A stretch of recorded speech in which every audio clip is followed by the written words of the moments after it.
Hello, good morning friends. Today we are starting with CA final SFM revision batch. This batch will be very useful for May 2023, November 2023 exam.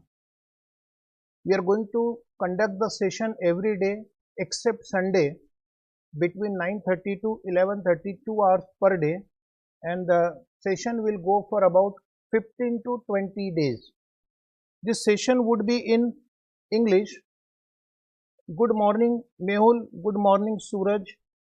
Everybody, good morning. And we are going to take all the important questions of all the topics, starting with bond valuation today. Then we'll go to valuation of equity share, portfolio management, derivative, forex, business valuation, mergers and acquisition, and we'll take problems on money market instrument also. So this way it will be a comprehensive revision. Because it's a revision batch, so please let me have the liberty to understand that you must have done SFM once. So with that small assumption, I will have to go ahead that you have already studied SFM once. This batch will not be for those students who are doing SFM for the first time in their life. Okay. So you cannot start with this revision batch. Revision batch means we are going to have a holistic revision of your entire syllabus. Pavan, good morning. Prachi, good morning. Ishwar, good morning. Akshay Agarwal, good morning. We have uploaded the notes on our website vino.in. This is our website vino.in, where you will go to Students Corner and download the notes. Notes are in PDF format and they can be printed also. So I would request that if not today, then from tomorrow keep the printout ready so that you don't have to write the question. Question should be in front of you. We have given all the questions that we are going to take. Only questions are there in the notes. We will write the solution as if you are writing in the exam. You just go to our website vino.in, student corner, and you will find the notes there. Our website is vino.in. At the top you have student corner. You will find the PDF of these notes that we are going to take. If you have any query, you can ask me.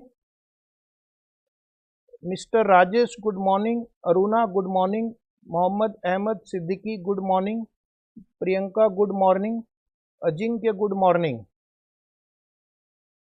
Those students who are in Pune, they can come and attend the class face to face at our Pune center located at Prestige Point, first floor. So you can come. Some students are from Pune. They can join directly face to face at our center located on first floor, Prestige Point, Shukrwarpet. So I would be happy if I find some students in the class. Right now I am sitting alone and recording. If can we go ahead now? Mohammad Ahmed, good morning. So we are going to start with the very important topic, bond valuation. Bond valuation will have a weightage of 8 to 10 marks in the exam. Sometimes it can be even more than that. So dear student, I will begin with one important question on bond valuation. I will explain each and every term that will come in the question, and I will also give you some theoretical background of that. So are you ready? Are you ready? Yes or no? Please let me know. Are you ready?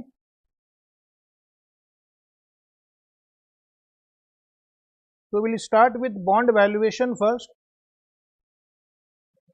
First, question number 1. Those who have the notes, they can come to question number 1, which is from July 2021 exam.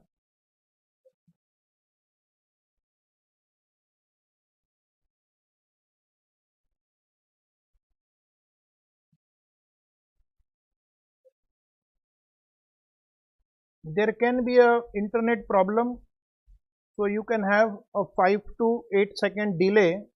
So please cooperate. Check the internet at your end. You will be able to understand. Don't worry. I'll go today a little slow as if I am taking a regular batch. Okay. So can we start now? Question number 1 is from July 2021 exam. An investor has recently purchased substantial number of 7-year. This is the time 6.75%, that is the coupon rate, rupees 1000, that is face value. So this is the maturity, this is coupon, this is face value bond with 5% premium payable on maturity.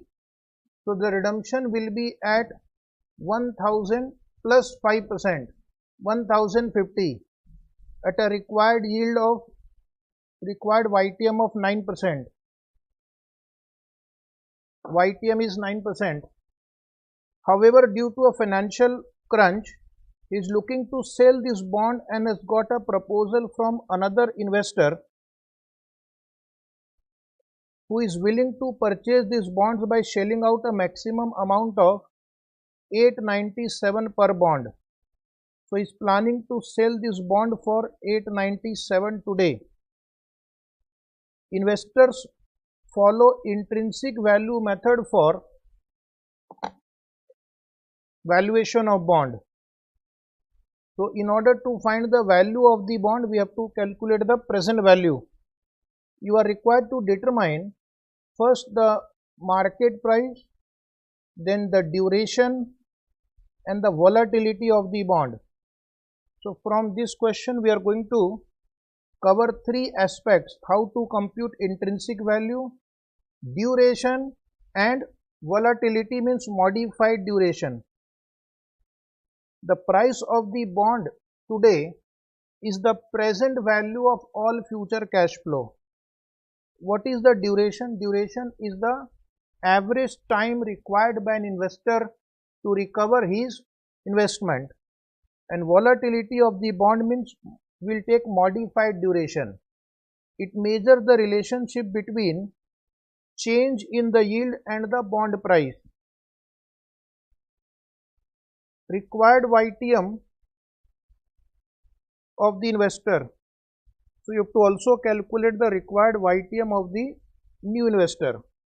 The new investor is going to purchase this bond at 897. The new investor is going to purchase this bond for 897. So how much would be the yield for the new investor, and what is the relationship between the price of the bond and YTM? Okay. So one by one we'll solve. These are the factors given to you. At any stage you can ask query. Okay. Question number 1 from the revision notes. So first what we'll do? First we'll solve part 1, which is computation of market price, duration and volatility of the bond. So dear students, please follow me. This video lecture will be there in the app also after the lecture. In case if you miss something or if you have missed something, you can check it there. Write down calculation of market price, duration and volatility of the bond.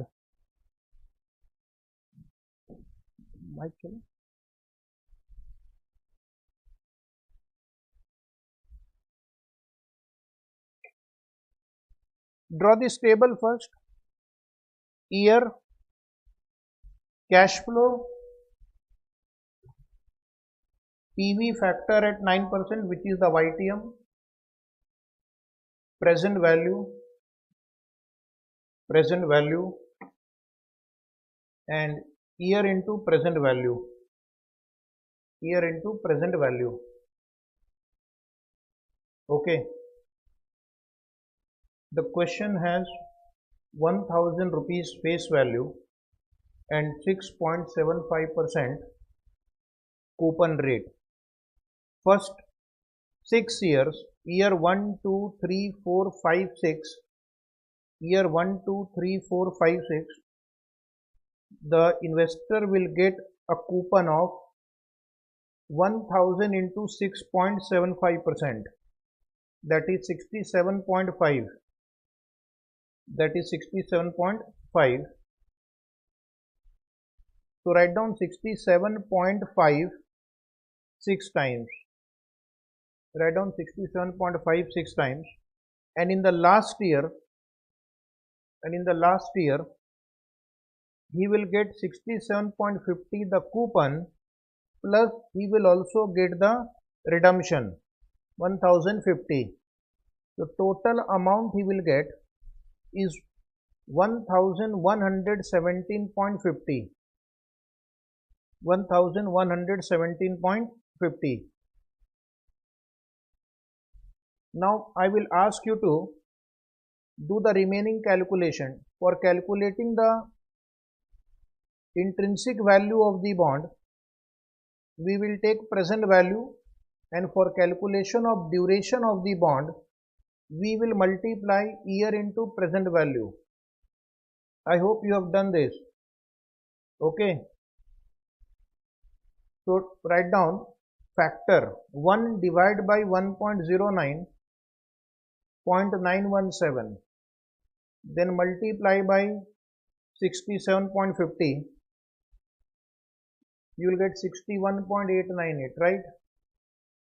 And then 61.898 multiplied by 1, same figure 61.898. Factor is printed in the question book. So in question you will see the factors, just copy the factor from there, 0.842 for second year. You can copy the factor from there and multiply by 67.50. Very good, Akshay. 56.835 and multiply by 2, 113.67. Factor for year 3 is given 0.772. Yes, Akshay, continue. Multiply 52.110. With the class you will also learn the presentation, you will also learn the speed, and into 3, 156.33. Everybody should reply. Year 4 factor is given in question 0.708.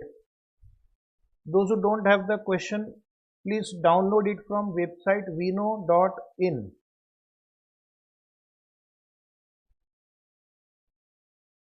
$47.790, 191.16. One student has asked a query, can we directly use annuity? The answer is only if you have to compute present value. But if you have to compute duration also, then you cannot use annuity factor. For duration calculation, we require present value of each year because I have to multiply by year. So please continue with the factors given in the book. Please continue. Please also reply everybody. I will be very happy. 0.596, sixth year. Check the answer if you have done. Seventh year factor is given 0.547. Multiply and multiply by 7 and multiply by 7.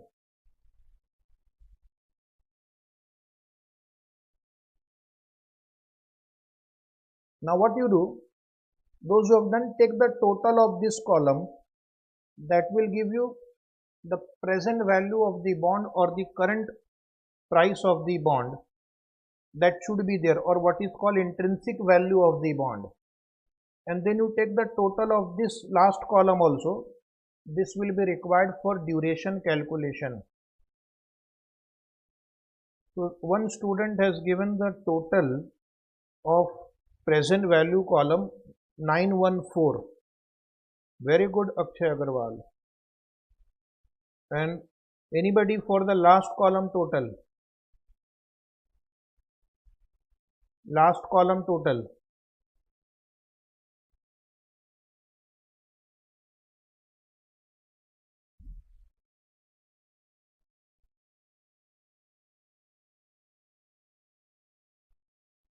Last column total. Approximately you are getting 5274. Yes, very good. One student has confirmed 5274. So this will be required for duration. The formula for duration is the summation of year into present value divided by present value. So that will help you to get duration also. So now write down below the table, please write down Rishabh is saying total of the last column is 5262. Let me check. 5274. Yes, that is okay. That small difference is okay. Rounding of difference is always okay. So price of the bond. Your first question was what is market price of the bond? The market price of the bond is 914.011 and the duration of the bond is equal to now in the exam the students lose mark because they don't write the formula properly. To get full marks, first write the formula, then write the answer. Formula is summation of year into present value divided by summation of present value. So that is, take the total of your last column 5274. Some students have got 5262. You can take that, no problem. Divide by 914.011. 914.011. So the answer comes to 5.77. 5.77. One student Rishabh has got 5.76. That is also okay. So what is the meaning of duration? It is the average time required to recover the investment. Okay. From the duration we get what is called modified duration or volatility of the bond. So please write down our next answer. What is the volatility of the bond? Write down. Everybody please reply. Volatility of the bond.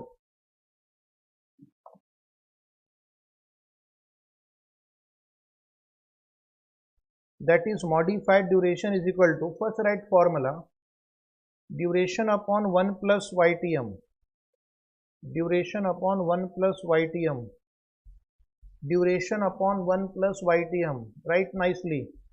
One day you have to revise also. Quickly, one day before the exam, I have found best of the lot questions for you. So duration formula, Sidana has given correct answer, duration upon 1 plus YTM. Give me the final answer now. Give me the final answer. 5.77 divided by 1.09. 5.77 divided by 1.09. So that comes to 5.28. 5.29 is also okay. 5.28, 5.29 is also okay.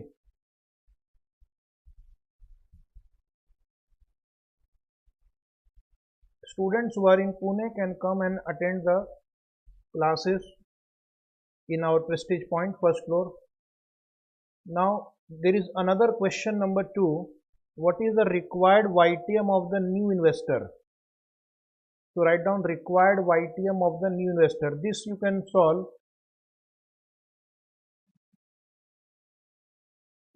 by applying the formula.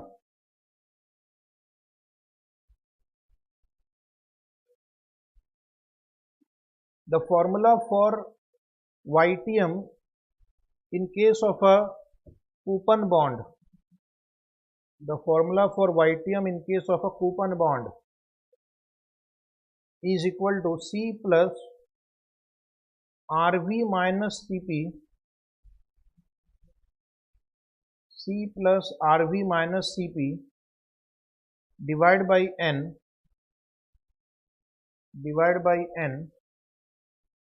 upon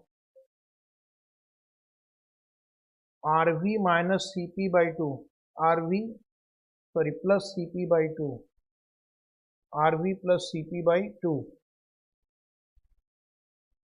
RV plus CP by 2,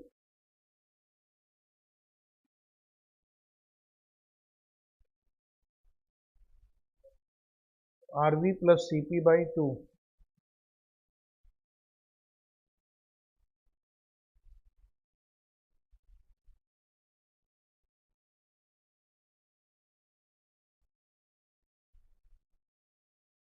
I'll just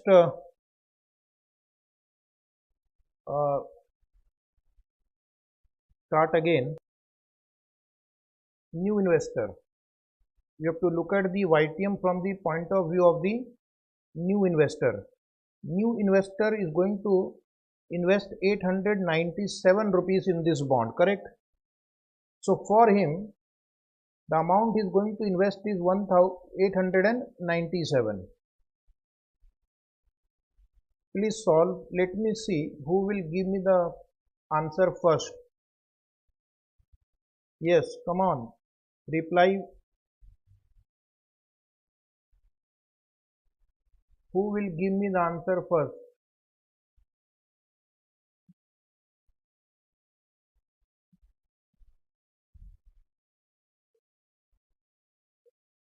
Yes, Manan, please reply. Rishabh, please reply.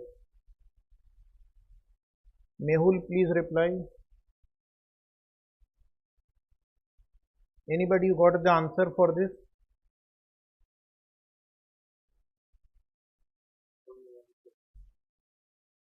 So the answer is 9.18%. 9.18%. Approximately write down. 9.18% approximately. When you are using the formula method, you get approximate answer. You do not get 100% accurate answer. In order to get accurate answer, we can solve it by interpolation formula or IRR method. So one student is requesting, let us solve by IRR method. So suppose you don't remember the formula, then you can solve the rate of return using IRR formula. So please write down. Alternatively,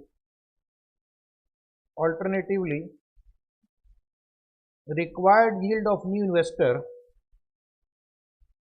using interpolation formula. Mehul Garg got it right. 9.178% is also okay. Now we'll try by one more method. This formula can be used only for coupon bonds. Formula can be used only for coupon bonds. But this IRR method can be used for any type of question. So write down 4 columns: year, cash flow, PV factor at 9%, PV factor at 10%. Year 1-7. Now you can use annuity because my objective is only to find out IRR. If you have to calculate duration, then you have to write separately. Cash flow for first 7 year would be 67.50, that is coupon. At 9% annuity factor, first you have to take on your calculator annuity factor. Then multiply by 67.50. Annuity factor multiplied by 67.50. You will get 339.72. Correct? Yes. Then you take annuity factor for 7 year and 10% multiplied by 67.50. So one student has got the answer at 10%, 328.62. Year 7 write down redemption 1050. Year 7 redemption is 1050. 1050. Seventh year factor, take on calculator seventh year factor, 1 divided by 1.09, press equal to 9 equal to 7 times and then into 1050. You will get 574.39. Check. Follow the discipline. Do it yourself. Do not copy. And at 10%, try 10%. 10%, what is the answer? 538.65. Rishabh got it right. 538.65. You can write 538.82 or 65. Now please tell me the total 9%. At 9%, the total is 914.11 approximately. At 10%, the total is 867.44. Rishabh got it right. Very good. And how much amount he has invested? 897. So now you apply IRR method and get the answer. So the answer would be YTM is equal to, YTM will be equal to 9 plus, in the numerator take the difference between 914.11 minus the amount invested by the investor 897, and in the denominator take the difference between the two present values. Take the difference between the two present values. This is one way to calculate IRR. Anybody who would want to reply? Anybody wants to reply?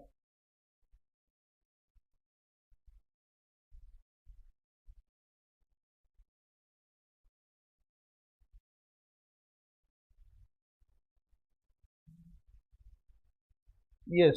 So many students have got the answer now. 9.37 or 9.36%. Right?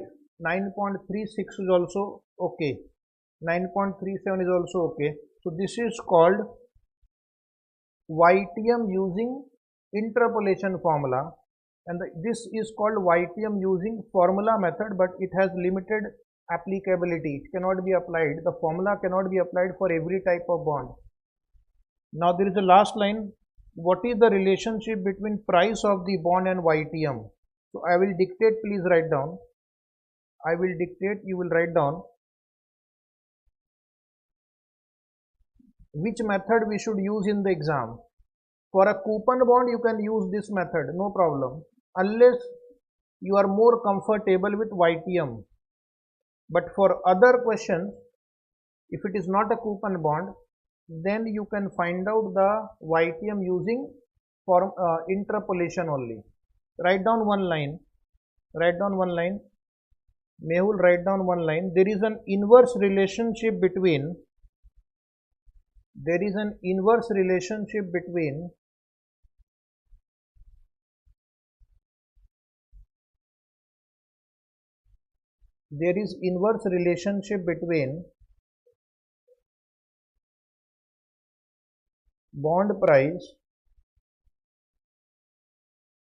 YTM. There is inverse relationship between bond price and YTM. Mehul has got 9.67%. I think you need to just check your calculation again. It should be close to 9.37%.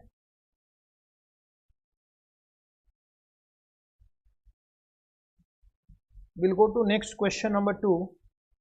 This question was asked in November 18 exam, May 14 exam, RTP November 2021. This question is on convertible bond, and we are going to discuss various terms associated with convertible bond, right? And very easy question if you know the concept of convertible bond and the various terms used in connection with convertible bond. Question can be asked for up to 8 marks. Already asked. Now, the following data is related to 9% fully convertible. So 9% is the coupon rate, fully convertible into equity share debenture issued by Delta Limited at rupees 1000. 1000 is the face value. Market price of 9% debenture is 1000 and face value is also 1000. Conversion ratio is 25. One debenture will be converted into 25 equity share. Straight value of debenture is 800. Straight value of debenture means if there was no conversion option, that means there was no conversion feature, it was a plain bond without any additional feature, how much would the price be? In that case the price would be 800, but because it has a conversion feature, the price is actually 1000. Then market price of equity share on the date of conversion, the market price of the equity share is 30 rupees. Then expected dividend per share is rupees 1. Expected dividend is rupees 1. Now you have to compute following 7 items and I think you will get 1 mark for each correct answer. First is conversion value of debenture, market conversion price. Market conversion price, write down, it is also called conversion parity price. Write in bracket, or I think I have already written for you. Then conversion premium per share. How much premium per share you are giving? Ratio of conversion premium, premium over straight value of debenture, favorable income differential per share and premium payback period. So we'll solve one by one and I will explain it also. So with this you will have a good practice of convertible debenture or convertible bond, highly tested in the exam. So are you ready? Say yes. Everybody who is watching live telecast, they should say yes 3 times S after YE. Okay, so start. First write down, first answer write down, conversion value of debenture. Conversion value of debenture. That means if the debentures are converted into shares, what is their value in terms of market price? Yes, Ganesh, thank you. Yes. Mehul, yes. Rajesh Jain, yes. So please give me the answer now. Market price of one equity share is 30. Conversion ratio is 25. So Rishabh has already answered 750. Is right 750?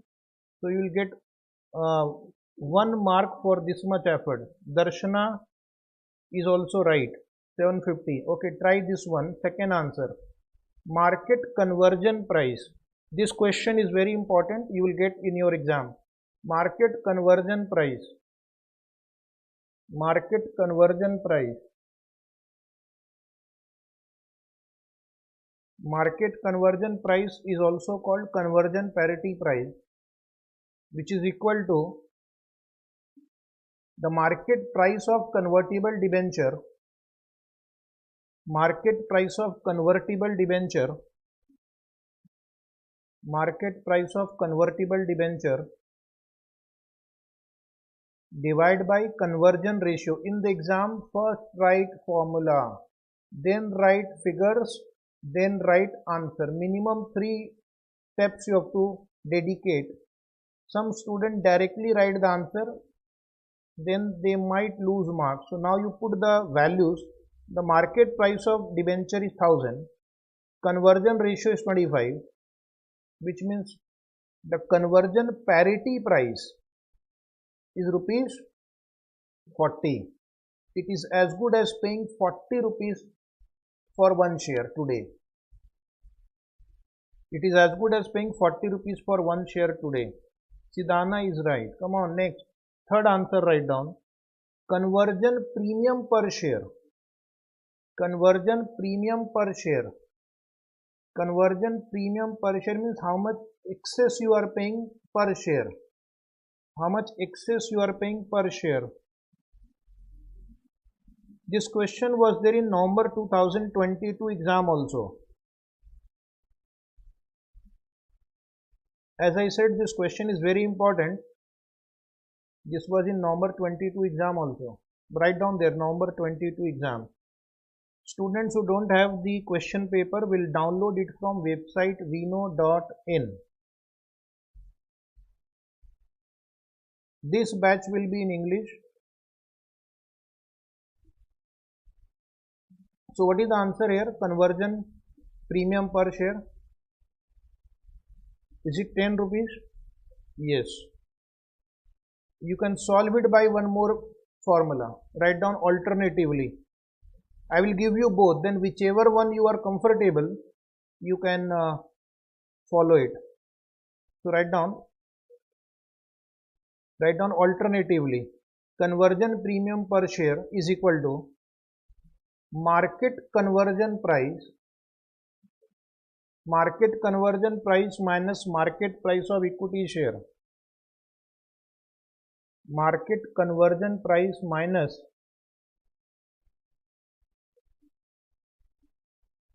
market price of equity share.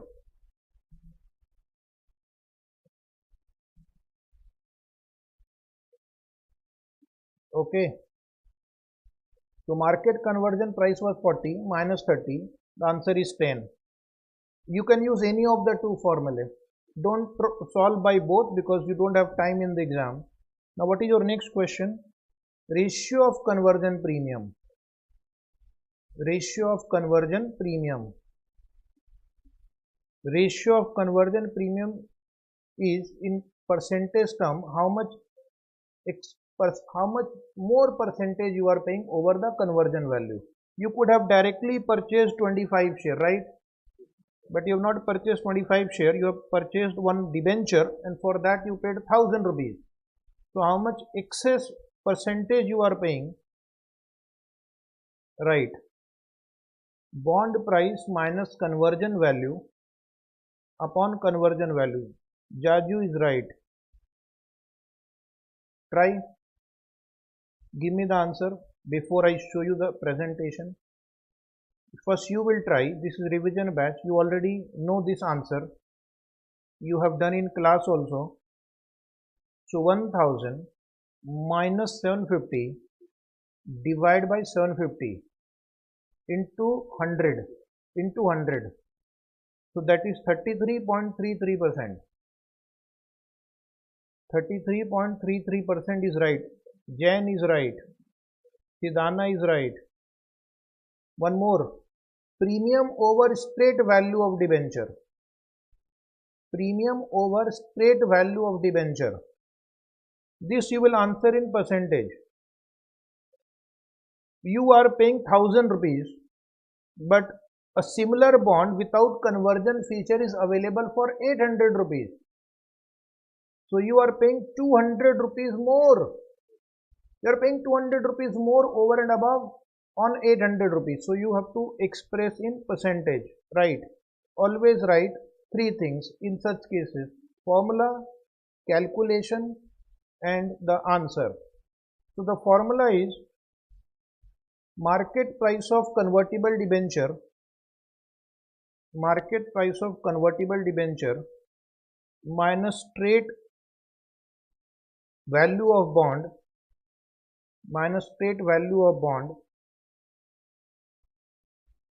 divide by straight value of bond, and you will get 25%.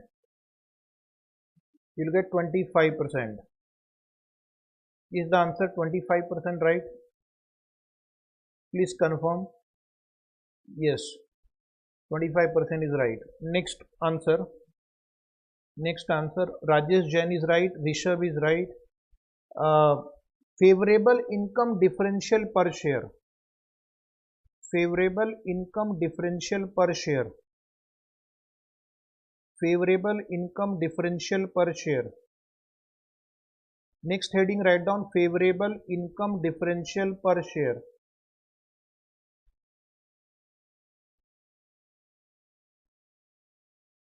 Favorable income differential per share, the formula is coupon interest from debenture. Coupon interest from debenture. How much interest you are earning from debenture minus how much dividend you would have earned from the share. Okay. That is favorable income. You have purchased a debenture, not a share. So how much extra you are getting? How much extra cash flow you are getting? Solve. Divided by conversion ratio. So the logic is that by buying a debenture, how much additional cash flow you are generating, income you are generating per share. So how much coupon you will get from this bond? 9% of 1000, 90 rupees. How much dividend you will get if you are going to buy the share? You will get 25 share into 1, that is 25 rupees. So you are actually getting 65 rupees more by buying a debenture. Divide by 25. What is the final answer? Rupees 2.60. Rupees 2.60 is your favorable income differential per share. You are getting 2.60 per share more by buying a debenture instead of share. And one last answer, premium payback period. One last answer, write down premium payback period. Premium payback period. Come on. Premium payback period means in how many months or year the premium that you had paid would be recovered. Is it right? From that income differential. So how much premium per share you have paid? In your earlier calculation, third question fee, 10 rupees you have paid premium. And how much is your favorable income differential? 2.60. So to recover that premium, conversion premium that you have paid for buying the debenture, approximately how many years it will take? 10 divided by 2.6. Is it 3.85 years? 3.85 years. So write down lower the better.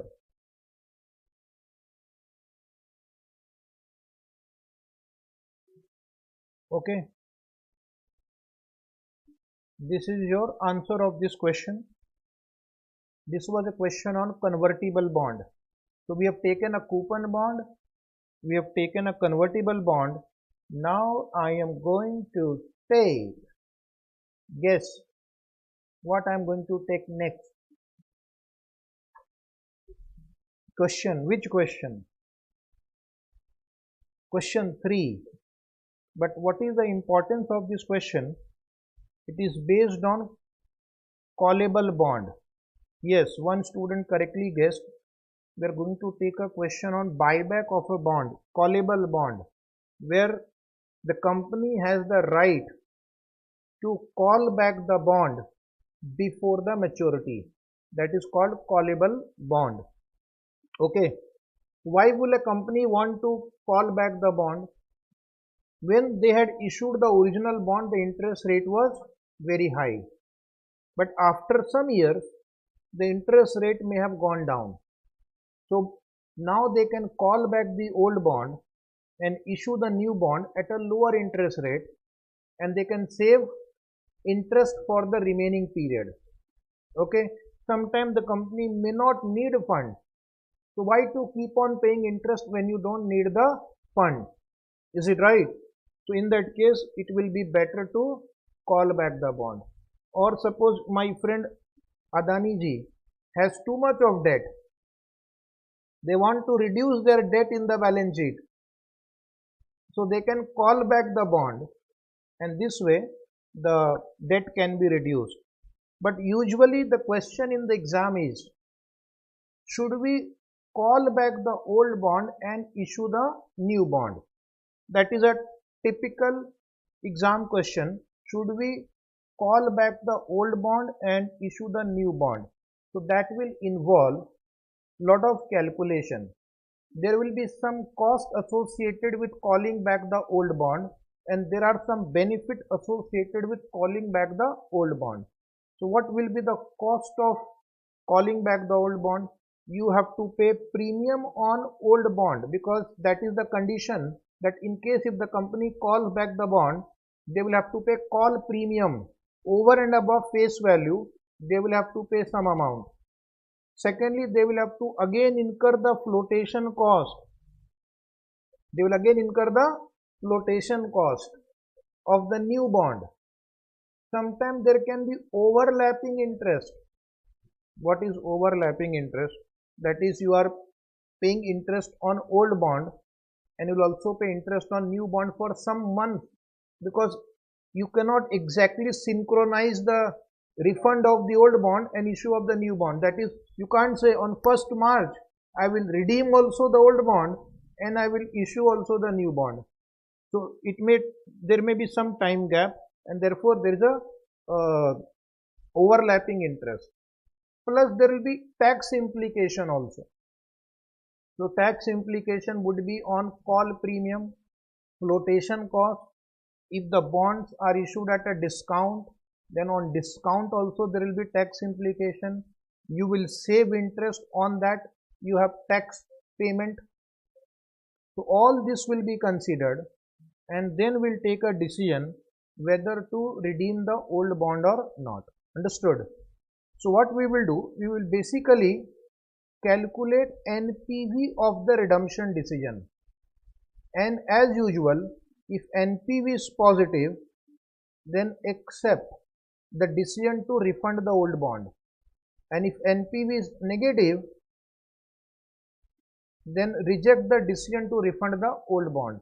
So depending upon numbers, the answer can be refund the old bond or continue with the old bond. Only on pure financial ground we have to answer this question. Okay, without getting emotionally attached with anything, just do the calculation and answer.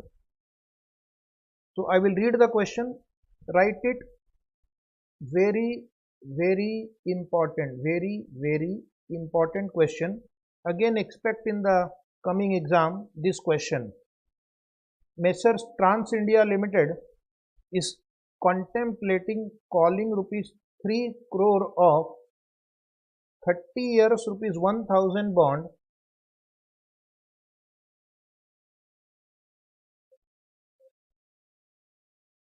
one second. 3 crore is the face value. Original bond was issued for 30 years, rupees 1000 bond. So 3 crore divided by rupees 1000. Can you calculate how many bonds were issued?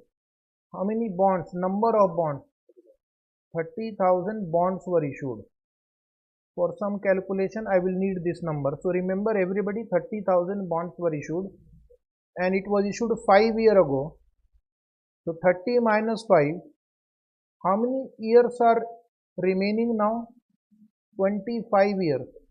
It's called remaining maturity. And the original bond was issued at a coupon rate of 14%. Okay.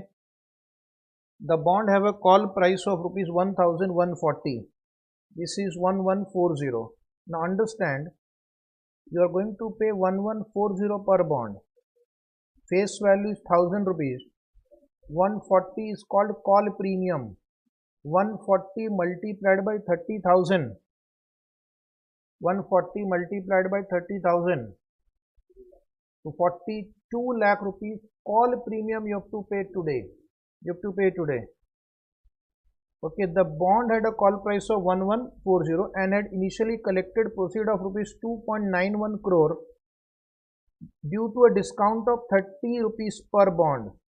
So this original bond was issued at a discount, which means they are amortizing the discount. They are amortizing the discount. So total discount given was 3 crore minus 2.91 crore. Please help me. What was the total discount given? 0.09 crore, which is 9 lakh rupees. Yes or no? Divide by 30 years. So they are amortizing every year how much? 9 lakh divided by 30,000. So 30,000 into 5 they have already amortized. But 30,000 into 25 is still to be amortized. So when you are going to redeem the old bond, you are going to write off this unamortized discount immediately. Correct?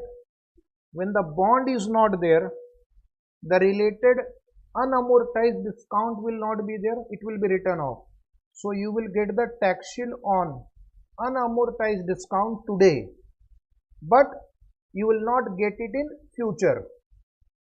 You will get it today, but you will not get it in future. So you are only accelerating the amortization of discount. So this will have a tax shield implication. Okay. Old bond was issued at a flotation cost of 3,60,000. Same discussion for flotation cost also. You will today amortize the remaining flotation cost balance. Sir, how much is remaining flotation cost balance? 3,60,000 is original amount. Divide by 30 years. So can you calculate and give me the answer? 12,000 into 5.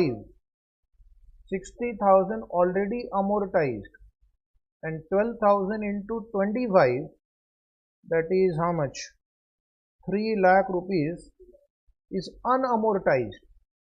This we will amortize today on the date of refund of the old bond. Very good, Rishabh. 3 lakh is right. Next line. The company intends to sell rupees 3 crore. So this is a new bond having same 3 crore rupees value of 12% coupon rate. So they are going to save 2% coupon here, and it will be for remaining period, that is 25 years. It proposes to sell the new bond at par value. So good news is that the new bond will be issued at par. So no discount on the new bond. So new bond does not have discount related adjustment. The flotation cost will be 4 lakh. So 4 lakh divided by 25 will be amortized. 16,000 rupees per annum will be amortized over 25 years. Cash flow will be incurred today, but the tax shield will be over remaining 25 years. Company is paying 40% tax. So wherever tax shield is involved, take 40%, and after tax cost of debt is 8%, which means this is the discount rate. This is the discount rate for all present value calculation. If the question gives you the discount rate, take it as a discount rate. Now as the new bonds must first be sold and their proceed then used to retire the old bond, the company expects a 2 months period of overlapping interest. Oh, so 2 months you have to pay interest on old bond at 14%. Overlapping interest means for first month and second month you have to pay interest on old bond also, and you have to pay interest on new bond. So this is my cost. 2 months interest on old bond is also my cost, but interest is a tax deductible expenditure. So therefore we will also consider tax shield on interest. Question is, what is the feasibility of refunding the bond? Got it? So I am going to do first two calculations. In year 0, what will be my cash flow? In next 25 year, what will be my cash flow? This I have to convert into present value by multiplying by PV annuity factor. And then the third step will be to find out the net present value. If NPV is positive, we will refund the old bond. So let us solve. I have explained everything. Please mark it very important question. Right. Step 1. Please write down step 1. Calculation of cash flow of year 0. Follow my instruction and you have to present your answer nicely in the exam. Calculation of cash flow of year 0. Calculation of cash flow of year 0. Calculation of cash flow of year 0.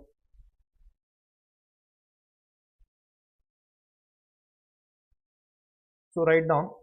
First write down point A. Call premium net of tax. Call premium net of tax. Point A, write down call premium net of tax. Call premium net of tax, you can understand 140 rupees per bond we are paying. 140 means 1140 minus 1000 into 30,000, and if you have to convert into after tax cash flow, multiply by 1 minus 0.40. Multiply by 1 minus 0.40. Give me the final answer. Are you getting 25 lakh 20,000? So this is your cash outflow. This is your cash outflow. Then write down B. Flotation cost of new bond. No calculation involved. 4 lakh rupees outflow. Given in the problem. Flotation cost of new bond 4 lakh rupees outflow. Flotation cost of new bond 4 lakh rupees outflow. Now remember, you have issued old bond at a discount of 9 lakh. For 5 years you have already taken the tax benefit. Remaining 25 years you have not taken tax benefit. But that unamortized balance will be written off now. So you will get the tax shield today on unamortized discount of old bond. Point number C, write down. Point number C, write down.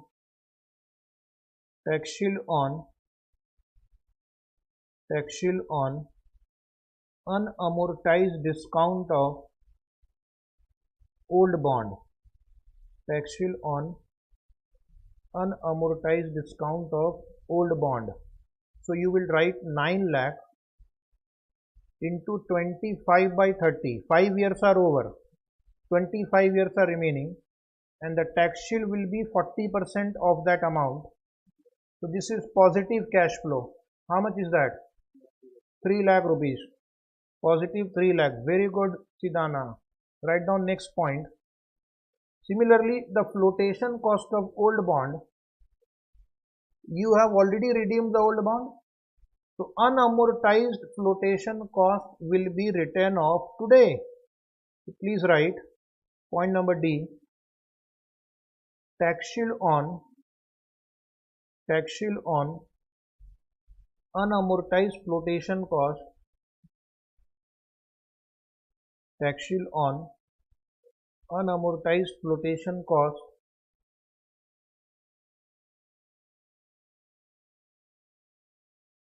tax shield on unamortized flotation cost of old bond.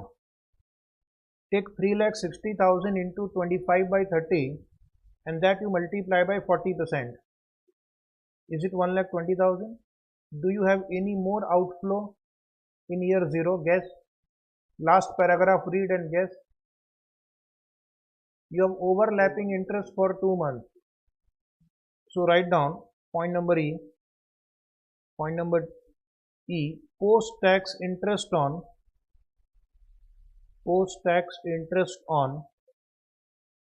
old bond, post-tax interest on old bond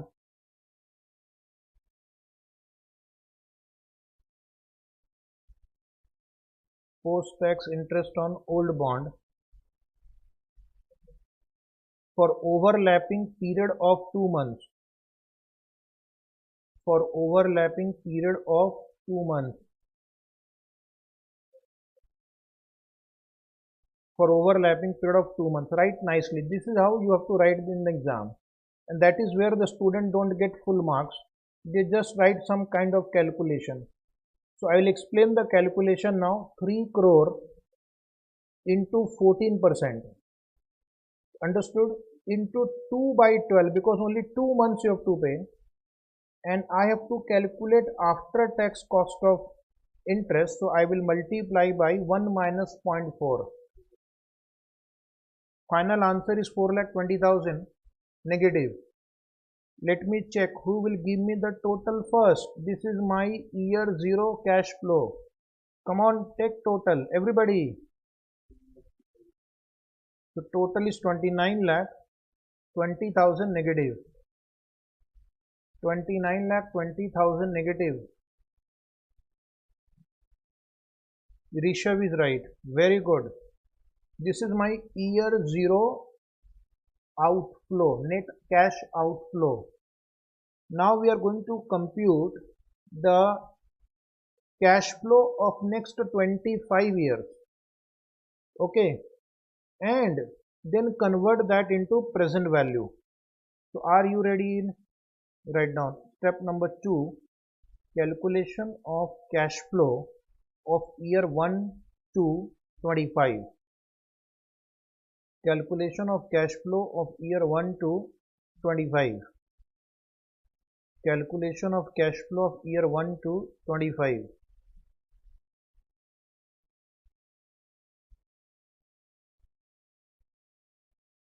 Right hand side amount. Write nicely. I am also teaching you how you need to present in the exam. First point A, write down. Main reason for refund is interest saving. Okay. So always write first point as interest saved. Net of tax. If tax rate is given in the problem, interest saved, net of tax. How much interest you will save on 3 crore? 2% you will save. Earlier you were paying 14%. Now you will be paying 12%. So 2% on 3 crore. But because you are going to save interest, you will not be able to save tax. Right? So there is a loss of tax shield. Loss of tax shield. So I will take into 1 minus 0.40.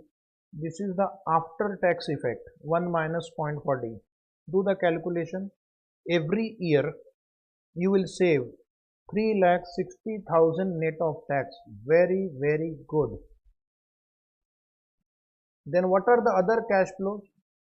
Now remember, you have taken the tax shield on discount of old bond in year 0. You will not get for next 25 years. You have got the tax shield on unamortized flotation cost in year 0. You will not get in the next 25 years.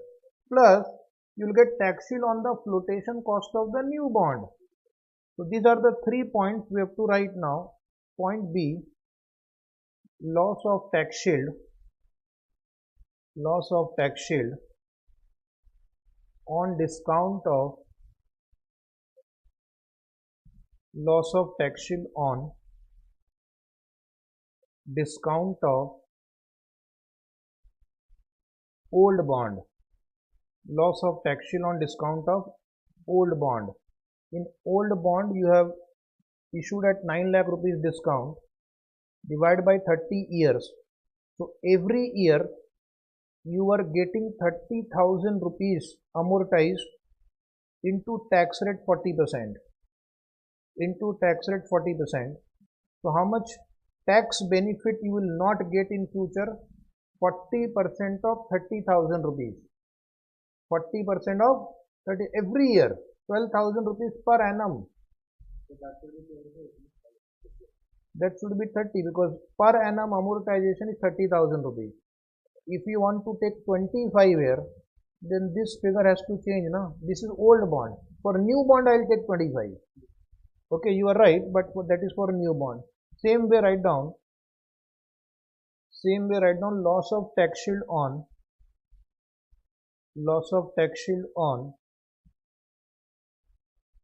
flotation cost of old bond. Loss of tax shield on flotation cost of old bond. Right, 3,60,000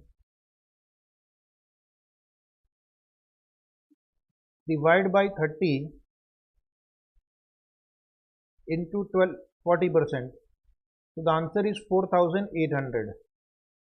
Earlier you were getting every year 12,000 into 40% as tax shield, but that we have already considered in year 0. So you would lose in the next 25 years. So 4,800. And there is one advantage of issuing new bond. You will get the tax shield on the flotation cost of the new bond. Very good.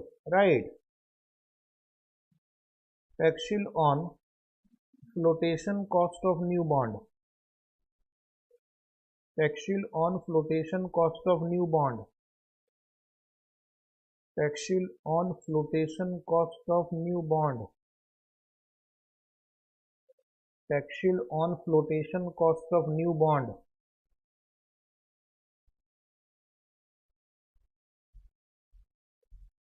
So that will be 4 lakh rupees divided by, this is 25 year now. Your query is resolved. Why we have taken 25? New bond has 25 year life into 40%. So this is our benefit. So positive number. Tell me the total of this. Anybody for total of this amount column?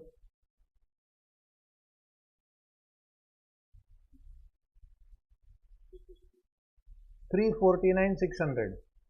So this is my per annum benefit. This you will get for how many years? 25 years. Every year it becomes an annuity. So by multiplying by annuity factor, we will get the PV of saving, PV of benefit. So write down my step number 3, which is NPV calculation. So this is a very good presentation, and if you write like this, you will get full marks. Calculation of NPV. Right hand side amount. Calculation of NPV. So dear students, first write down PV of saving. PV of savings. PV of savings. PV of saving will be annual saving into PV annuity factor. Annual saving into PV annuity factor. 8%, 25 years. So take on your calculator annuity factor for 8% and 25 years and multiply by 3,49,600. Are you getting something close to 3731980? 3731980? 3731980. Got it? Now just compute the outflow which we have already done. Point B, less cash outflow in year 0.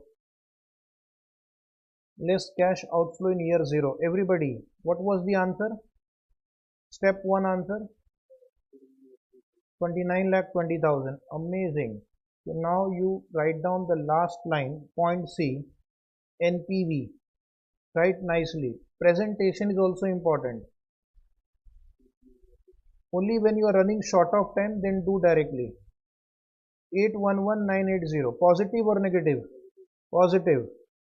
811,980 positive. So what will be your decision?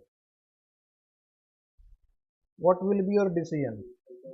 will refund the old bond and issue the new bond. So write down the conclusion, decision,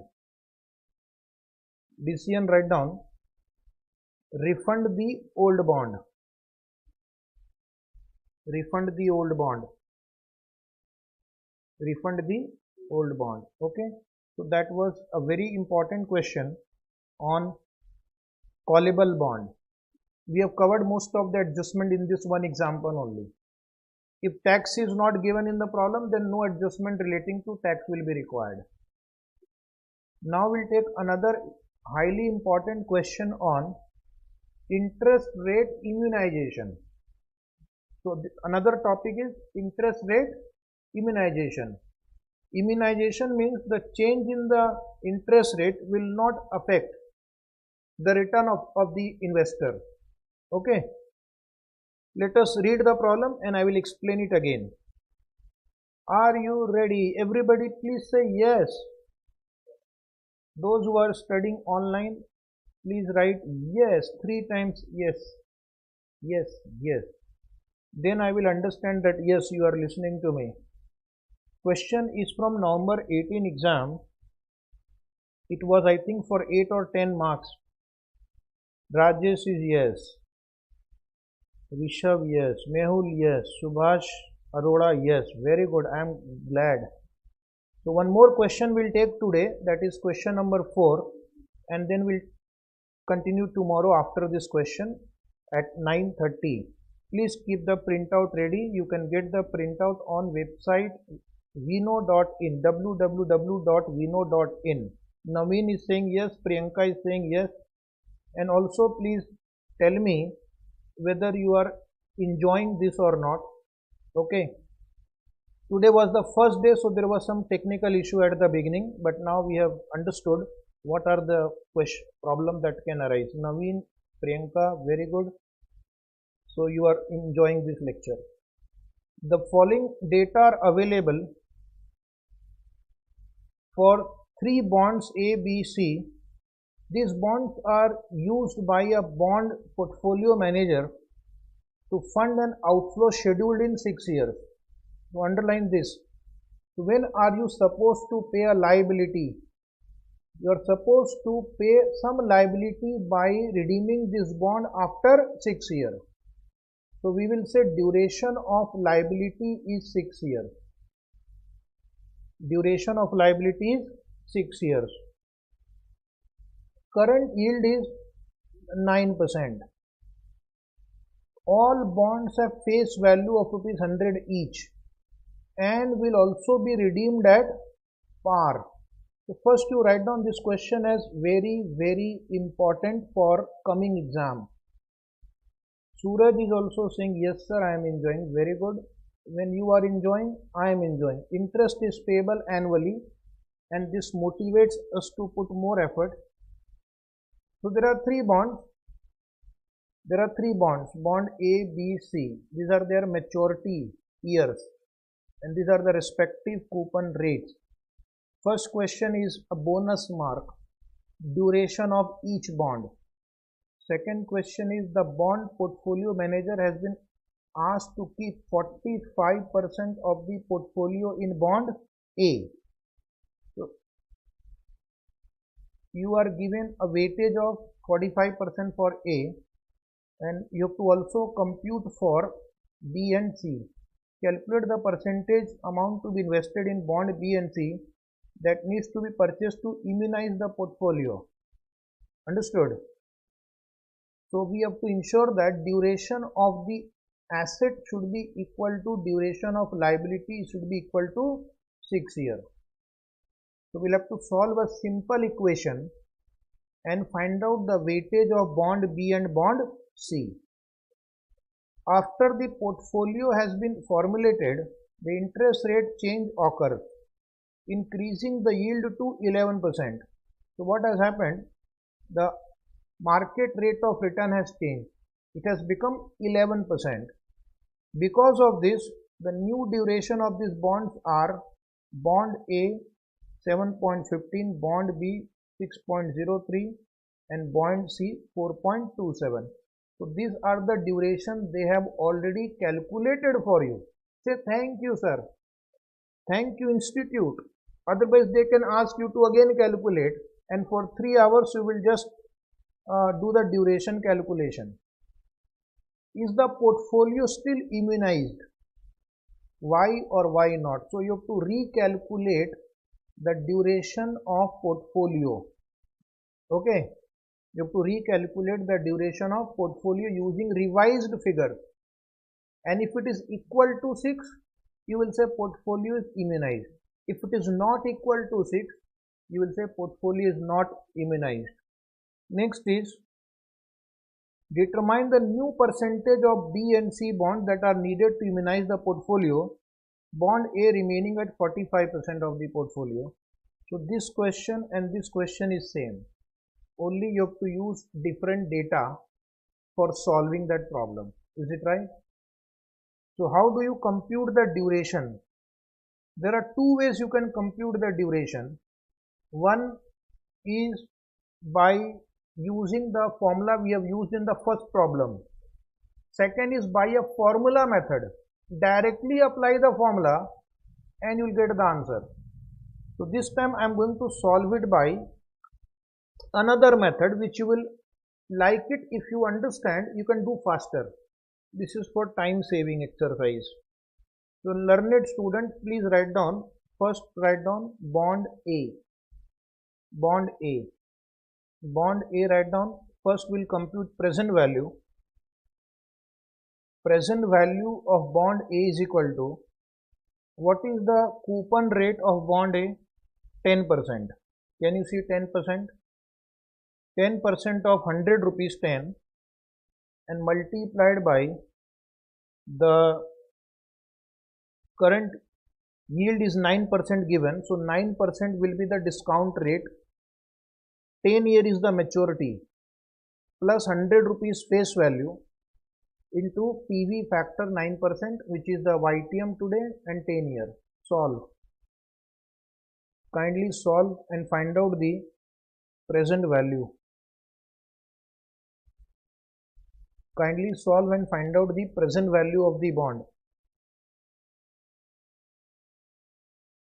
So that is 10 into 6.4176 plus 100 into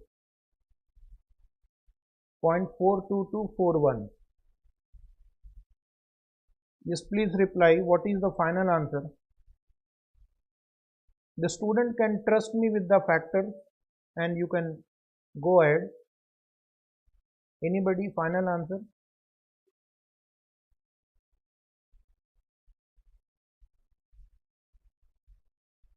The final answer is 106.417. Please write it down. You can check later. 106.417.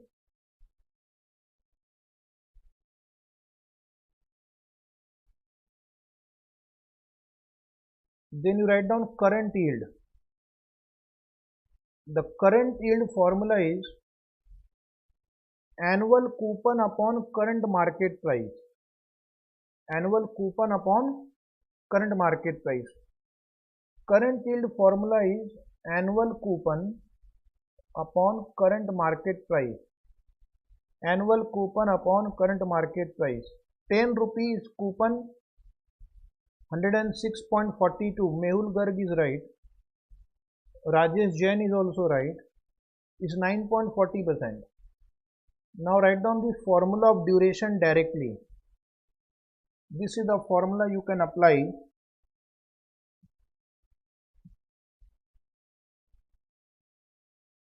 for a coupon bond. Formula is current yield upon YTM. Current yield upon YTM upon current yield upon YTM into PV annuity factor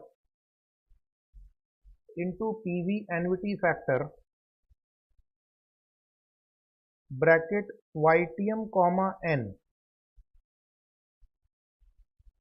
upon into 1 plus YTM plus in bracket 1 minus current yield upon YTM into N.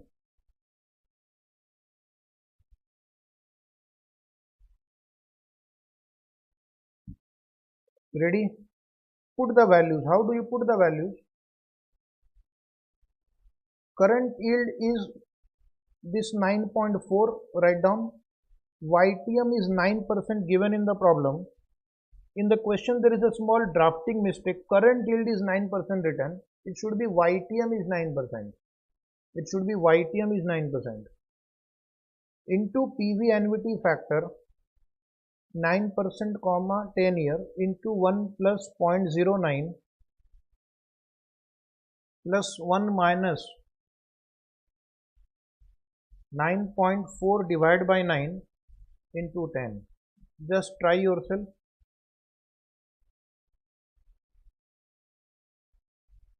Try.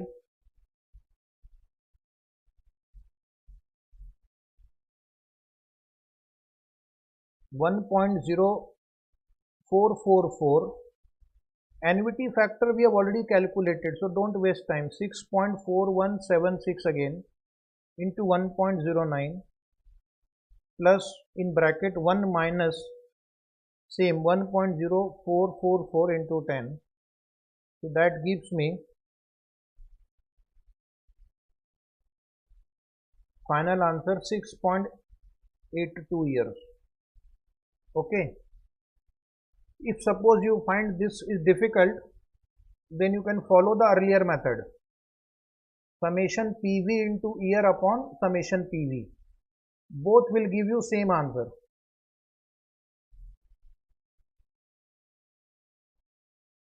Is the answer right? 6.82 years. Okay. Say yes or no. Okay, now you write down bond B. Bond B, same process will follow. In bond B, write down next line bond B, present value is equal to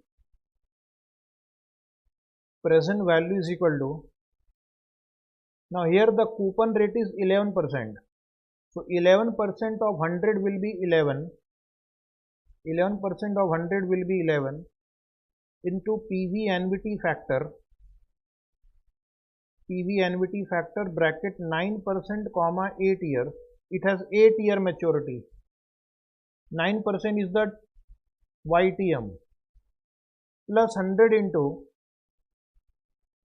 PV annuity factor 9% comma 8.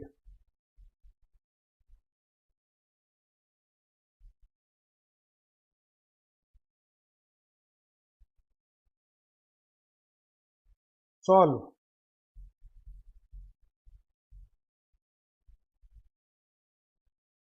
Just write it down, later on you can check. 111.0698. Okay. Write it down, later on you can check. Yes. Now write down below that current yield. Current yield is equal to 11 rupees. What is 11? Coupon. And current market price, the previous answer is 9.9%. 9.9%. Now write down duration. Don't write the formula again. In one answer write formula only once. Put the values now. Duration equal to 9.9 divided by 9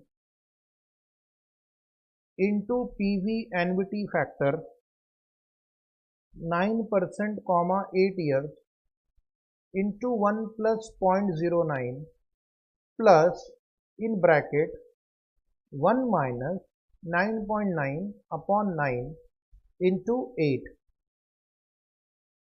into 8.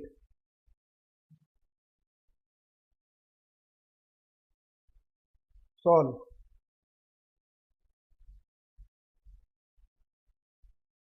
Write down the answer 5.84 years.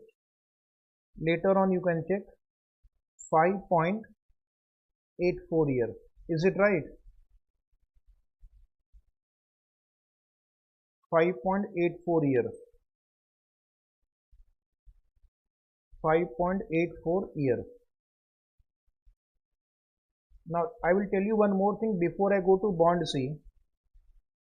If suppose the coupon rate is 9% and YTM is also 9%, what happens? The price of the bond is equal to face value of the bond, correct? If coupon rate and YTM are same, the price of the bond will be equal to face value of the bond. So if you look at the third bond C, the coupon rate is 9% and YTM is also 9%. So therefore there is no need to calculate. The price of the bond will be equal to 100 rupees only. And in case if price and face value are same, the current yield and YTM will also be same. Current yield will be 9 divided by 100. Current yield will be 9%. YTM is already 9%. So this portion becomes 1. This portion becomes 1. So this entire portion will become 0 because 1 minus 1. So duration will be only equal to this much. So that will save your time for the third bond if you know this basic thing, that if coupon rate and YTM are same, price is equal to face value and current yield is equal to YTM. So with that knowledge, we will go ahead, write down bond C. Rishabh is right, intrinsic value is equal to face value. So bond C, write down, I am going to save your time. Coupon rate is equal to YTM. Bond is trading at par. The bond is trading at par. That is rupees 100, write down. That is rupees 100. Then write down duration. Now I have given you the logic of this shortcut formula. Duration is equal to PV annuity factor, because current yield and YTM will be same, so the ratio will be 1. Solve. PV annuity factor 9% comma 5 year into 1 plus 0.09.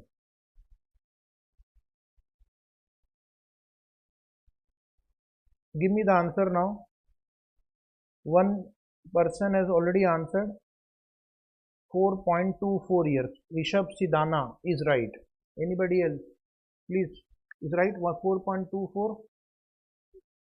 4.24 years is right. Okay. So we have computed the first part of this answer. There are 3 more parts. Due to some work, today we'll stop here and we are going to continue tomorrow at the same time, 9:30 AM. So thank you very much for joining me today, and I wish you will continue with this batch and you will get very important questions. Thank you very much. We are going to end the session today.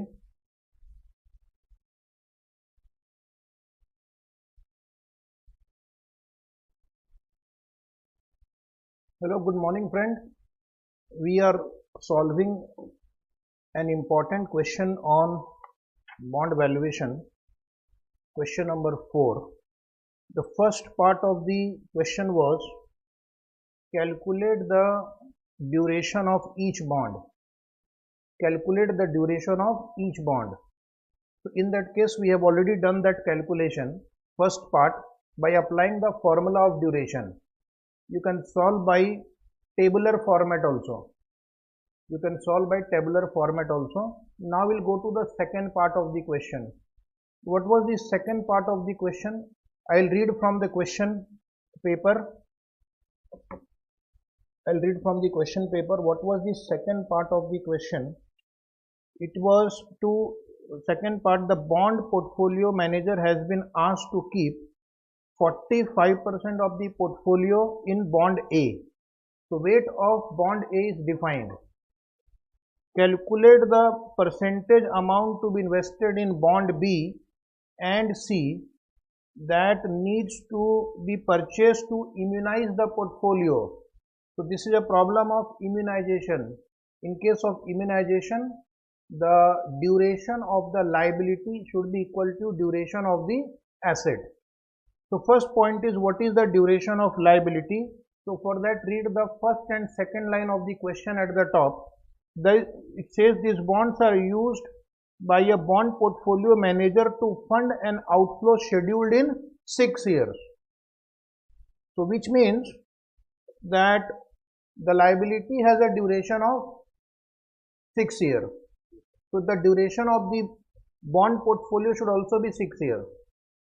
Second issue is, how do you calculate the duration of a bond portfolio? It is the weighted average duration. So second concept is, the duration of a portfolio of a bond is the weighted average duration. We want the portfolio duration should be 6. We are given the weight of portfolio A, bond A. So we have to find the weight of bond B and bond C. So if you say that portfolio bond A has a weightage of 0.45, B plus C will be how much? 0.55.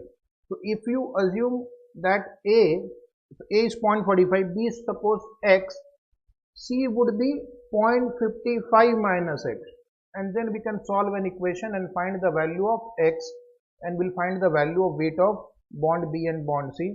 So start writing now. Start writing now.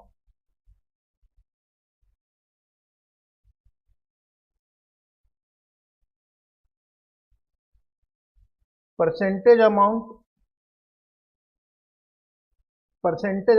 of investment required in bond B and bond C. Percentage amount of investment required in bond B and bond C. A very easy question. If you go well prepared in the exam, then amount invested in bond A is equal to amount invested in bond A is equal to 0.45. Amount invested in bond A is equal to 0.45, which is given in the problem. Next line, write down, hence amount invested in bond B,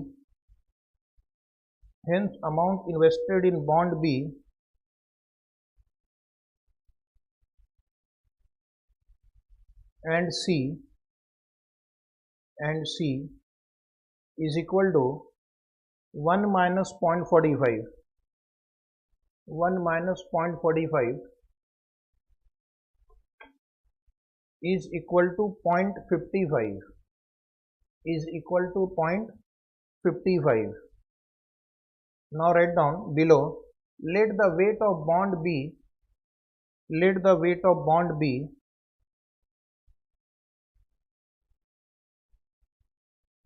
be WB. Let the weight of bond B be WB. Let the weight of bond B be WB. Let the weight of bond B be WB. Okay.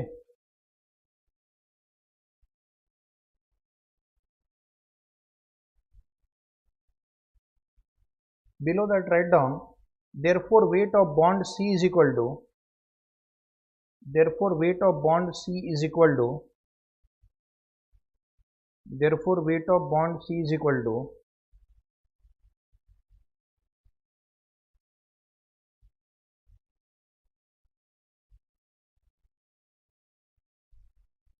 0.55 minus WB. 0.55 minus WB. Just wait a minute.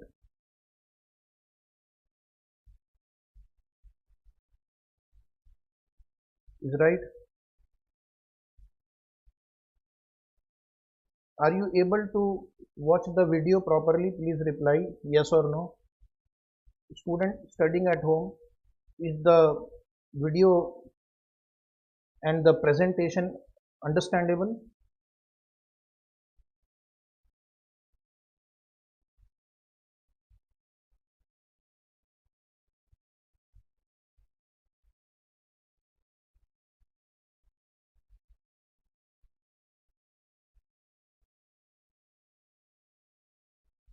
Okay, so let us continue. Next line, write down, in order to immunize the portfolio, in order to immunize the portfolio, in order to immunize the portfolio, duration of asset is equal to, duration of asset is equal to duration of liability, duration of asset equal to duration of liability, duration of asset is equal to duration of liabilities. Now write one equation. The equation will be WA into DA. DA is duration of bond A. DA stands for duration of bond A, plus WB into DB, WB into DB,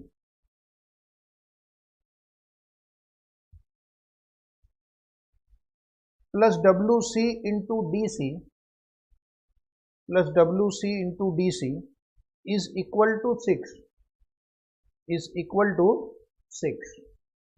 This is the equation, and now you write the figures below the equation. WA is 0.45 given in the problem, 0.45 into 6.86, which is the duration of bond A we have computed earlier, plus WB into 5.84 plus in bracket write 0.55 minus WB, that is weight of bond C, into 4.24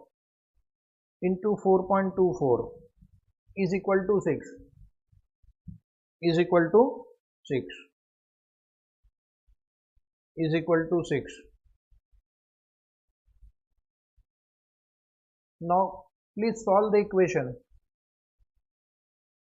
How did you get 6? 6 is given in the first second line. The duration of the liability is 6 years. Outflow is planned after 6 years. So we have to ensure that duration of the bond portfolio should also be 6 years. So who will give me the answer of WB? WB is the missing figure here. WB is the missing figure here. Anybody who got the answer for WB?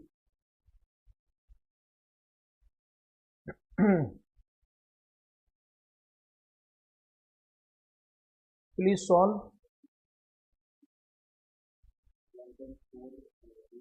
WB is coming to, Rishabh has got it right, 0.3631. You can write 0.36 also. 0.36 also you can write. And then you will calculate WC. WC is equal to, come on, WC is equal to 0.55 minus 0.3631.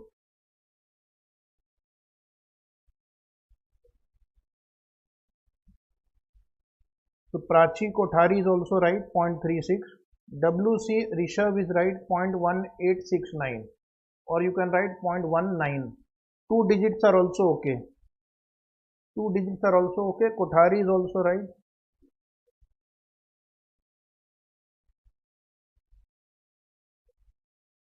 So this is the answer of second part.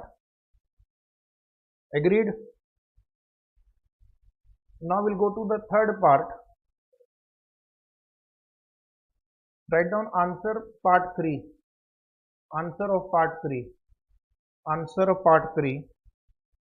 Everybody should reply. I will read the question part 3 again. Just they have changed the data. after the portfolio has been formulated, after the portfolio has been formulated, an interest rate change occurs. Okay, so after the formula, this weight you have assigned, market interest rate has changed, increasing the yield to 11%. So YTM has changed. The YTM will change, the duration will change. So they have themselves done the calculation of new duration. The new duration of these bonds are A 7.15, B 6.03 and C is 4.27. Is the portfolio still immunized? Is the portfolio still immunized? Why or why not? So what you should do now, you should calculate the duration of this portfolio again based on revised duration. Weights you have computed, and if it is equal to 6, then we will say it is still immunized, and if it is not equal to 6, then we will say it is not immunized. Is it right? So write down the answer, part 3. Write down the heading, calculation of revised portfolio duration. Calculation of revised portfolio duration with revised yield. Calculation of revised portfolio duration with revised yield. Weights we have computed, duration they have given. So write down below, is equal to 0.45 into 7.15, that is your weight of bond A and the revised duration of bond A, plus 0.3631 into 6.03, that is revised duration of bond B, plus 0.1869 into 4.27, that is revised duration of bond C. I would want student should give me the answer.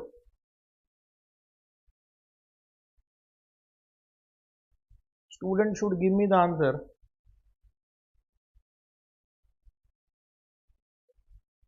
What is the revised portfolio duration? So one student has said 6.20. Let me check. Yes, you are right. Amazing. Sidana got it right. Prachi got it right. 6.20. Okay. But duration of the liability is 6 years. Duration of this bond portfolio is 6.20. So my question is the portfolio still immunized? So you will write a note. Write a note below. No. Portfolio is not immunized. Portfolio is not immunized. Portfolio is not immunized. As the duration of the portfolio has increased from Mehul Garg is also right. 6.21 is also okay. Has increased from 6 years to 6.21 years. Has increased from 6 years to 6.21 years.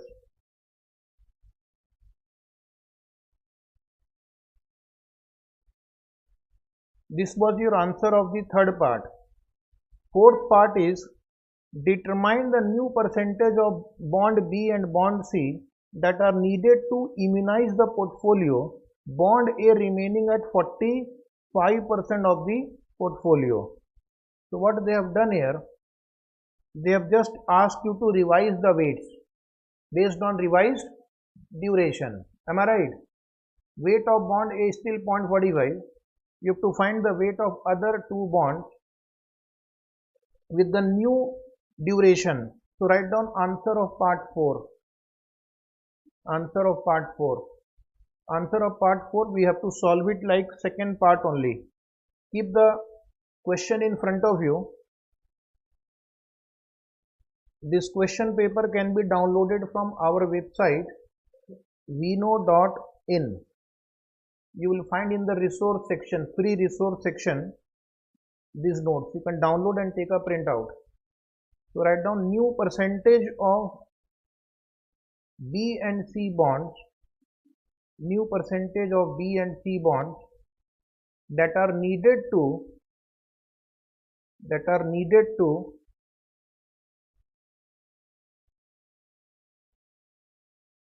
immunize the portfolio, It's a lengthy question but easy question. So I am going to write the equation again, same equation, WADA plus WBDB plus WCDC is equal to 6.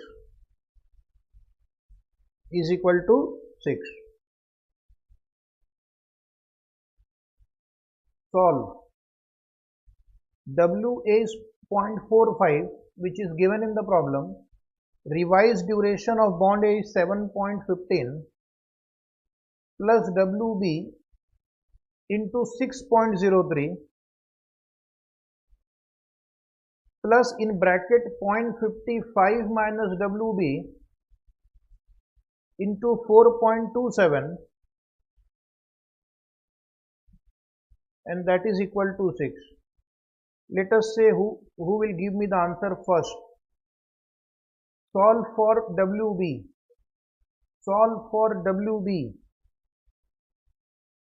Student will have to solve. Then only I will be able to understand that yes, you are learning. Anybody wants to reply for weight of bond B?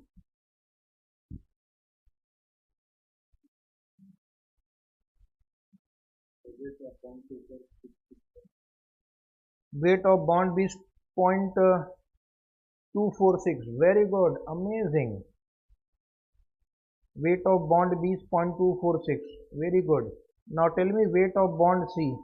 Take 0.55 minus 0.246.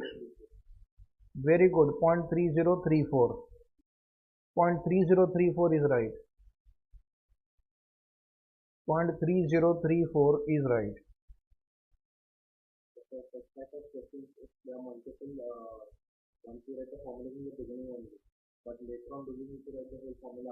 There is no need to write the formula again. The good question is, you can just remove this line. This is what your query. You can remove it. This line is not actually required. You are right. Just for discussion purpose, I have brought it again. Okay. So this answer finally is over. It was a good question. You can get full marks by solving like this. So today we will take one more question. Prachi is also right. Question number 5. Question number 5 is based on forward rates. Question number 5 is based on forward rates. So these are the different varieties I have taken in the revision batch. Question number 5 in front of you. Below is a list of prices of zero coupon bond of various maturities issued by a company. So these are zero coupon bond.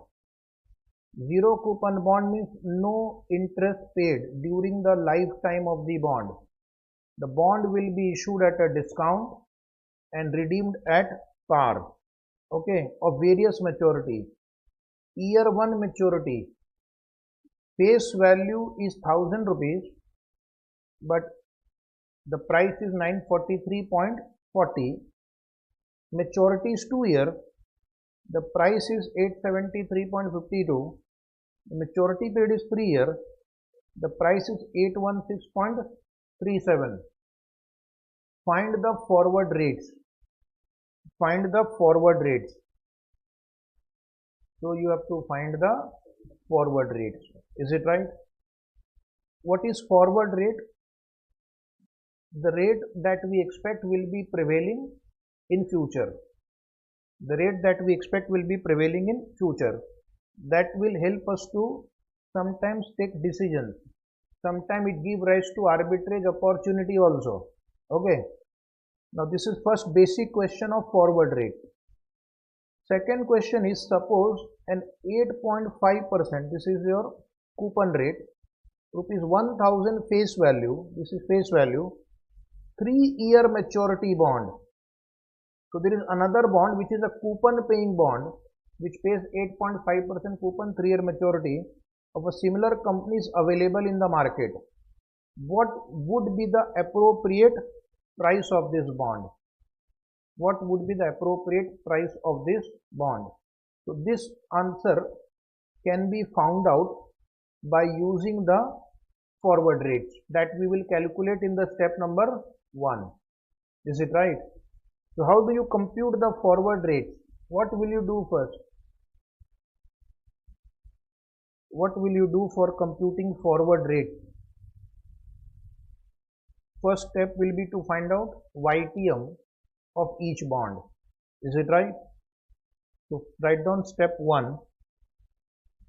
Step 1. First we should calculate the yield of, zero coupon bond. Using the YTM of zero coupon bond, we are able to calculate the forward rate. Now tell me, I am going to ask you a question to check your understanding. First we will calculate the YTM of first bond whose maturity is 1 year. Price is 943.40 and face value is 1000 rupees. What will be the YTM of this bond? No, that 56.60 is the amount. We have to answer in percentage. So you divide by 943.40. Difference you divide by, yes. So the answer for the first bond, it seems, would be 6%. So write down the equation. First write down, we will solve following equation. In a zero coupon bond, all of you know, in a zero coupon bond, the price of the bond today is the present value of the face value or future cash flow. Future cash flow is only face value on redemption. Solve. So this equation you will use for all the three bonds. Price of ZCB is equal to face value upon 1 plus R to the power n. So now we'll first compute. Under that, write down calculation of R01. It means the YTM of 1 year bond today. Using 1 year bond, calculation of R01, spot rate for 1 year maturity. Is it right? R01 means spot rate for 1 year maturity.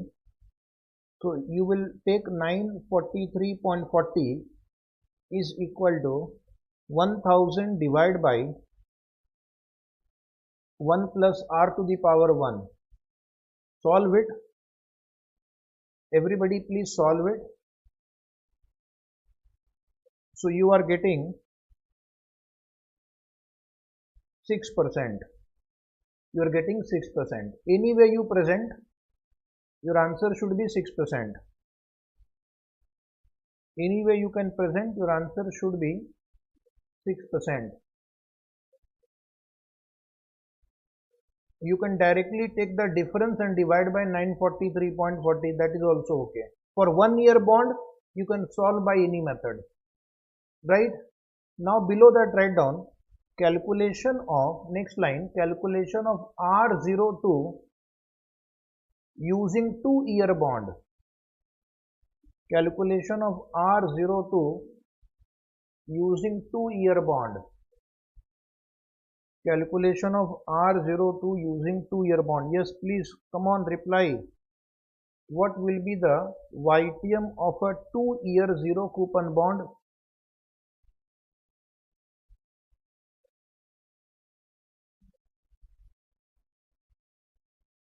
So I will write the equation like this.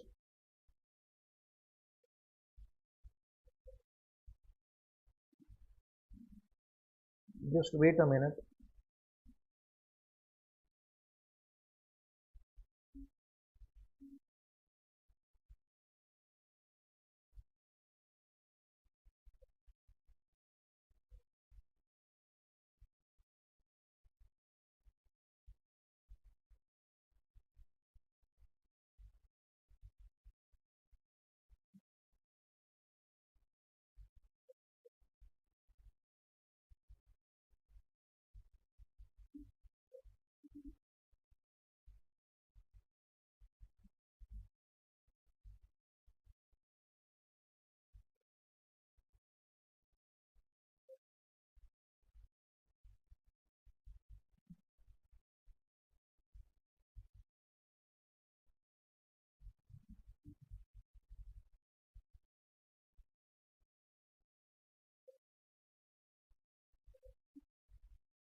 I am just trying to make some correction in the presentation. Can you see the screen now? Hello students, can you see the presentation now?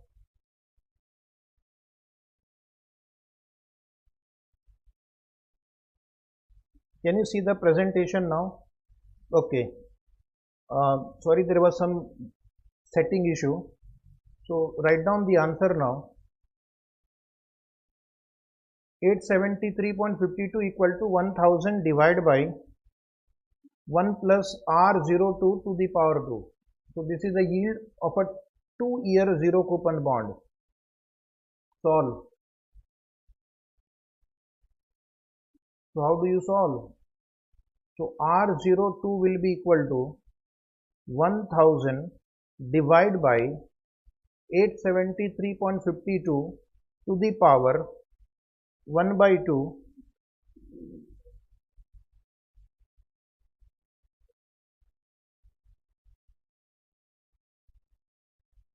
minus 1. Solve. First to take on your calculator this divide by this.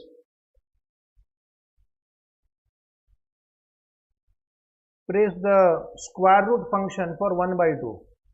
Press the square root function for 1 by 2 minus 1. So how much is the answer here? Yes, Mehul Garg has given 7%. Very good.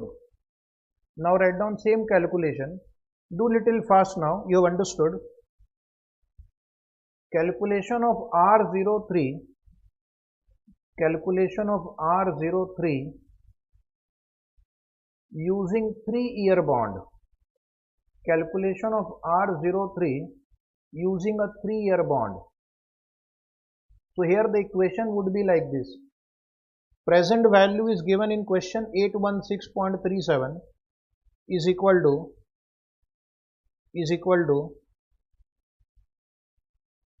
1000 divided by 1 plus R03 to the power 3. 1 plus R03 to the power 3. Okay. These are basic things you have to know. And how do you solve this R03 equal to? Take 1000 divided by 816.37 to the power 1 by 3 minus 1. Third root you have to take. You have to take the third root. Yes, come on. This time it is a challenge.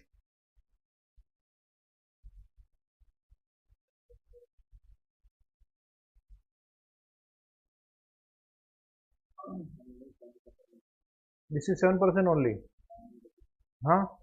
How did you get 7%?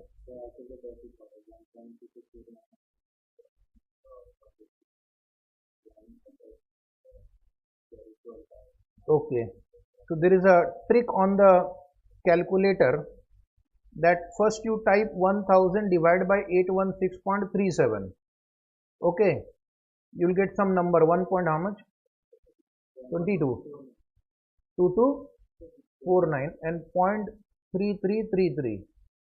This is the answer. Take square root of this number 12 times. 12 times. Then minus 1. Minus 1. Multiplied by 0.3333 plus 1. Multiply equal to 12 times. Multiply equal to 12 times.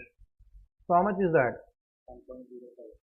So 1.07 minus 1.07. Therefore, the answer is 7%. So these are the YTMs. These are not forward rates. These are the YTMs. Now we will find out the forward rate, which is your first question. Write down step number 2. Step number 2 would be forward rates. Step number 2, write down forward rates. Write the formula for forward rates. Forward rate is equal to 1 plus YTM T to the power T.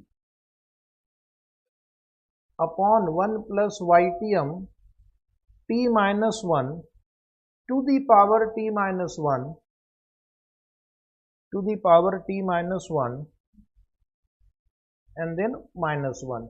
This formula you should know for forward rates.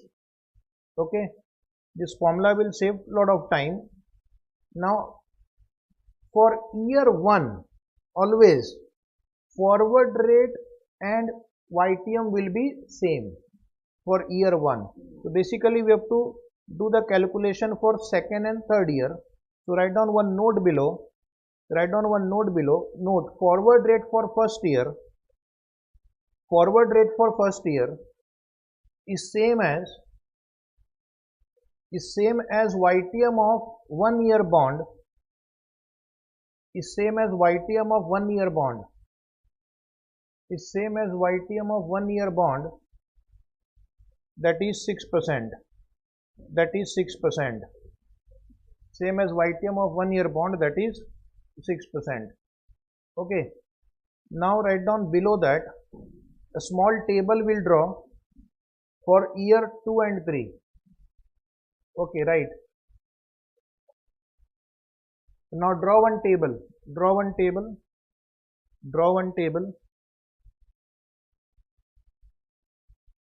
F12 means forward rate for the second year. What will be interest rate after 1 year for a period of 1 year? What will be the interest rate after 1 year for a period of 1 year?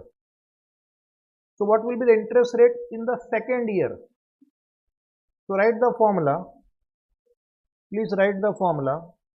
1 plus 0.07 to the power 2, which is the YTM of second year, 0.07 divided by 1.06 minus 1. So this is approximately 8%.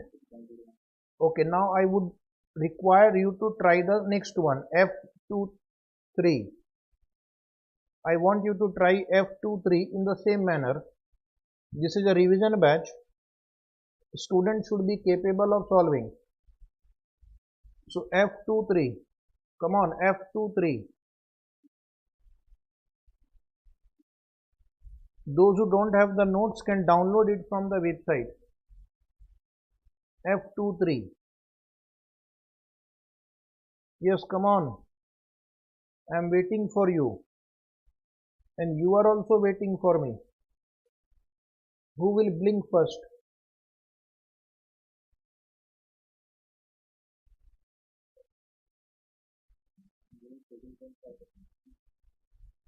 So the answer is 7%. The answer is 7%. Very good, Rishabh. 7%. Is it right? You forgot the power. One student is saying he's forgetting the power. Don't forget the power. You don't know the power of the institute. Okay. Their power will push you down by 6 months. So this was the answer of forward rate. Now next question is, what is the price of a bond? What is the price of a bond which pays a coupon of 8.5%, face value is 1000 and the maturity is 3 years? Using the forward rates we can find it out. Is it right? Or using the YTM we can find it out. So write down the next answer. Calculation of the price of the bond. Calculation of the price of the bond. We have got the forward rates for year 1, 2, 3, correct? So how do you calculate the price of the bond using forward rate? Write down price is equal to first year coupon will be 8.5% of 1000 rupees, 85, correct? And the first year forward rate or YTM is given 1.06%. So this is the present value of coupon of the first year. Now this is the present value of the coupon of the second year. Why we have taken like this? Understand, there are 3 years involved. 6% is the forward rate for this year. 8.009% is the forward rate for this year. So if you will get 85 rupees here, first you will discount by 8.009%. This amount you will discount by 6%. So you are discounting 1 year at a time. You are discounting 1 year at a time. So therefore, we have to divide by, actually we are dividing first by this factor and then we are dividing by this factor. And the same thing for third year also. In the third year, we will get 1000 face value plus 85 rupees coupon.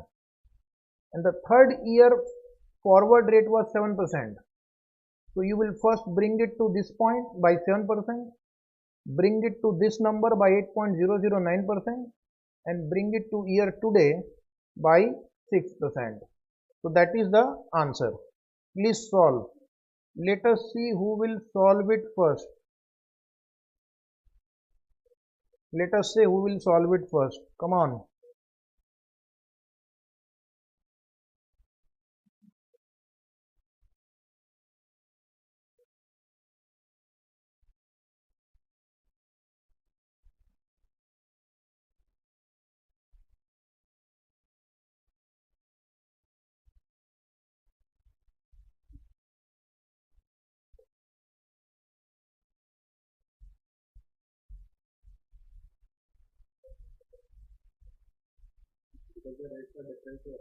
Rates are different for every year. So we are basically pulling it down 1 year at a time. Yes. So if you get 1085 at the end of third year, the discount rate for this period is 7%. So we have taken 7%. Then you will get a present value at this point. To bring it to this point, you discount it by 8.009%. You got the value here. To bring it down to year 0 level, you discount it by 6%. So who got the answer? Anybody who got the answer? Check the final answer. This way, using forward rates, we can compute the price of a coupon bond also. So please reply if you can. What is the answer? What is the answer? Please reply.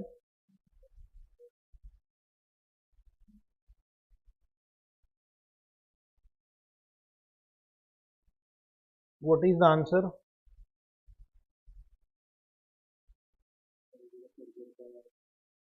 $1040.12. 1040.12 is right. So this is how you calculate the price of a bond given the forward rates. And how do you compute the forward rate? By using YTM. First you have to get the YTM of zero coupon bonds. Okay. If the rates were like different for first 2 years, then you could have taken a PGA for 2 years. Right? Yes, if the rate was same for first and second year. If the rate is same, you can apply the annuity factor. Okay. So this was bond valuation.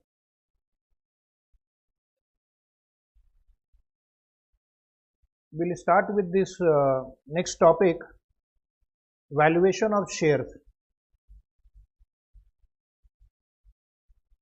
This topic is again important for exam.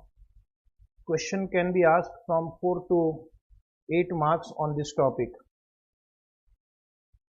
So let us start with one November 2020 question for 8 marks. A little tricky question if you have not prepared well in advance. So I would highly recommend that you must prepare this question before you go to the exam. Question number 1. From November 2020 exam for 8 marks. An investor is considering to purchase the equity share of LX Limited, whose current market price is rupees 112. Current market price is given 112 rupees. Okay.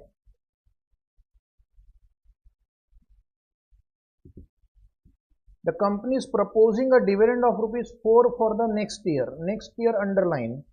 So D1. Next year means dividend of year 1.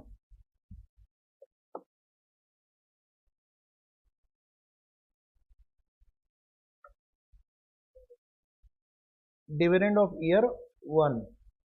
Now LX Limited is expected to grow at 20% per annum for the next 4 years. It is expected to grow at the rate of 20% per annum for the next 4 years. So every year the dividend will grow at the rate of 20% till 4th year, and then what will happen? The growth will decline linearly to 16% per annum after the first 4 years. So see, the growth rate will be, suppose I draw a line, the growth rate will be 20% for year 1, 2, 3, 4, and then it will decline every year. It will decline every year to 16%. From 20 it will become 16 over the next 4 years. Okay, so each year how much will be the decline? Each year how much will be the decline? Decline will be 1%. Decline will be 1%. So it means the growth rate will become 19, 18, 17, and then it will become 16, and it will remain at 16 forever. Then it will remain at 16 forever. Okay.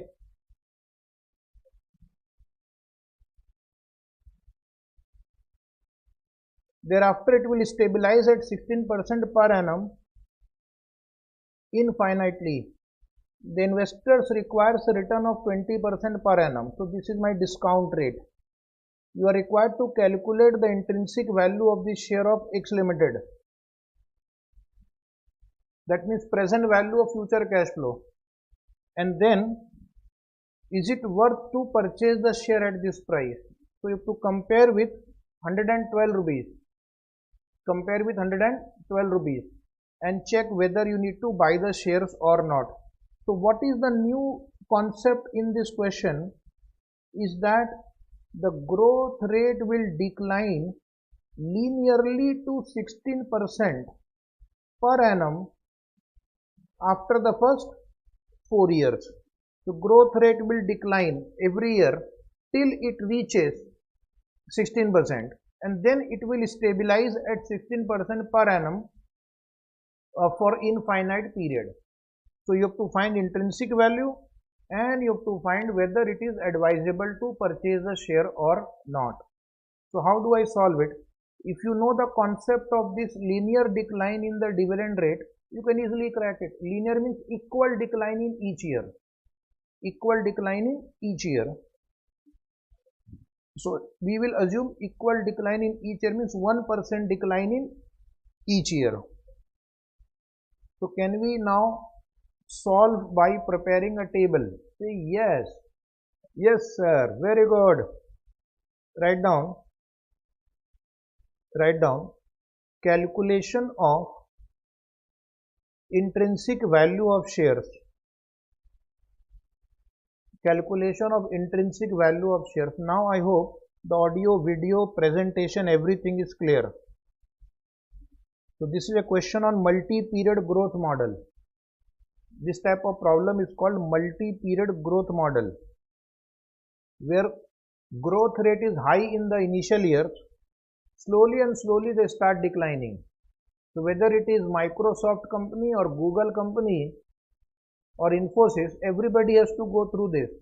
First few years they are making super normal profit, then they give more dividend, but later on as the competition increases, no new innovation happens, the growth rate starts declining and then it becomes stable at a normal rate. So I am going to draw total 5 columns. First column write year, second column growth rate, third column dividend, fourth column PV factor at 20%, which is given in the problem. So respect the institute, they have given you the factor. And last column present value. So first you write down year 1. First write down year 1 growth rate 20. But they have given year 1 dividend is 4 rupees. So don't further add 20%. It is already including growth of 20%. Read the first second line. The company is proposing a dividend of 4 for the next year. So some student might take 4 plus 20%. It is 4 only. Discounting factor printed in the question book 0.833. Kindly multiply 3.33. 3.33. Now year 2 write down. Now you will add 20%. First, second, third, fourth. Growth rate is 20%. 20%.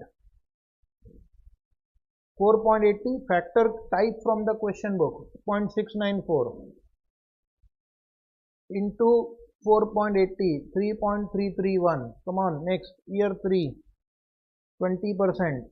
Add 20%. 4.80 plus 20% 5.76 factor 0.579 multiply 3.335. Year 4 again 20%. Up to year 4 the growth rate will be 20%. The factor is given 0.482 multiply 3.332. Everybody should reply. Now wait. After year 4, the question says third line, growth will decline linearly. Growth will decline linearly. There may be a spelling mistake in the book. Linearly means by equal percentage. Linearly to 16%. So from 20 it will become 16 linearly, equally. So we will assume decline is by 1%. The question is not very clear on that. After the first 4 years, so it will become 19. So now your dividend will be previous dividend plus 19%. 8.225. Factor is given 0.402. Multiply. Kindly multiply 3.307. Right. Year 6 18%. Take 8.225 plus 18%. You will get 9.706. Factor is given 0.335. Multiply 3.251. Very good. 7. Growth rate will be 17 now. Take the previous dividend plus 17%. 11.356. Factor is given 0.279. Come on, student, come on, multiply. 3.168. Now after that, from 8th year and onward, the growth rate will be 16%. So it will become a constant growth model formula. You remember constant growth model formula D1 upon KE minus G. So that means we have to make a small working note for that. So from 8 till infinity, 8 to infinity, we will prepare a working note for that. The growth rate will be 16%. Now don't take this figure and plus 16.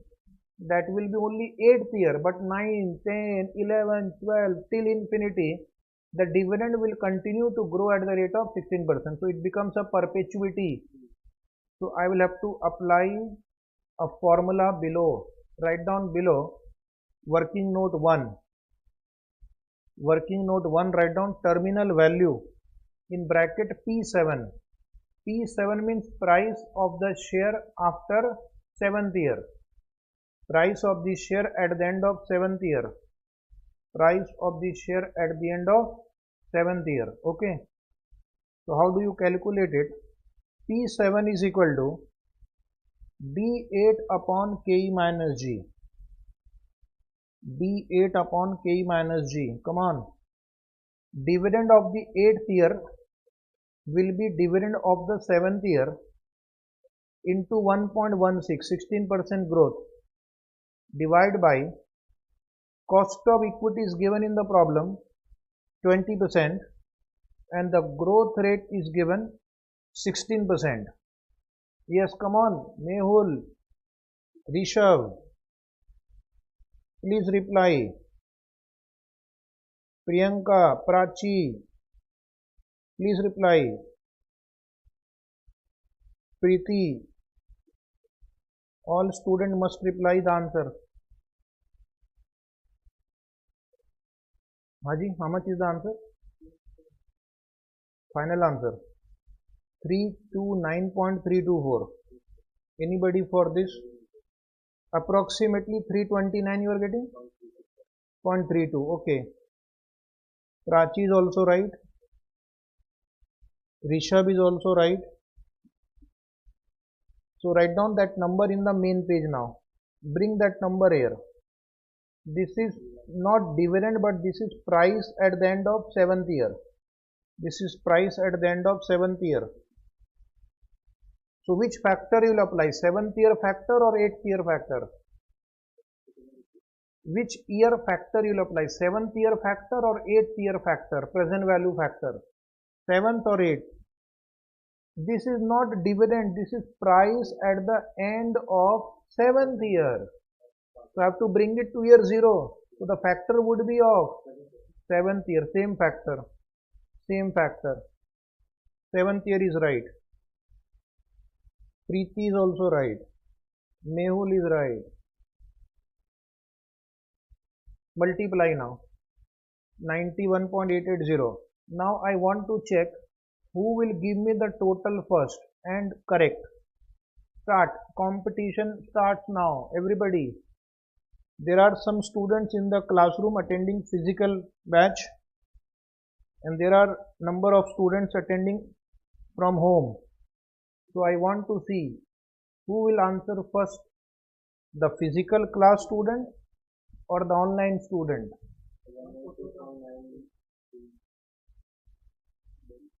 114.94. Oh, physical class student got it right.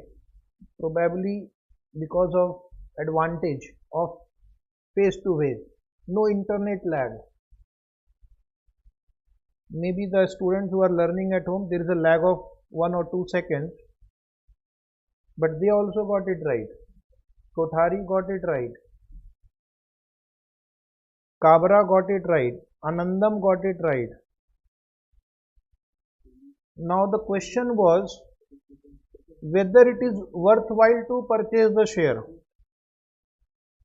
Market price is 112. Market price is 112. Intrinsic value is 114. You are getting the share cheaper. So tell me again, buy or not to buy? Buy or not to buy? Buy or not to buy? Mehul is right. So what advice will you write? Should the investor buy the share or not? The answer is yes, buy, because it is cheaper. Yes, you have some query? Write down advice.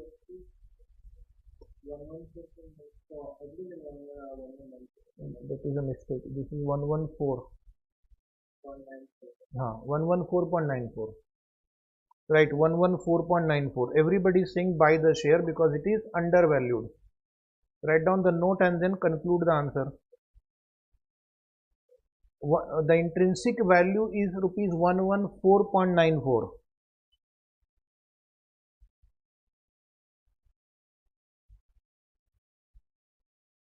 Whereas the current market price is 112. Whereas the current market price is 112. Therefore, the stock is underpriced. Write nicely. Hence, it should be purchased. Hence, it should be purchased. Hence, it should be purchased. Yes, cost of equity means investors required return 20%. That is the discount rate investor will use to calculate the present value. So this answer is over. Question for 8 marks in the exam, bonus mark. Okay. So do the practice before you go to the exam. Looks easy once you solve. Now try question number 2. This is from July 21 exam for 5 marks. NM Limited is aspiring to enter the capital market in 3 years time. NM, Narendra Modi Limited. Okay. Okay. We will not make more comments on that. The board wants to attain the target price of 70 for its share at the end of 3 years. So what is the target price after 3 years? 70 rupees. The target price is 70 rupees. The present value of the share is 52.03. What is the present value? 52.03. Dividend is expected to grow at a rate of 15% for the next 3 years. NML uses dividend growth model for its projection. The required rate of return is 15%. That is your cost of equity or discount rate. Very interesting question. You are required to calculate the amount of dividend to be declared by the board in the base year so as to achieve the target price. So they have given you the answer 52.03. This is P0. This is P3. D1, D2, D3 is not given. The student has to find D1. The student has to find D1. First chance to you. First chance to the student. Suppose you are appearing in this exam and this question appears for 5 marks. What would be the dividend of the base year, means first year, so as to achieve the target price? Yes, anybody wants to reply? Again you have to solve equation. Is it right?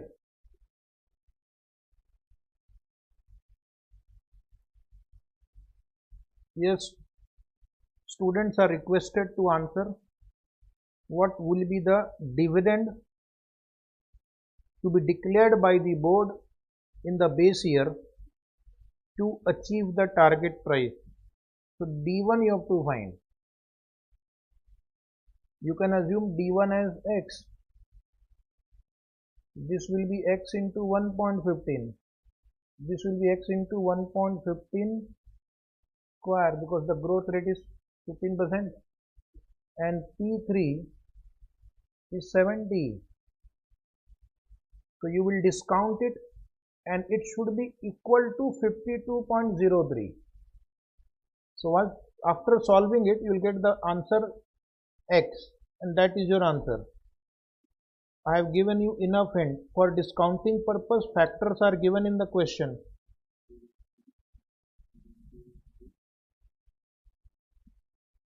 Come on, come on.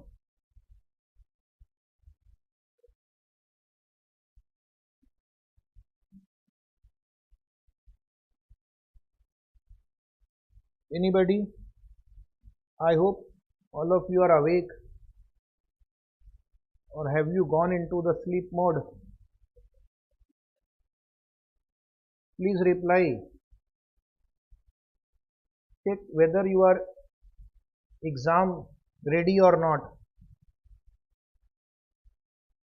Are you exam ready? If yes, answer this question.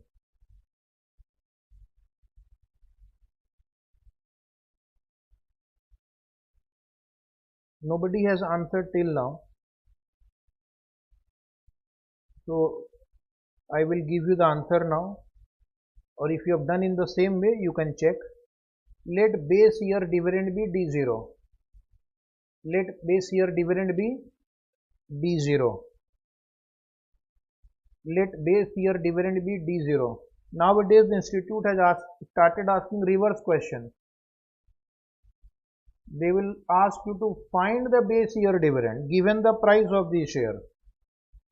So please write calculation of share price today like a normal question solve, and it will be equated with the price today 52.03, and that will give you the value of D0, and you can find the value of D1 also, correct?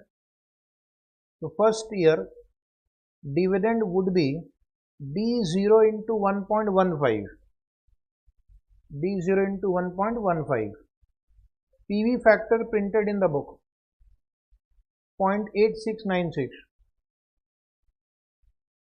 Multiply, you will get, how do you multiply? 0.8696 into 1.15 will give you this number, and then write D0.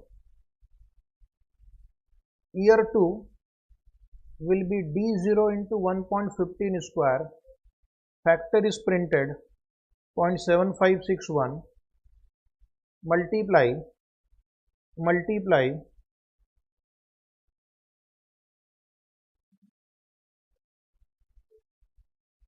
how much you are getting? 0.99994 D0 you are getting. Very good. Those who are replying, one student has already answered, Geetika, she has answered 2. Let us check.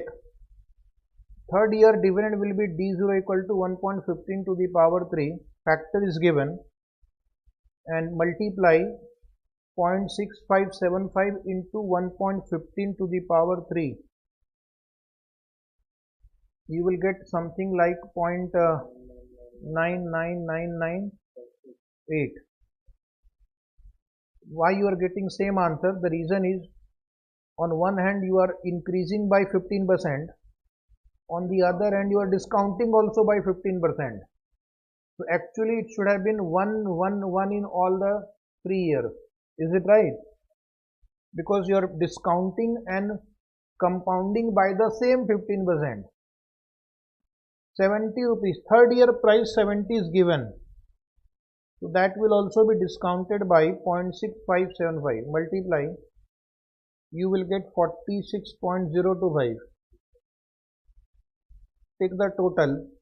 First you add these three numbers which has D0.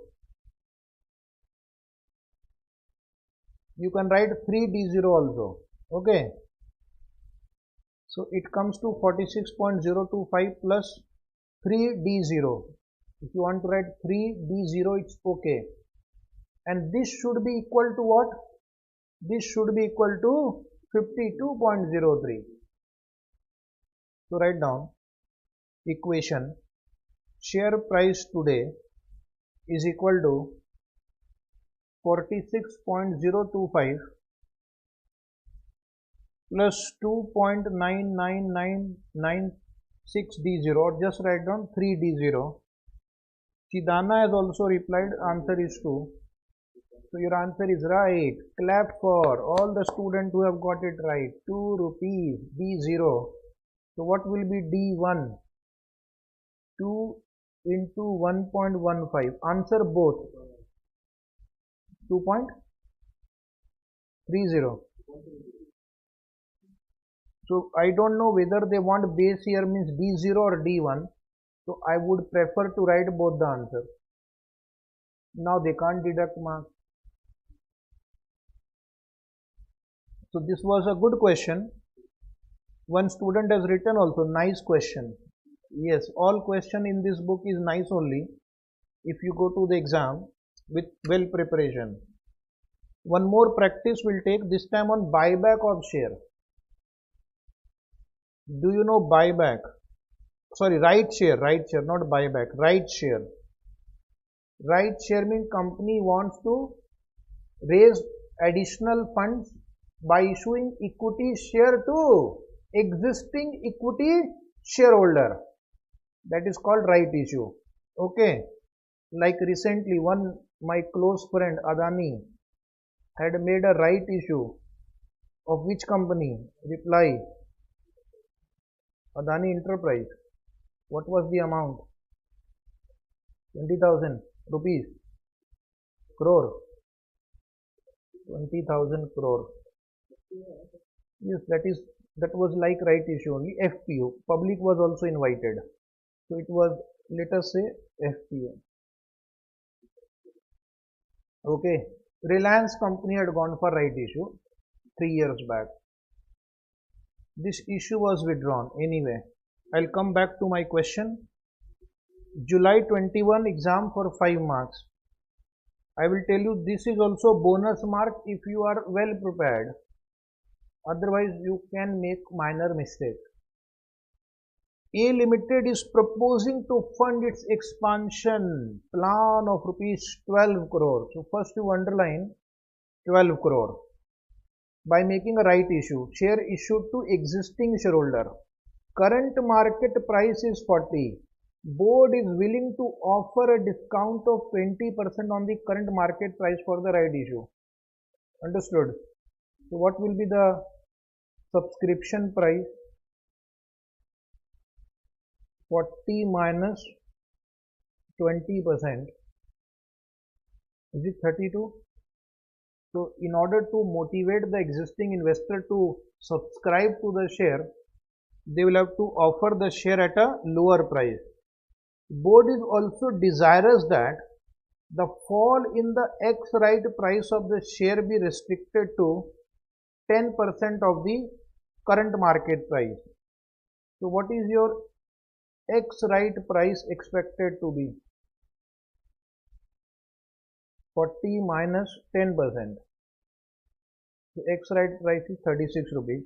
Calculate number of new equity share to be offered for each right held.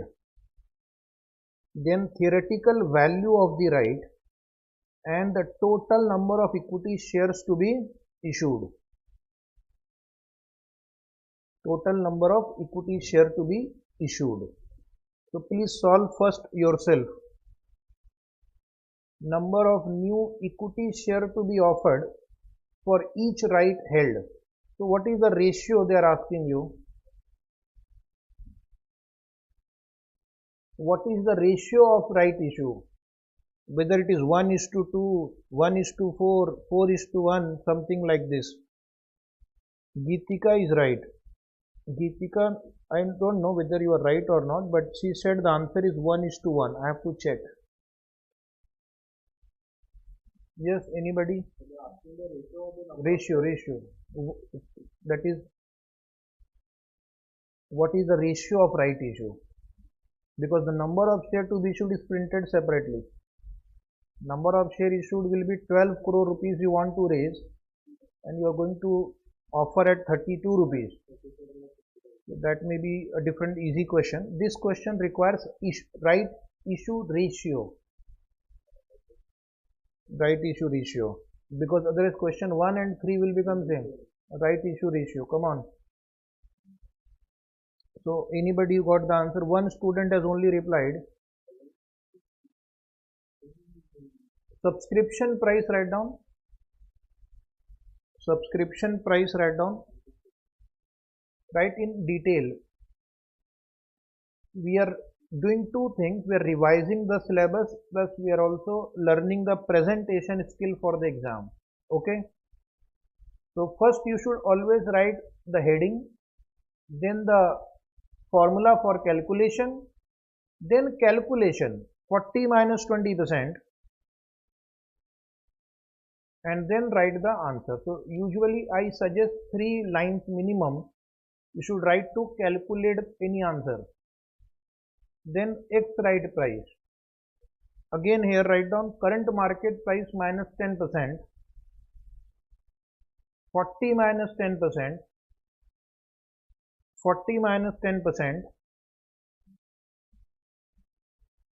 Okay, then you will get 36 rupees. Those who don't have the notes will download from our website vinod.in. You will find in the free resources section at the top. Now write down step 3. This was a tricky question. Only one student has answered till now. Calculation of ratio in which right shares are to be issued. Calculation of ratio in which right shares are to be issued. Do you remember the formula of X right price? This formula is taught in the class. This formula is also in EPS chapter also. In intermediate AS20 EPS, come right price, X right price, subscription price. So the formula is come right price into right ratio plus subscription price divided by right ratio plus 1 divided by right ratio plus 1.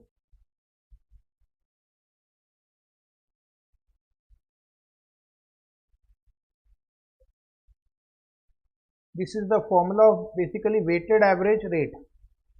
It's a formula of weighted average rate. So now you put the values. 36 is equal to 40 into X. 40 into X. X is the right ratio plus 32, which is the subscription price, divided by X plus 1. Divided by X plus 1. Now I hope you can solve. Come on, quickly. Students are not replying. Have you gone into sleep mode?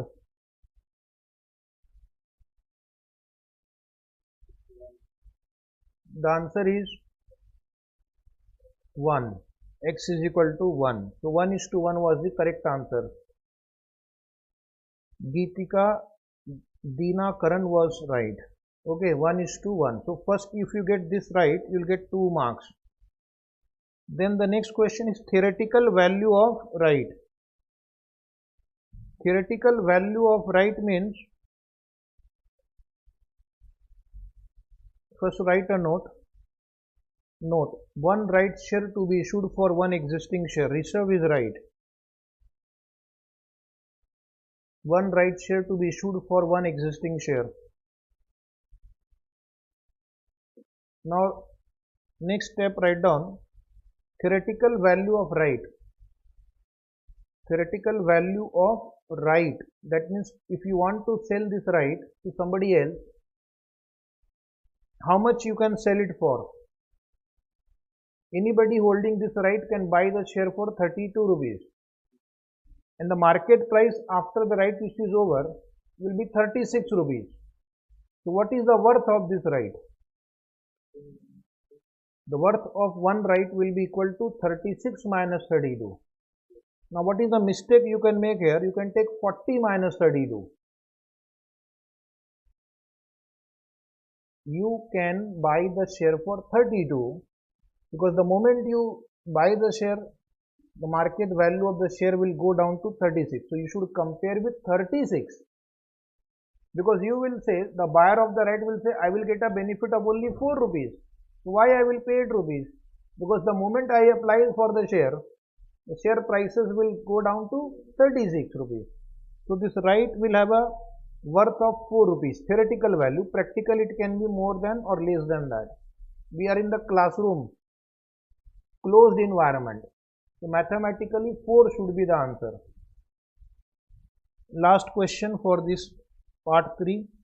Part 3 of the question 3. Number of right share to be issued. Write down.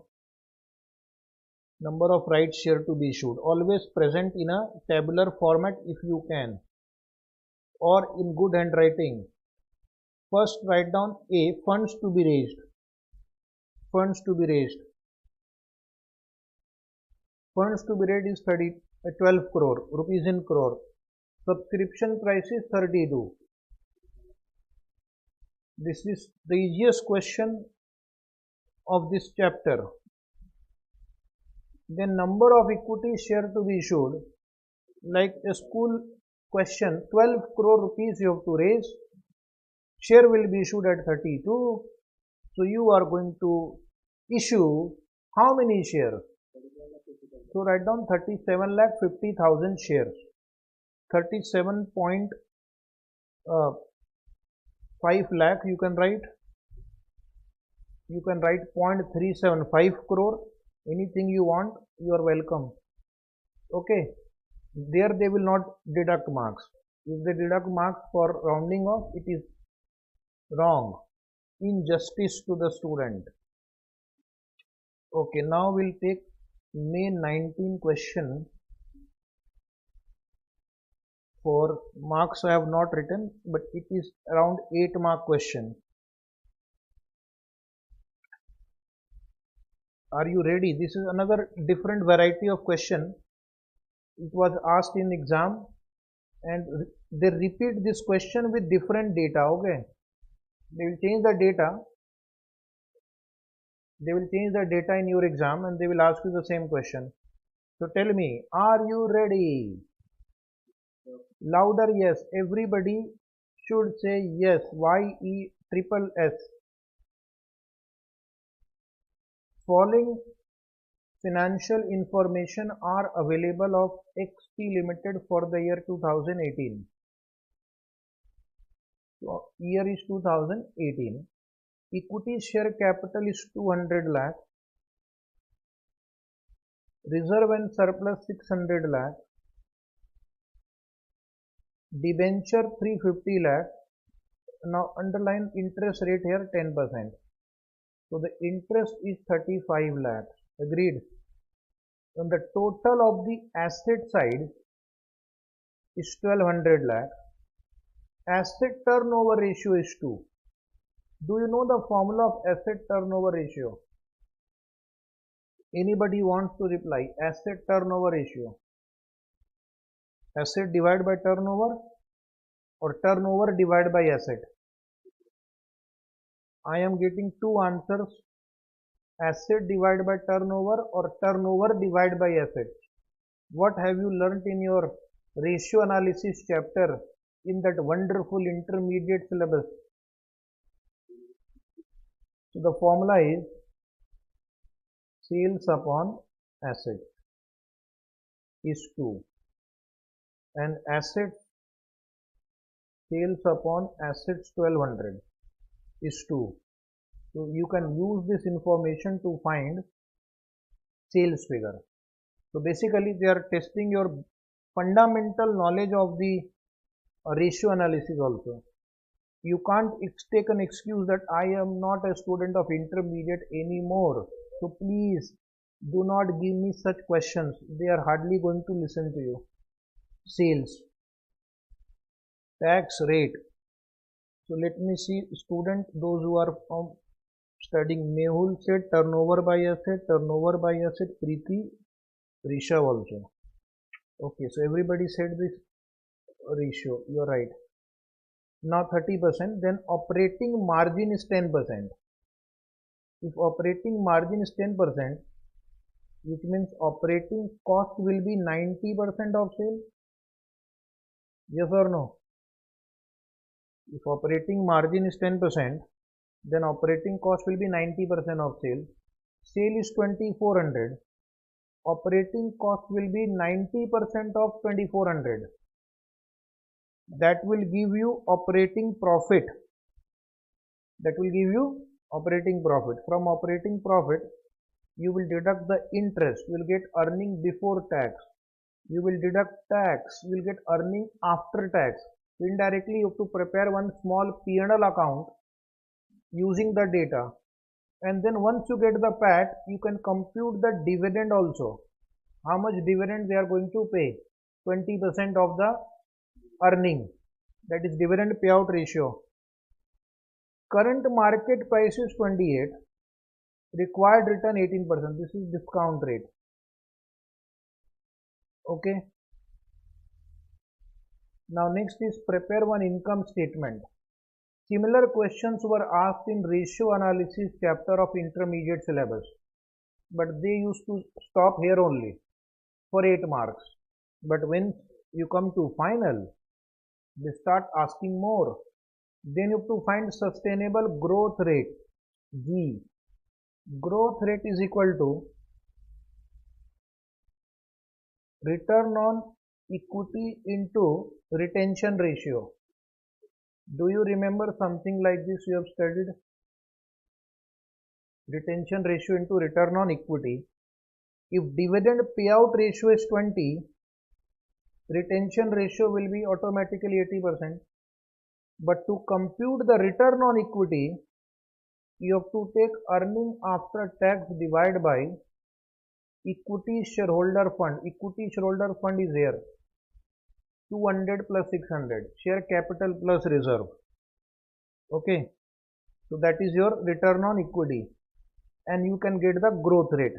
So once you get the growth rate, then you can find the price of the share using dividend discount model, D1 upon K minus G. Give your opinion on the investment in the company share at the current price. Current market price is 28. You will get intrinsic value in answer 3. Compare intrinsic value with current price, like in question number 1 we did today, and you will be able to conclude whether we need to buy the share or not. Say yes. So did you like this question? Did you like my selection of question for your next exam? Do this type of question come in the exam? Read below what is written. May 2019 exam. The questions are repeated after 2-3 years. Okay, and now the high time that this question will come again. They keep repeating after 3-4 years. Okay, they will not repeat in the immediate exam. Anyway, why we are discussing non-core issues? We have to learn. Syllabus is vast. Anything can be asked. But I have tried to ensure that most of the concepts are covered in less time. So start with step 1, calculation of sales and operating cost. Calculation of sales and operating cost, because first I need to find sales. Then only we can prepare the income statement. Right hand side rupees in lakhs. Point number A, total asset 1200. Point B, asset turnover ratio 2 times. Asset turnover ratio 2 times.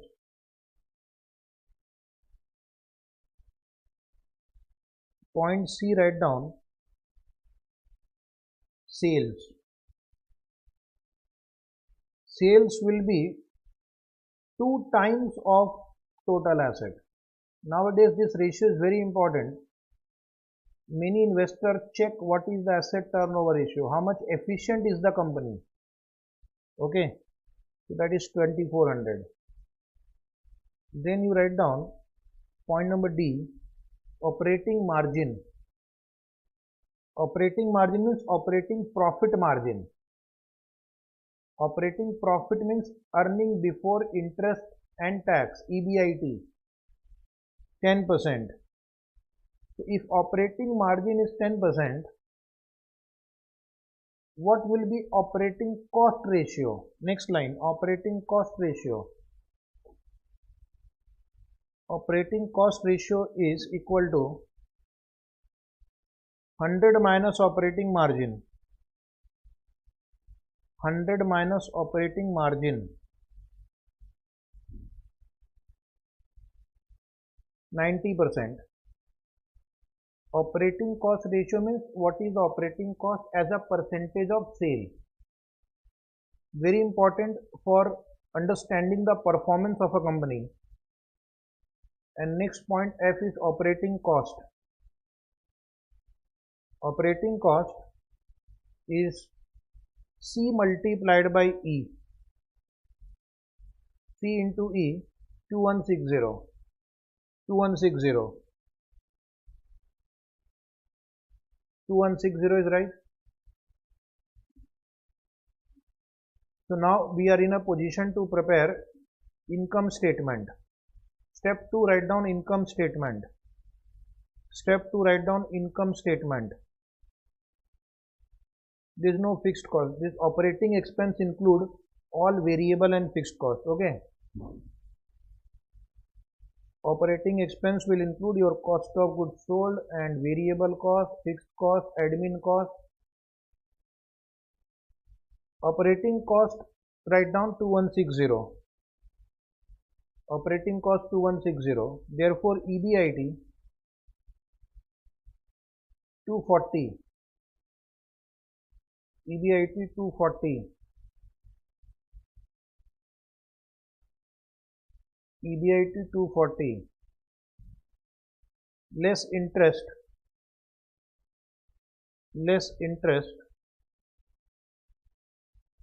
That is 350 into 10%. 35. Therefore, EBT is C minus D. See the presentation in detail. 205 C minus D. Easy for the examiner to check. Point F, tax at the rate of 30%.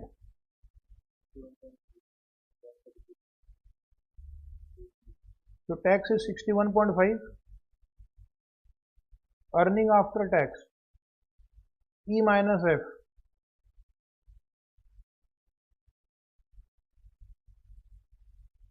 143.5.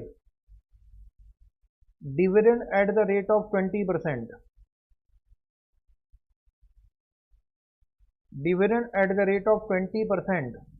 20% of earning. 20% of 143.5. 28.7. And point number I, retained earning.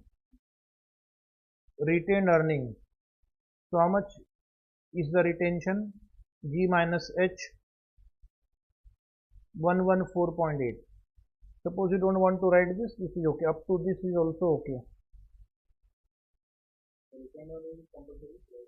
Not required, but in the institute answer it was written.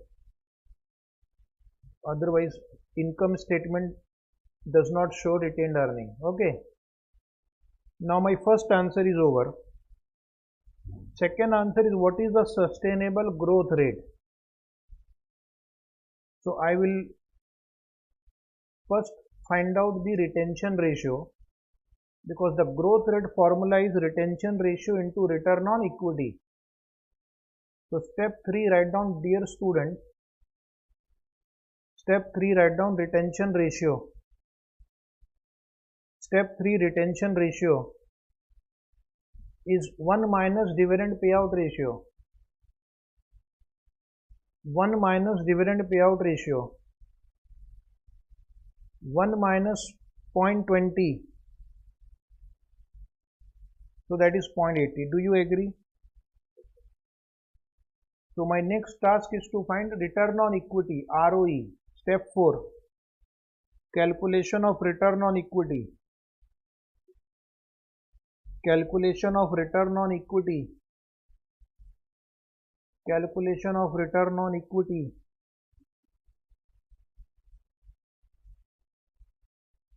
So the formula will be PAT upon net worth. Earning after tax upon shareholder fund. Earning after tax upon equity shareholder fund.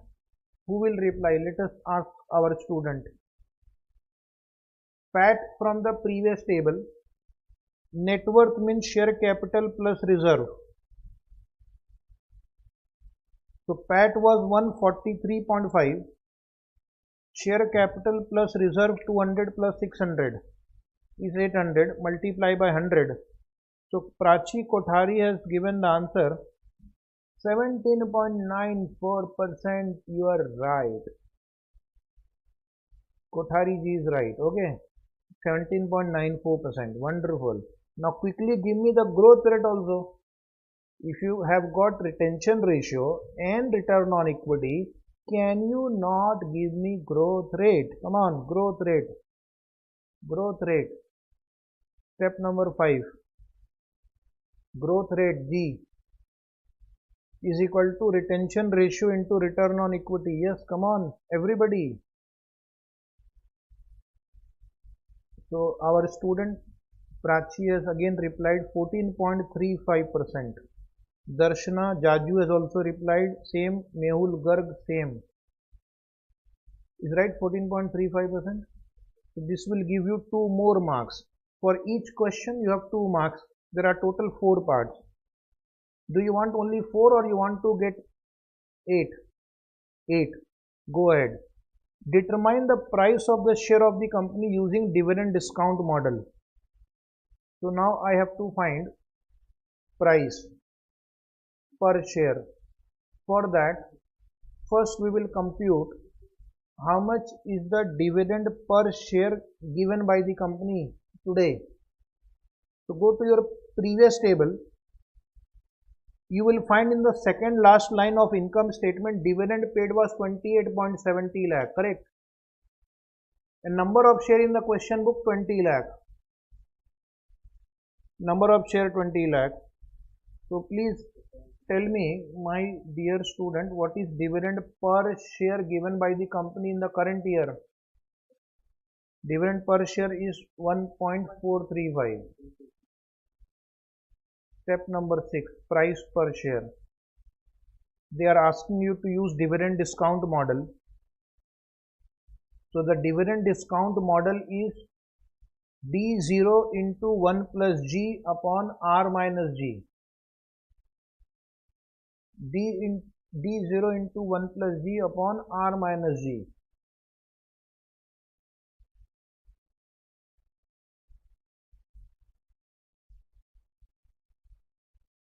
Solve.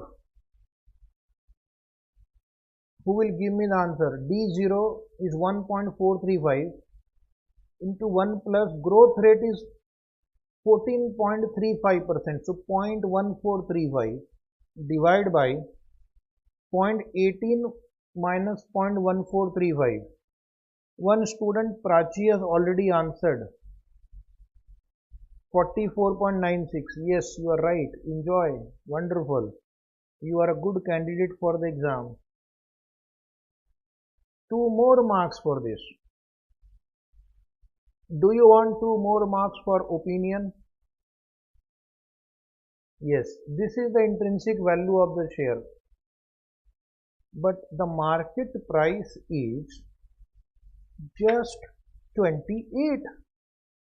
The market price is just 28. So recommend buy or don't buy. Market price is lower than intrinsic value. Buy. Please reply everyone. All the students will reply buy. So most of the students are saying buy. So write down the advice.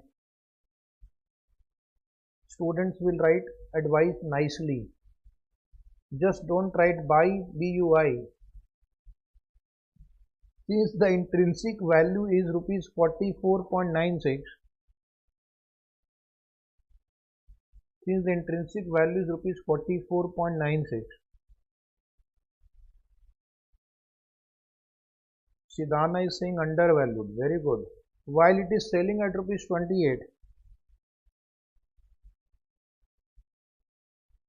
hence it is underpriced.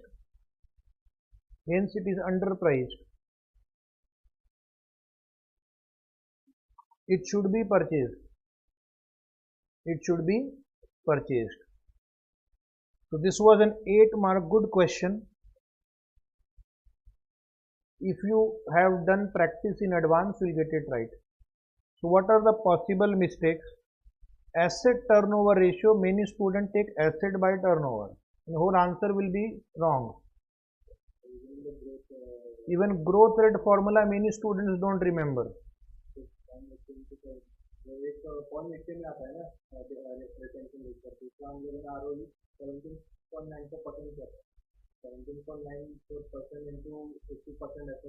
Then also the answer is you will get same. Don't worry.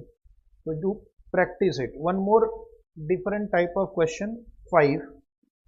May 18 RTP. But a good question.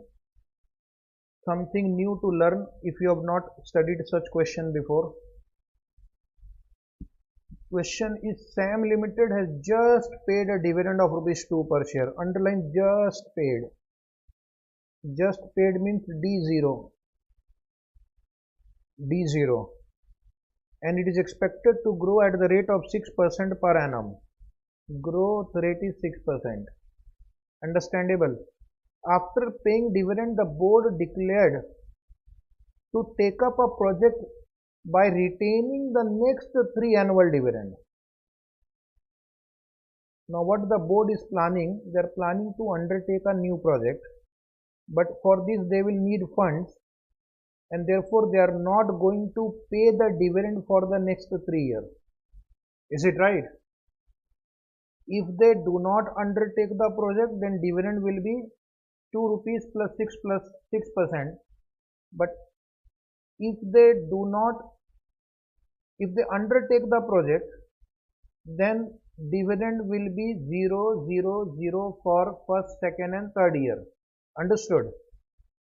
It is expected that this project is of the same risk as the existing project, means same discount rate. It means same discount rate. The result of this project will start coming from the 4th year onward from now.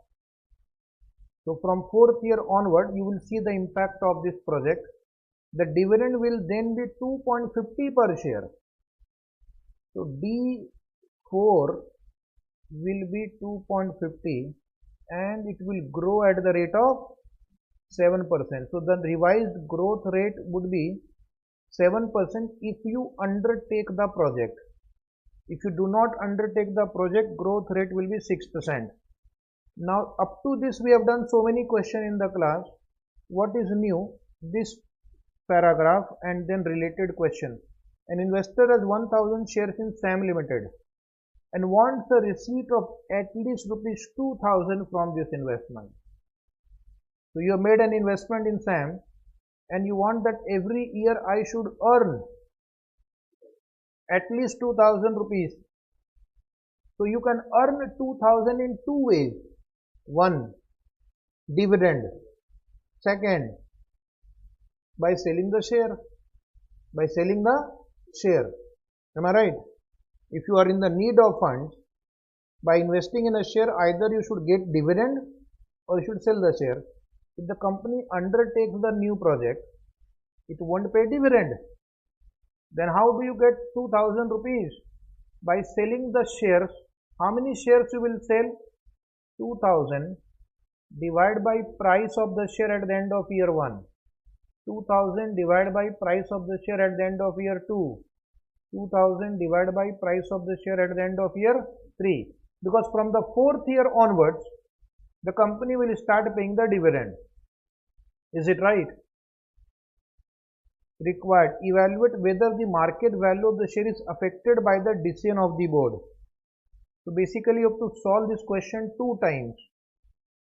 First, using this data, and second using this data, and check whether the price of the share today will be higher by undertaking a new project or not.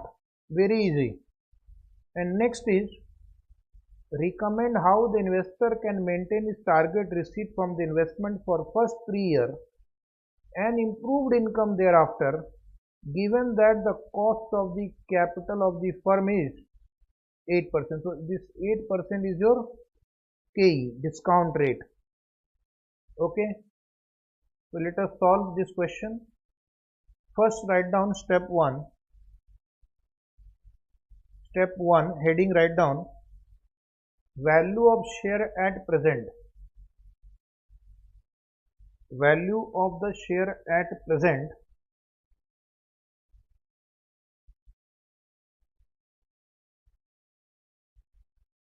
before undertaking the project.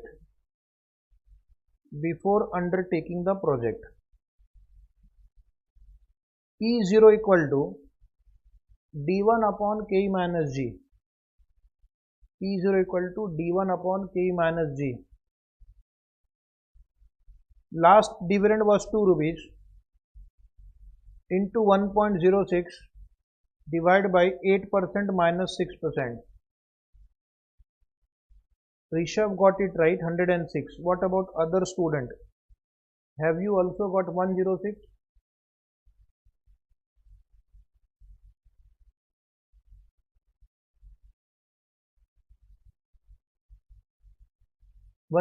is right.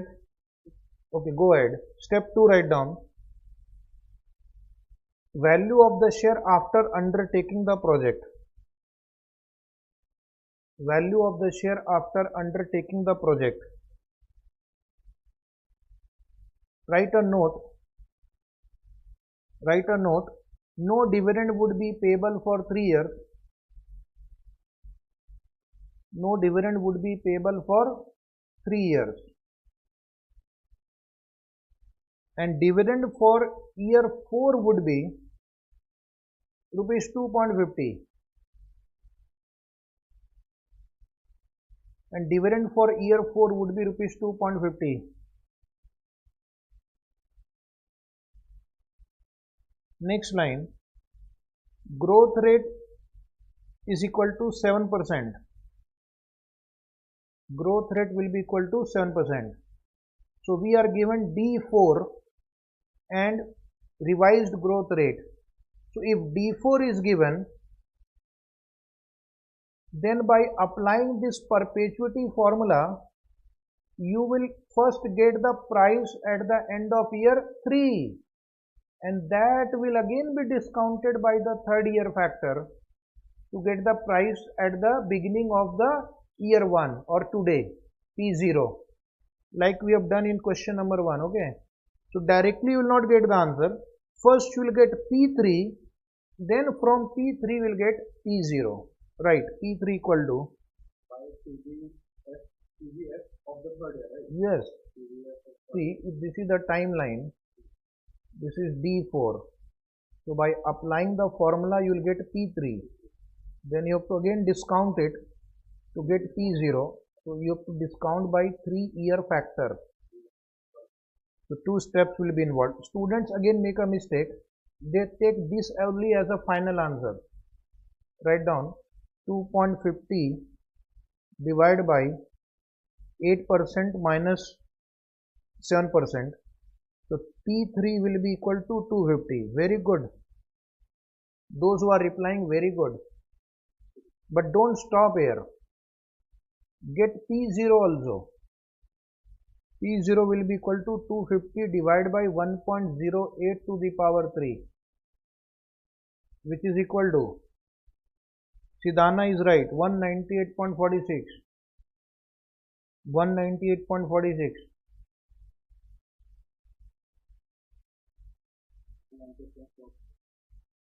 Yes, 198.46 is also okay. So this is your first answer. Whether the market value of the share is affected by the decision of the board. From 106 rupees, it has moved to 198.46. So the answer is yes. Write a note. Every time write a note as per the question. The price of the share is expected to increase. The price of the share is expected to increase from rupees 106 to rupees 198.45 or 46, whatever. Price of the share is expected to increase from rupees 106 to rupees 198.45 after the announcement of the project. Okay. Now the question is, the investor wants 2000 rupees every year. The investor wants 2000 rupees every year. Understood? But company is not going to pay the dividend. So you will have to sell the share. So I need to find price of the share at the end of year 3, year 2, year 1. Year 3 already we have computed 250. So write down, the investor can take up this situation as follows. The investor can take up this situation as follows. You can just save time by writing price, calculation and rupee. P3. P3 will be directly write 250. Already calculated. P3 250 already calculated. Then write down P2. P2 will be, this is the price of the third year. So if you discount it by 1 year factor, from P3 it will become P2. So type 250 divided by 1.08. 250 is here. You have to bring it to year 2. So gap is 1 year. So just simply you take 250 divided by 1.08. That will give you price at the end of year 2. How much? 231.48. Don't write so much. You can just write down 250 divided by 1.08. And year 3 write down P1 write down P1. Take this number and divide by 1.08. Take 231.48. Write like this, 231.48 divided by 1.08. Just bring it down by 1 year. Yes, Rishabh, come on. So he is getting 214.33. These are the prices of the share at the end of year 1, 2, 3. Up to this is understandable. Now step 3 write down.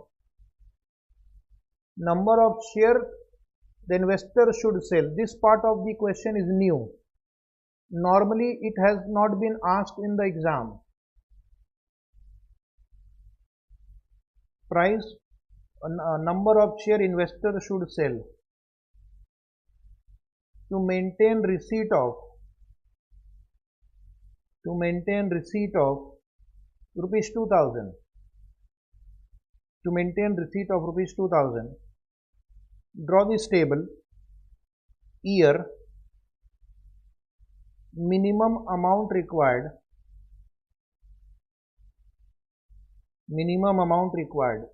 price per share, last column number of shares to be sold,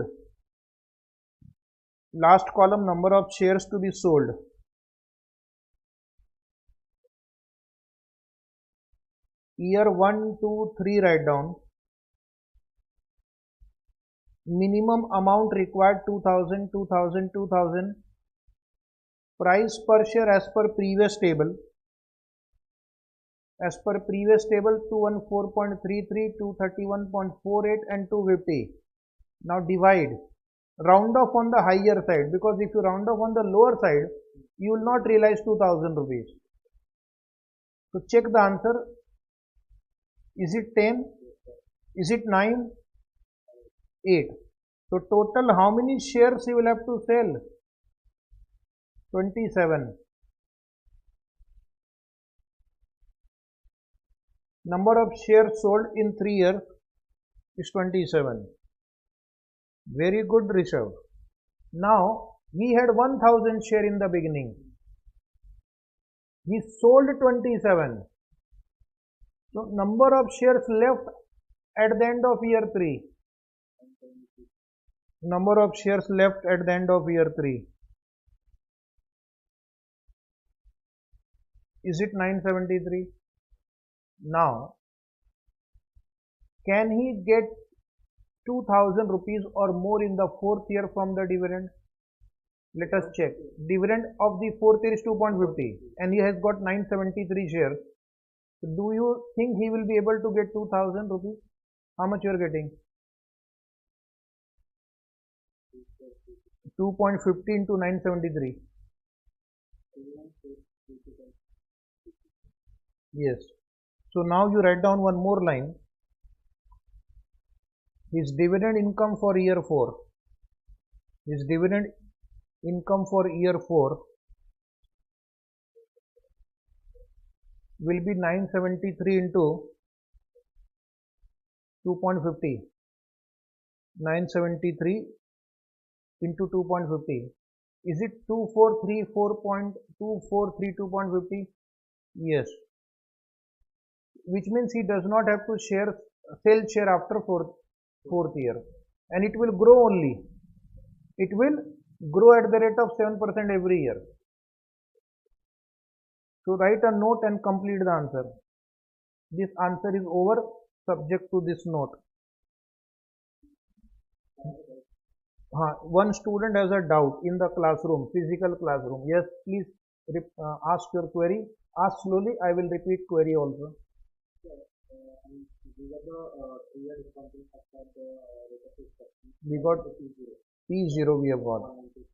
That was price today. You can do reverse working also. You can do reverse. Answer will be same. From P0, if you multiply by 1.08, you'll get the same answer. Yeah, discounting and compounding will give you same answer. Whichever way you can do. Again, you can take P1 and into 1.08. You can take P2 into 1.08. You are doing the same thing. If you want to present like this for P1, P2, P3, you can do it. Just write a note and complete the answer. Write this note. One more confusion. No, the discounting and compounding are same thing. One takes you to the future, one takes you to the present. Write down a last line. Thus, if the project is taken up by the company,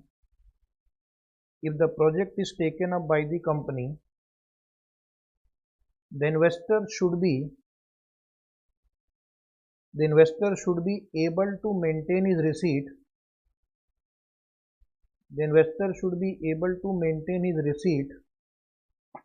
Of at least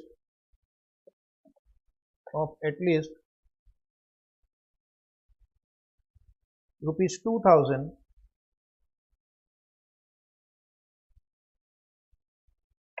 for first 3 years,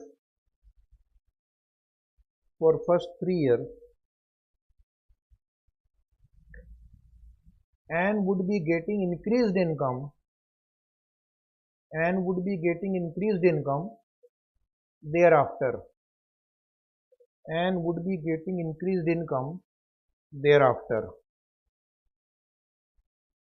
So today we'll stop here. We'll continue tomorrow at the same time. So please be present. I hope you enjoyed today's lecture. Those who are at home, kindly reply, did you enjoy? Say yes. You can say no also if you have not enjoyed.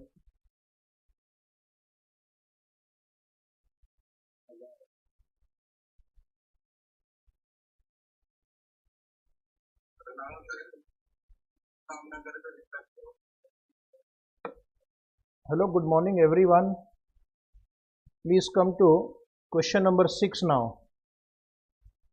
Please come to question number 6. Valuation of share. May 2021 RTP question. May 2021 RTP question. Are you ready? So this is the question. ABC Limited just declared a dividend of rupees 28 per share. Mr. A, underline this 28 rupees, just declared means D0. Just declared means D0. Declared a dividend of rupees 28 per share. Mr. A is planning to purchase the share of ABC Limited, anticipating increase in growth rate from 8% to 9%. So what will be the growth rate henceforth? 9%. Growth rate will increase from 8% to 9%, which will continue for 3 years. So this 9% growth rate will continue for 3 years. He also expects the market price of the share to be 720 after 3 years. So this is P3 720. You are required to determine the maximum amount Mr. A should pay for the share if the discount rate is 13%. So you have to find intrinsic value. The maximum price Mr. A will be willing to pay for the share if he is of the opinion that 9% growth rate can be maintained indefinitely. Indefinitely means forever. Okay, indefinitely means forever. So that means you will simply apply the formula for second part, D1 upon K minus G. The price of this share at the end of third year.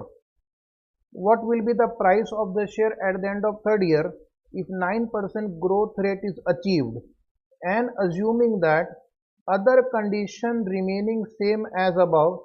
So you have to find P3. So P3 will be D4 upon K minus G. Is it right? D4 upon K minus G will be P3. So the third question you have to find P3, and the instruction is calculate rupee amount up to 2 decimal point.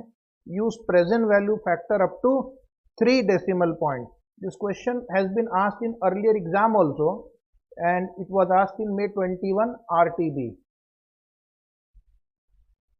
So first we will solve part 1, where dividend for the first 3 years will grow at the rate of 9%, and then after 3 years the price will be 720 rupees. So write down. Basic question, sometimes they ask in the exam, and it is a bonus mark. Expected dividend for next 3 years. Expected dividend for next 3 years. Year 1 D1 is equal to last dividend paid is 28. Growth rate is 9%. Very easy question. So 30.52. Year 2 write down. Year 2 D2 will be 28 into 1.09 to the power 2. So the second year expected dividend is 33.27. Check. Is it right? Year 3. 28 into 1.09 to the power 3. 36.26. And the price of the share is 720. Next line write down required rate of return.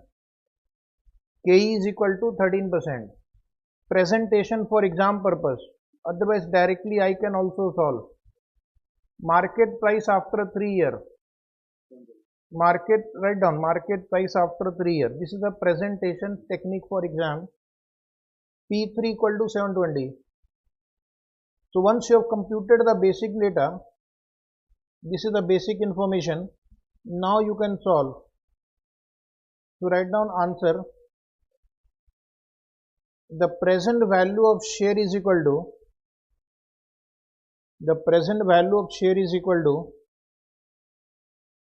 P0 equal to, you can present in tabular format, you can present in equation format.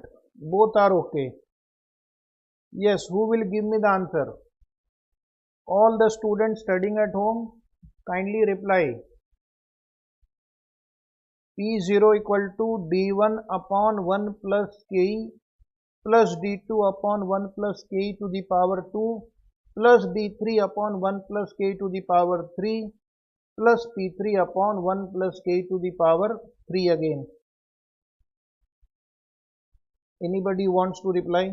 One student has already replied 577.15. Rishabh. Let me also check. These are the 3 dividend and 720 is the price. Students are requested to solve. Preeti, 577. Very good. 577.15 is the right answer. Amazing. So you got 2 marks for this much effort. Now those who have done can try second part.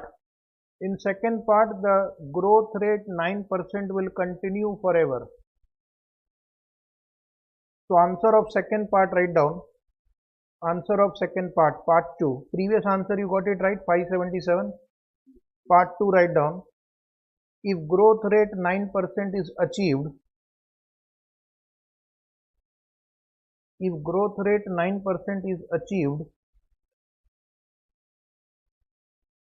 for indefinite period,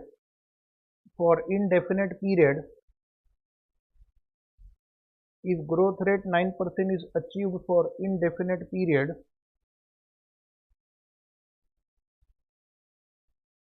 then maximum price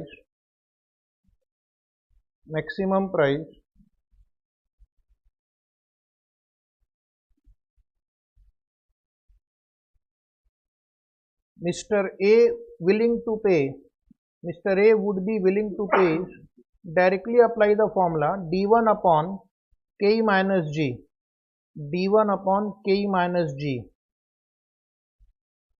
Rishabh is right, d1 upon k minus g. So that comes to 30.52 divided by 13% minus 9%. 30.52 already calculated. So write down 763. So once again Rishabh got it right before everybody else. Okay. Any query on this? The previous answer was 577.15. Second answer is 763. Now I am going to ask you the third answer. So the competition begins. Please reply third answer. Write down answer of part 3. Assuming that conditions mentioned above remain same. Assuming that conditions mentioned above remained same, the price expected after 3 years will be, the price expected after 3 years will be, try, I am waiting for your answer. What will be P3? P3 will be D4 upon K minus G. D4 will be D3 already calculated into 1 plus G. So see the answer. P3 will be equal to D4 upon K minus G. D3 into 1.09 divided by 13% minus 9%. So one student Rishabh got 988. Preeti Anandam got 988. Okay, 988 point anything is okay. 988 you have reached. You got one more mark.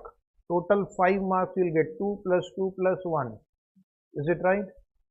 So that was relatively easy question. So this way we have taken some important question on valuation of share. Mehul has also got it right. Now our next topic would be related to this only. Some formula we have used there will be required in the next topic also, called portfolio management. Is it right? So how many of you like portfolio management? Say yes, we like, or say no, we don't like. Yes or no. Student should reply. Accordingly I will decide the speed. Do you like?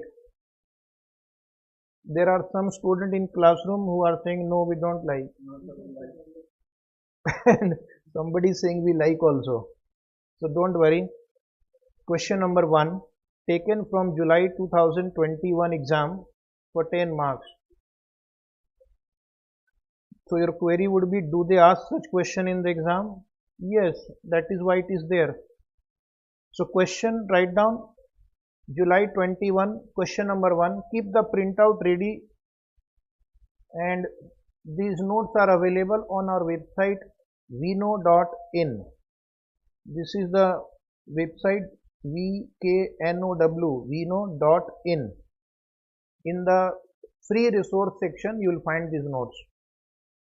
Mr. X is having 1 lakh shares of Messrs. Kanakya Limited.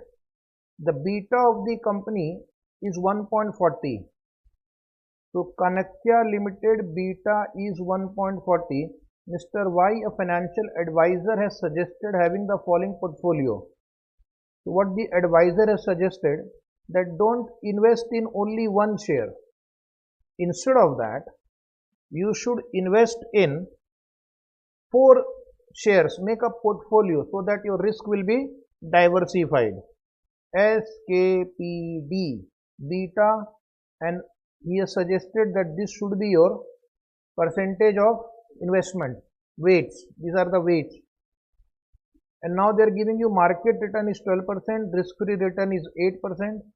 You are required to calculate the following for the present investment, that means with beta 1.4 and suggested portfolio, which means you have to find out for this portfolio what you have to find, what is the expected return based on CAPM. Very easy.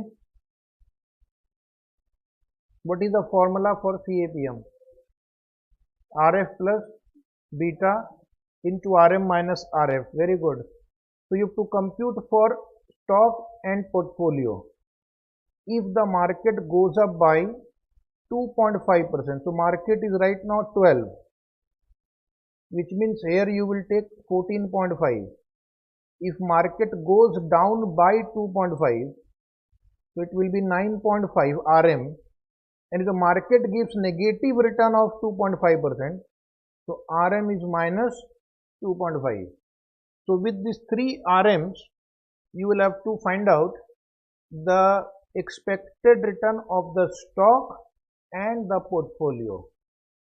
If the probability of the market giving negative return is more, that means if you think this possibility is high, there is a possibility market may give negative return, then please, how respectfully they are asking you, please advise Mr. X whether to continue to hold Messrs. Kanakya Limited or to buy the portfolio as per the suggestion of Mr. Y. If so, then why? So you have to answer after computing this answer, and we will see where is the expected return more. Is it right? Accordingly we can suggest. So very easy question for 10 marks. I can't believe that they are asking you such question for 10 marks. I wish I had appeared in this exam. I would have got a rank. Step 1. Calculation of portfolio beta. First I'll get portfolio beta because I need to apply CAPM model for portfolio beta. Portfolio beta is weighted average beta. So concept number 1, portfolio beta is weighted average beta. Students will write security beta weight into beta. Security beta weight into beta. First chance to you. Please try. Mehul, please try. Preeti, please try. After writing the security, write beta given in the question. Weight is given 10%, 0.1. Multiply K 0.75, 0.10, 0.075, 0.40, 0.3, 0.120. Correct? 1.4, 0.5, 0.7. Anybody total of the last column? 1.015. So this I will require for the next 3 answers. Portfolio beta is 1.015. Sidana got it right. Very good. You seem to be a hard working chap. Step 2, write down. Calculation of expected return. First I will calculate expected return.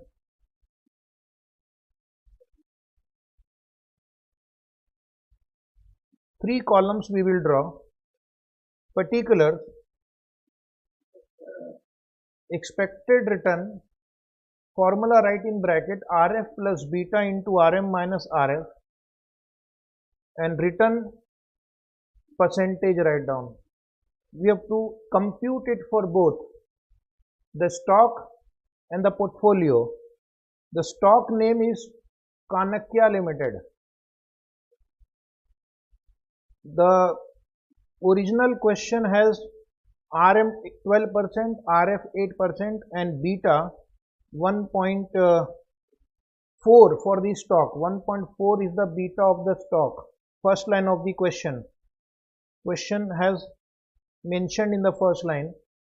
So the answer for Kanakya Limited is 13.6%. Portfolio based on original market return 12%. Anybody? Portfolio. Portfolio. Come on, come on. You are in a revision batch. Anybody? 12.06. Rishabh Sidana is right. Other students should also reply. Step 3, write down expected return if the market goes up by 2.5%. Expected return if the market goes up by 2.5%.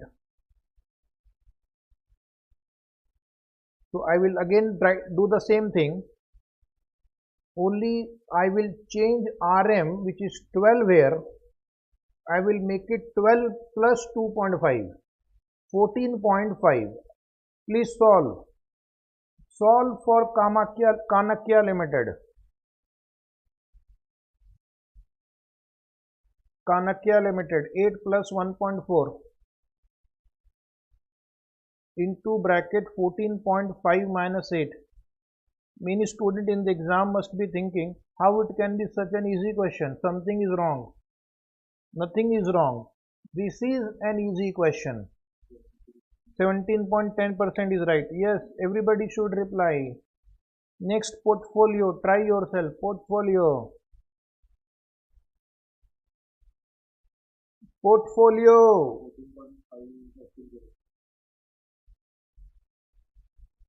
Is it 14.6%? Sure? Very good.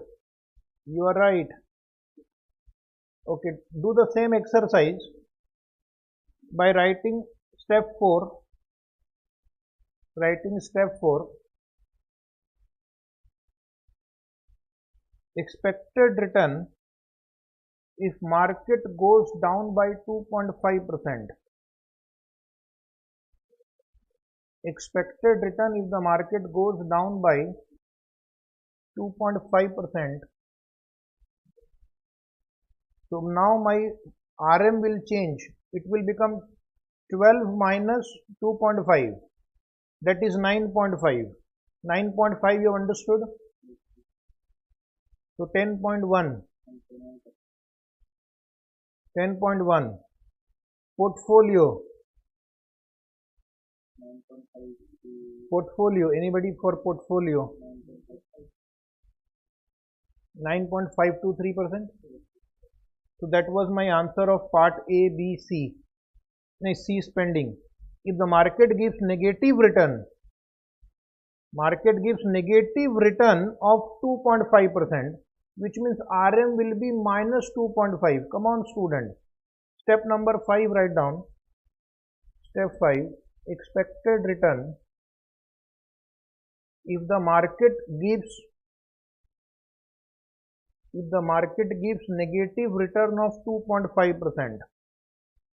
If the market gives negative return of 2.5%, only getting answer is not enough. The presentation skill should be there. You are a professional. So I am helping you to learn the presentation skill also. So what is Kanakya Limited return? Anybody for minus 6.7%? Very good. Portfolio.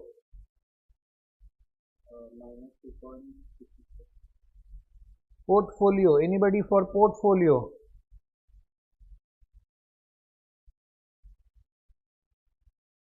Portfolio? Minus 2.66%. Minus 2.66%. So who has got a lower negative return? Portfolio has a lower negative return if the market is expected to turn negative. So the question is, second part, if the probability of negative return is more, advise Mr. X whether to continue the holding of Messrs. Kanakya Limited or to buy the portfolio. So should you continue with Kanakya Limited or should you buy the portfolio? In Kanakya Limited the loss will be more. Here the loss will be less. So what is your advice? To buy the portfolio, right? And the reason for that is beta of the portfolio is less. It will be less volatile compared to the stock. Okay. When there is a possibility that prices will fall, it is better to have investment in stock or portfolio with lower beta. Okay. Write down the note and conclude the answer. I will dictate. Note, if the probability of market giving negative return is more, it is advisable to Mr. X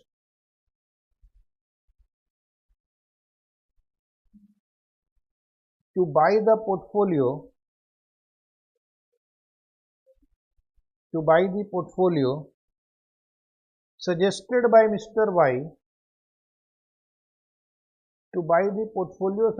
by Mr. Y and then they have asked you why. The answer for that why is because beta of the portfolio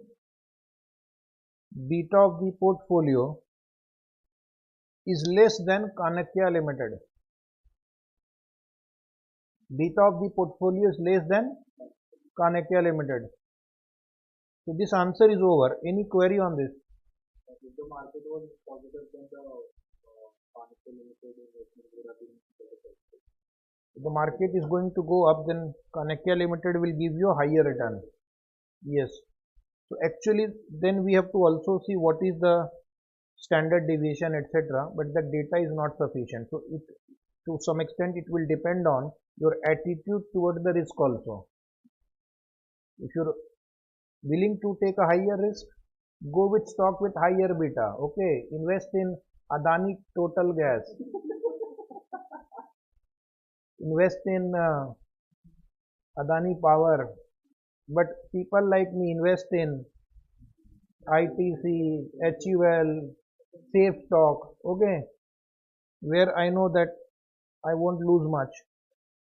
So the answer of such question always depends on ability to take the risk. But when they are saying that market is expected to give negative return, then it is better to have lower risk. Okay, lower loss. One very good question now coming before you, taken from May 21 RTP. The following information pertains to Golden Limited. PBT, profit before tax, before word underline, which means I need to deduct tax. Tax rate is 30%. Equity capitalization rate means K. Return on investment means R. 18%. Retention ratio means B. 80%. Number of share outstanding 75,000. Keep question in front of you. The market price of this share. Question number 2. What happened? 75 lakh. I made mistake in speaking. The market price of the share of the company in the bull market was. Bull market. What is bull market? Prices are expected to go up. This is bull market. Was somewhere around rupees 2100 per share. So this is the current market price. Advise whether the share of Golden Limited should be purchased or not. So basically you have to apply the formula for valuation of share like the previous chapter and check whether this is overpriced or underpriced. Whether this is overpriced or underpriced. So you have to apply the same formula D1 upon K minus G. Is it right? Retention ratio is 80%. So dividend payout ratio will be 20%. And you can calculate the dividend per share from this information. Okay. After that, you have to check whether it is overpriced or underpriced. After that, another question, also suggests the form of market, prevalent market as per EMH theory. Sir, what is EMH theory? EMH, have you heard EMH? Portfolio chapter, there is a concept EMH, efficient market hypothesis. So that is why I took this question. There are three levels of market efficiency. One is called weak form, one is called semi-strong form, and one is called strong form. So weak form means technical analysis is useless. Analyzing the past data is useless. Okay. Semi-strong means technical and fundamental analysis is useless. The market already incorporates all the available information. So when you get up in the morning at 9 o'clock, 9:15 the market opens up. You think yesterday night I had read a news. Okay, steel prices will be increased. So let me buy Tata Steel. Tata Steel price at 9:15 has already increased. Is it right? That is called semi-strong. And strong means even insider information is taken care of by the market price. So after solving this, you'll have to answer what is the form of market prevalent as per efficient market hypothesis. So first they have given an instruction also, use Gordon's growth model. So go back to your happy lucky intermediate days. Gordon model formula, E into 1 minus B upon K minus B into R. Do you remember this? No, it is same formula, D1 upon K minus G, because this portion is G and this is your dividend. Earning multiplied by dividend payout ratio is dividend per share. So even if you don't remember this formula, you can write D1 upon K minus G. Both are same. Okay. Now one student Geetika has already replied, share is underpriced, hence bought. Very good. Let me check. So write down step 1. If this question appears in the exam, how will you write the answer? First, we need to find out EPS and we also need to find out the growth rate. Ready? Steady. Go. Step number 1, EPS and growth rate. First, PBT in rupees in crore, 75.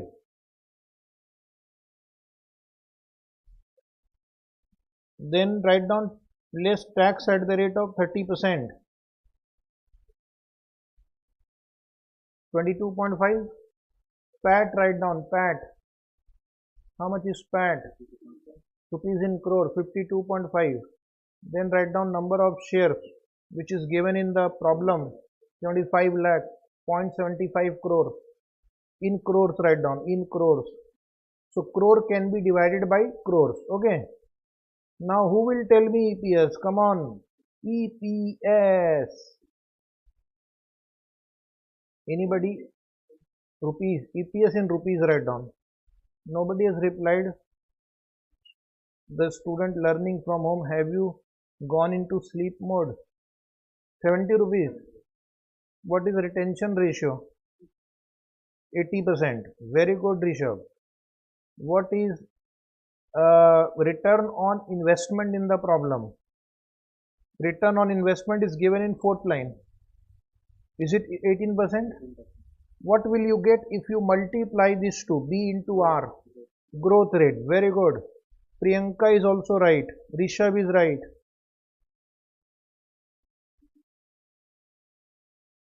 So my question is, what is growth rate? Yes, Kabra, please reply. Growth rate. So growth rate is 14.4%. Very good. So if you write this much, out of 5 marks, you will get 1 or 2 marks. That is how the marking will be done. Now the step number 2, specifically they have said use Gordon growth model, which is same as dividend discount model. Next line, calculation of market price per share. Calculation of market price per share using Gordon's formula. Using Gordon's formula. Solve. You can use this formula, you can use d1 upon k minus g also. Students have started replying also. Everybody should participate. This will be in your interest also. So apply the formula E into 1 minus B upon K minus G upon K minus G.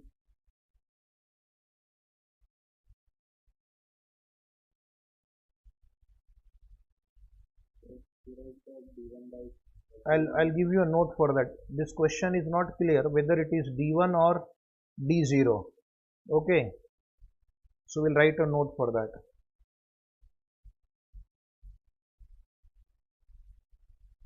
It is assumed that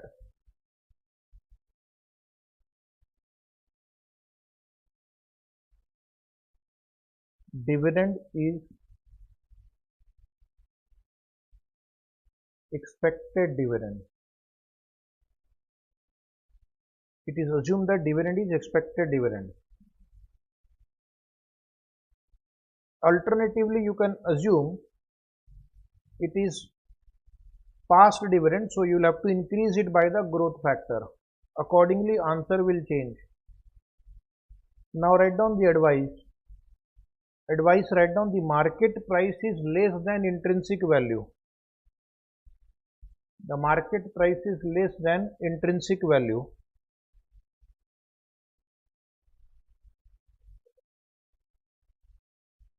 Therefore, the share is undervalued. Therefore, the share is undervalued.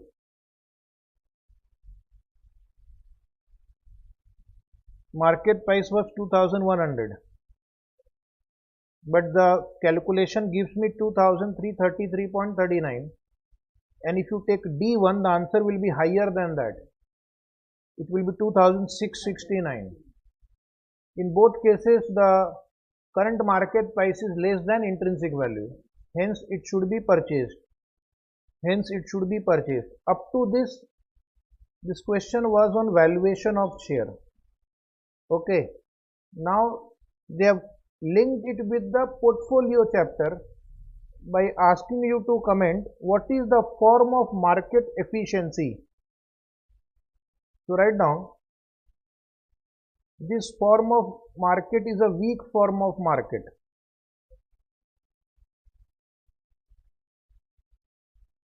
This form of market is a weak form of market.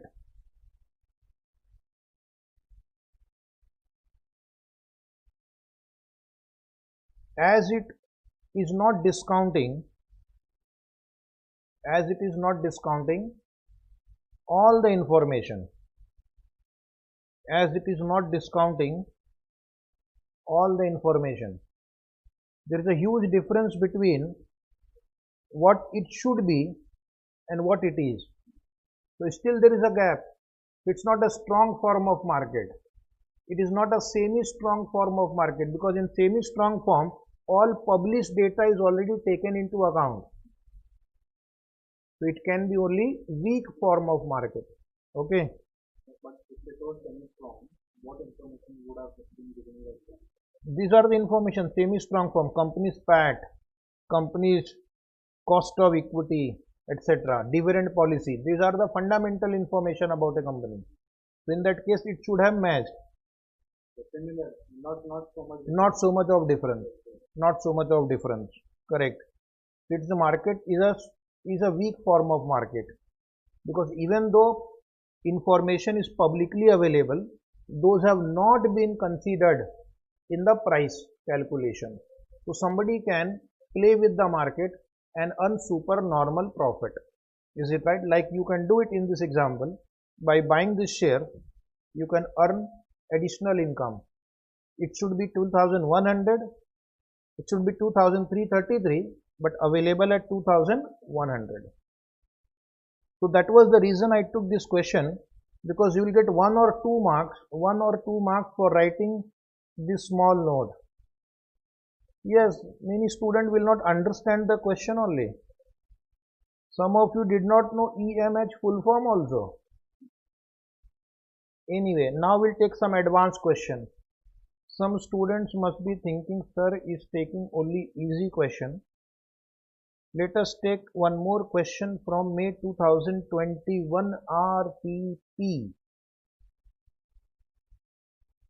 K Limited, this question they have repeated many times in the RTP, MTP and exams. Okay, past exams. So, a possible question in the exam. Question number 3. K Limited has invested in a portfolio of short-term equity investment. You are required to calculate the risk of K Limited. This is a question. Calculate the risk of K Limited short-term investment portfolio. Risk you have to find of portfolio relative to that of the market. Relative to that of the market. Risk in relation to that of the market. So which statistical number gives you the relationship between the riskiness of the stock or the portfolio in relation to that of the market, whether it is standard deviation, variance, covariance or beta. Which of this gives you the relative riskiness of the stock or portfolio with respect to the market portfolio? Give me the answer. Option A, B, C, D. A is standard deviation, B is variance, C is covariance, D is beta. Those who are from home, they can answer A, B, C, D. Okay. Nobody has answered. We'll come back to this question. Keep thinking. From the following information given below, number of share is given, market price per share is given, beta is given, expected dividend yield is given. The current market return is 20%, RM, and risk-free return is 10%, RF. Advise whether K Limited should change the composition of its portfolio. Should it change the composition of the portfolio? Means should you buy, sell or hold? Right now you are investing in this share. Should you continue to buy, sell or hold? And for that purpose we have to check whether they are underpriced or overpriced. If yes, then how? Note, make calculation up to 4 decimal points. So my question you have not yet answered. Some students have said standard deviation. The answer is no. Standard deviation measures the total risk of a portfolio or a stock. It is not a relative measure of risk. Beta is a relative measure of risk. A beta of 1.5 says that the stock or portfolio is more risky than the market. If market changes by 1%, the stock or the portfolio return will vary by 1.5%. And the data is also given in such a manner that you can only calculate portfolio beta in this. Can you calculate standard deviation or variance or covariance in this example? The answer is no. And how do you calculate the beta? First you have to multiply these two. That will give you value. convert value into weight, multiply by beta, that will give you beta of portfolio. After that, we will answer this question: should we change the composition of the portfolio or not? Is it right?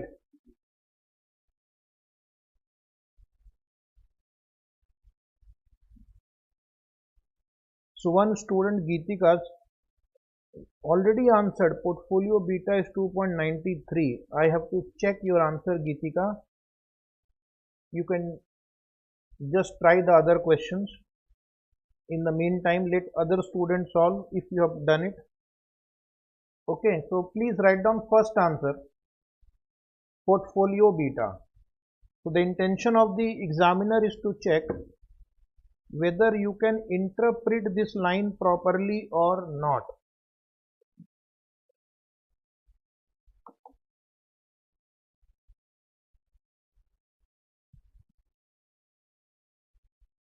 I am waiting for you. First draw the format. Do not apply shortcut. First column is investment. Second column is number of share. Third column is market price. Fourth column is market value.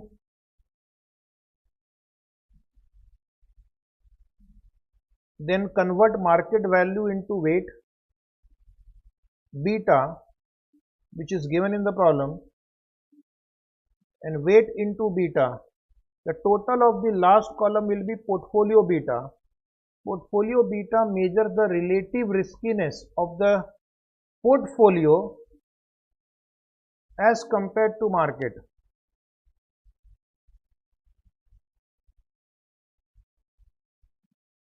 So please complete the table. I will come in 1 minute.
Okay,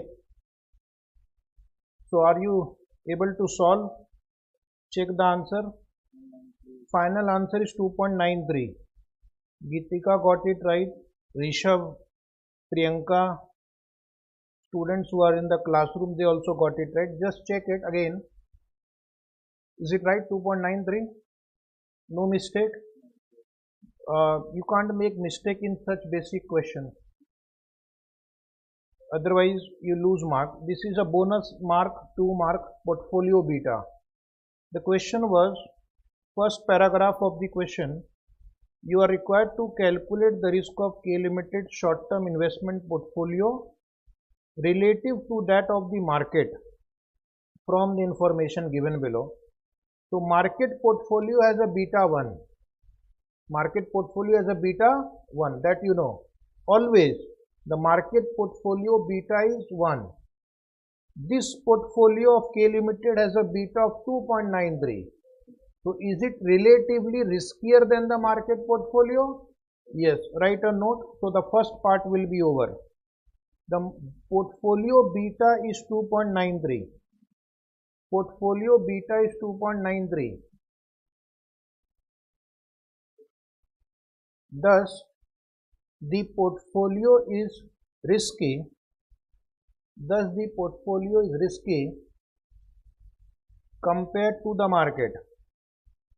Portfolio is risky compared to the market. Now, my next question is whether we should change the composition of the portfolio. Whether we should change the, so for that we will compare two things. In the given question we can compare required return versus expected return. Required return is calculated as per CAPM. An expected return is given in the problem, expected dividend yield. Can you see that last line of the table? Expected dividend yield. Now you have studied in your portfolio chapter that by comparing these two, you will be able to identify whether the stock is overpriced, correctly priced or underpriced. Is it right? If your expected return is more, if your expected return is more, you are getting more return than what you require, then it is a situation of undervalued. Okay, we'll see. Keep thinking. Right. First we'll compute required return as per CAPM. First we'll compute required return as per CAPM. Write down. Step number 2, calculation of required return as per CAPM.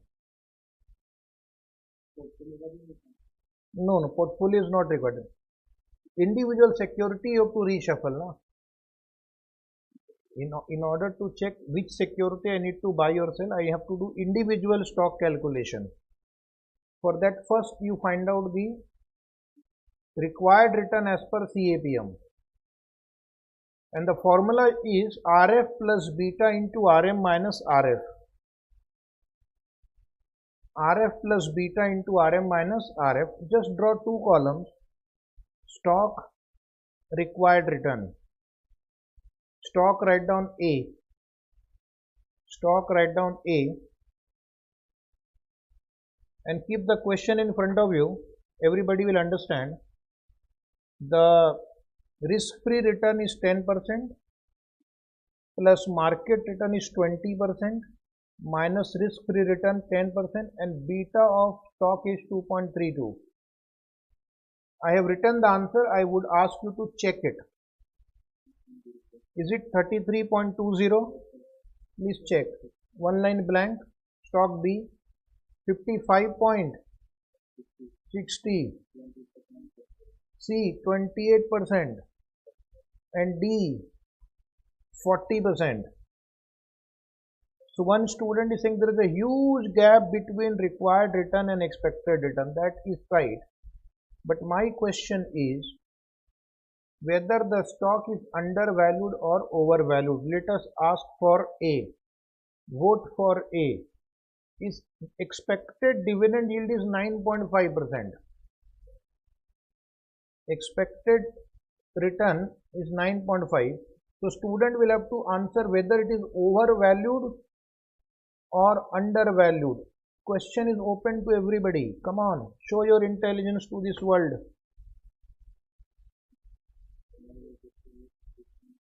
If expected return, this is expected return, is less than required return,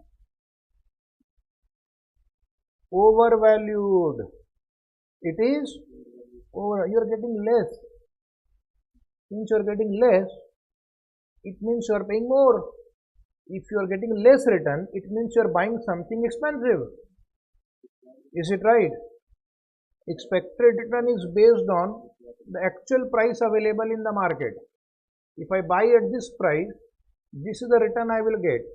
And if you are getting less return, you are buying it expensive. Is it right? So it's overvalued. So all of them are overvalued. You are right. And all of them needs to be sold and you need to purchase other securities. So write down the conclusion. Comparing dividend yield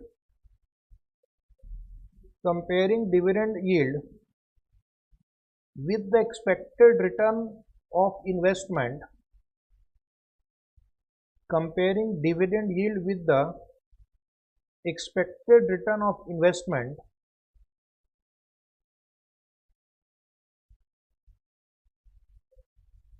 as per CAPM, it can be observed that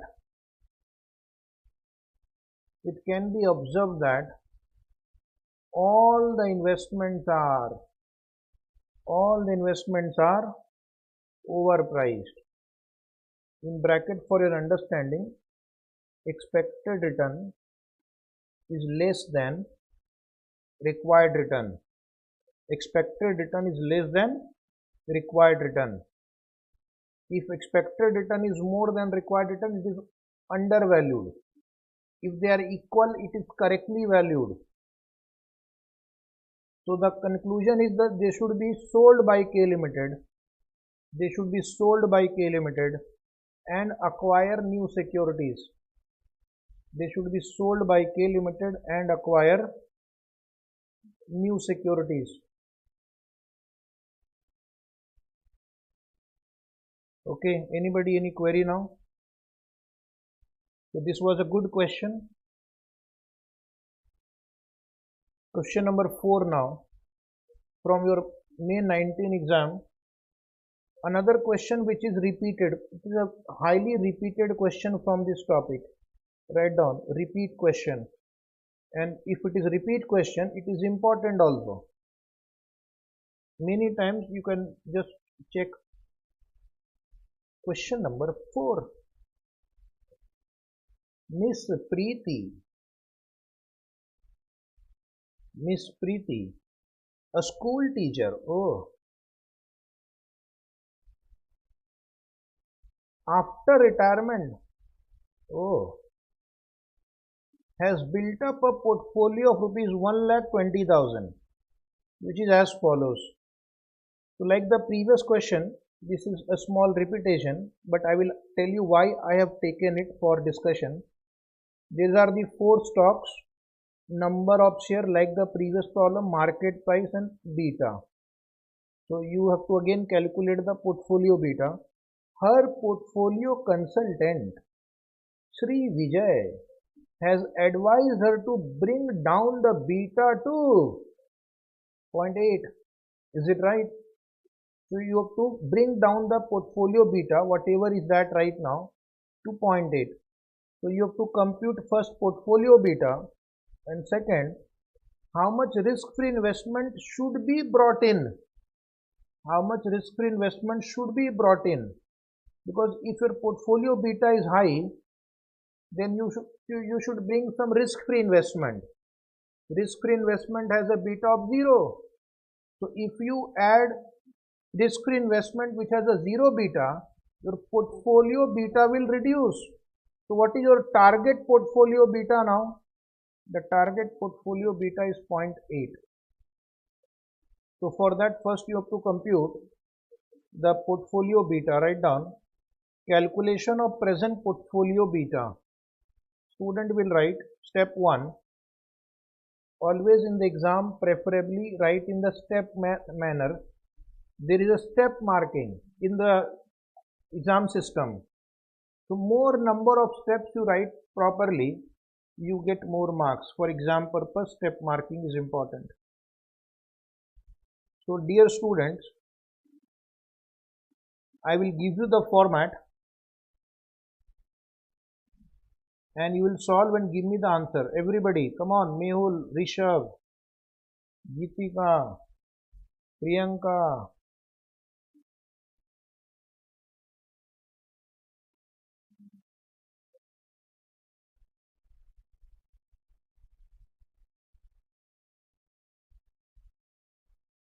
Anybody who got the answer? Suraj, Venu Gopal.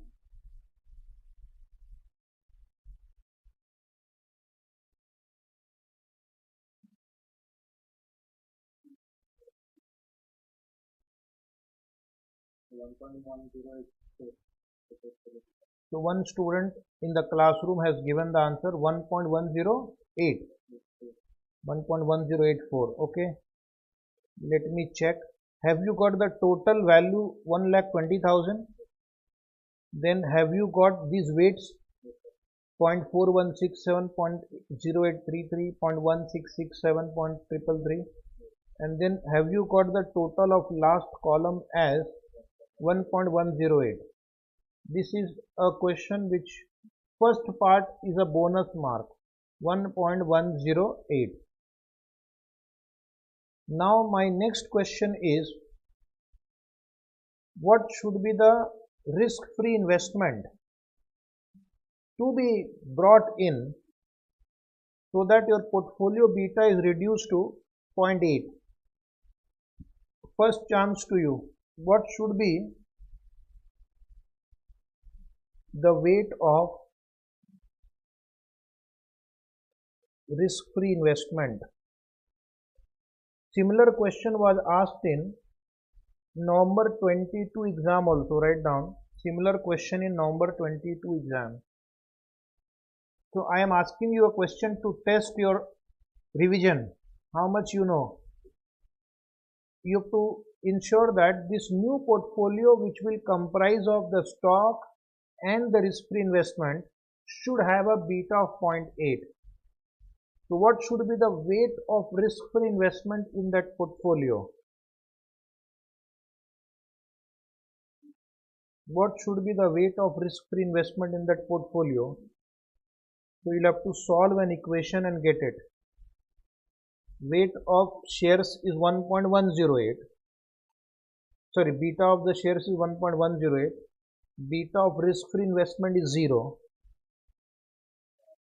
So you have to assume weight of one of the two as W, weight of other will be 1 minus W. Is it right? One you can assume W, the other one will become 1 minus W.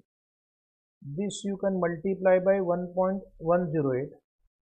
This you multiply by 0 and you must get 0.8. So don't you think you can find out the value of or the weight of shares and the weight of risk-free investment here? Try. I have given you the answer. You just have to solve it. First you give me the weight, then amount. Portfolio beta right now 1.108. Write down. Anybody who got the answer can reply. Required beta is 0.8. Required beta is 0.8.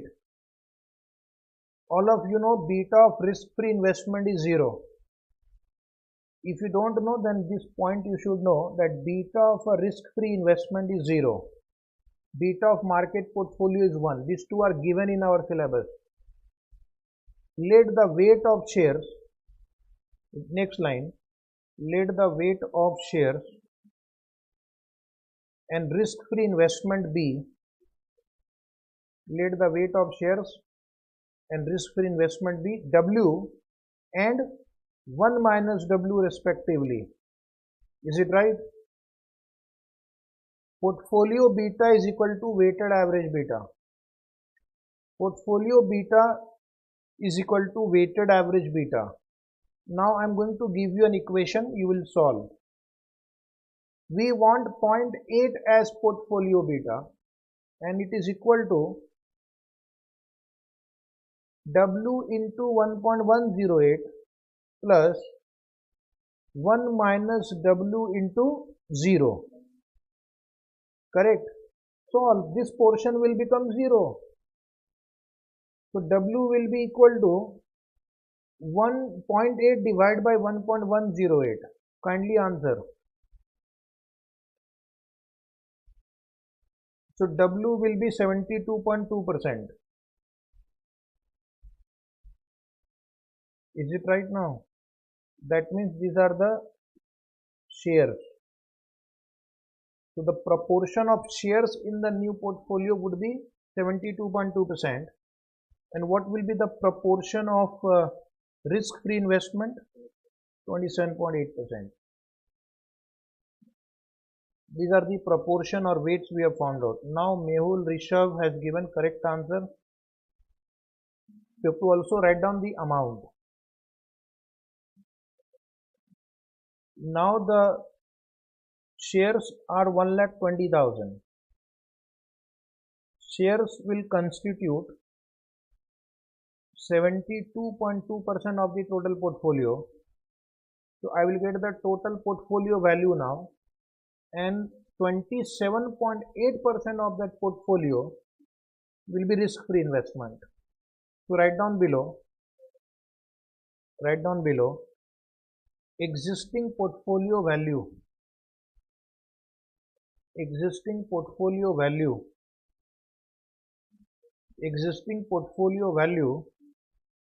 is 1,20,000.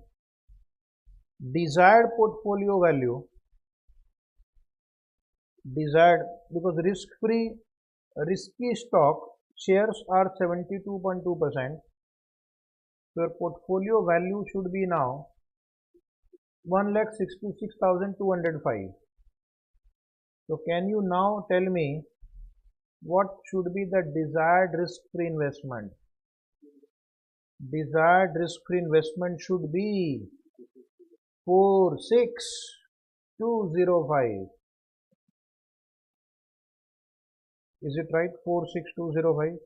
There is one more way you can solve. You can say 1,20,000 I don't want to change. If you don't want to change 1,20,000, then you have to sell some share and buy the risk-free investment. So in that case, you can write this also, alternative 2. In some exam, the institute presents like this. In some exam, they present like this. So we are confused. So when you are confused, what you should do? Write alternative answer also. Yes, it won't take much time. 1,20,000 into 72.2%. 86,640, and risk-free investment. Write both. Yes, actually I used to solve by this method only, but the institute answer is in a different way. So if you don't want to change the value of the portfolio, then alternative 2. And if you are willing to change the value of the portfolio, that is, you don't want to sell the share, but then you have to bring the risk-free investment in that case. Both answers are okay. Institute should make it clear whether we need to increase the value of the portfolio or keep the value of the portfolio same. If you have to keep the value of portfolio same, then you'll have to sell the stocks and buy the risk-free investment. and the stocks will be sold in the ratio of their weights so that the portfolio beta remains the same. Now let us cross check whether your answer was right or not. You want to cross check or you'll do it in homework? We'll cross check. Yes, whatever you do in this previous example, whether you follow this or this, you write a note in the exam. Okay? Because institute has given both the answers in different exams. They can do anything with you. They are also into a profit making business. How will you survive? Now in the institute answer they have given the proof also that by bringing risk-free investment to this number, your portfolio beta will come down to 0.8, which was actually not a part of the answer. If they ask you prove, then you do it. Okay. So what you will do, you will just take A, B, C, D, E, F, G, H, I, J, K, L same. Only add here risk-free asset 46205. Beta of risk-free asset 0. Solve it and prove that the total will be 0.8. So this is proof. You can take a screenshot if you want, take a photo if you want, write only if asked. Yes, when you solve the equation, it is automatically proved. No, that is what I said. If they say prove, then write it. In only one exam they have done this, other exam they have not given the proof in the suggested answer. So student can solve it by writing the proof or can ignore it. But if the proof is specifically asked, then you have to prepare that table. Is it right? Okay. Now we'll take question number 5. Again write down most repeat question. One of the highly repeated questions from this topic is question number 5, and that is the reason I am taking it. Even though it may sound easy, it is better to keep ourselves ready. Sometimes easy questions can be more challenging in the exam. Question number 5.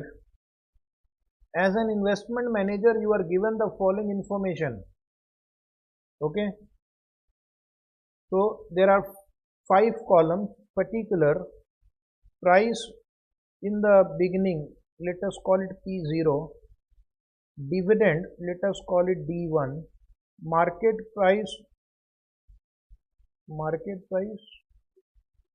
it should be market price at the end. Market price at the end. This is beginning price. This is market price at the end of the year, P1. Share or bond, whatever. And the last column is beta. So there is a small drafting mistake. It should be market price of share at the end. Market price of the share at the end. Right. So now we are given shares of 3 companies: Manufacturing Limited, Pharma Auto, and we are given Government of India bond. This question has a very serious mistake. They have given beta of these 3 companies 0.8, 0.7, 0.5, and Government of India bond 0.99. 0.99. It should be 0, but they have given 0.99, which is more than the beta of auto, pharma, manufacturing. Government has also come under risk. So instead of Government of India bond, it should be Government of Pakistan bond. Okay. Then the question will be rectified. B, by assuming risk-free return is 16%, Risk-free return is 16%. I will erase it, otherwise some Pakistani will shoot me from the border. Calculate expected rate of return of the portfolio aggregate of the investor. So what is the overall return of the portfolio? What is the overall return of the portfolio? Second, expected rate of return of portfolio in each. Each means you have to find separately for each of them. So 4 answers will be required. Above stated share using CAPM. Using, you will say, can I use this formula D1 plus P1 minus P0 upon P0? This is also a formula for calculating the return of a period. Is it right? But that is not CAPM. That is not CAPM, because one student had asked this query some years ago, that return is equal to dividend plus capital gain upon the beginning price. You are right. But what is the question? CAPM. So CAPM is RF plus beta into RM minus RF. Beta is given. RF is given. RM is missing. Oh my God. So you have to find out the RM. If you can find out RM, you can solve this question. And then you have to find out the average rate of return. This question they have not properly drafted. Average rate of return of the portfolio.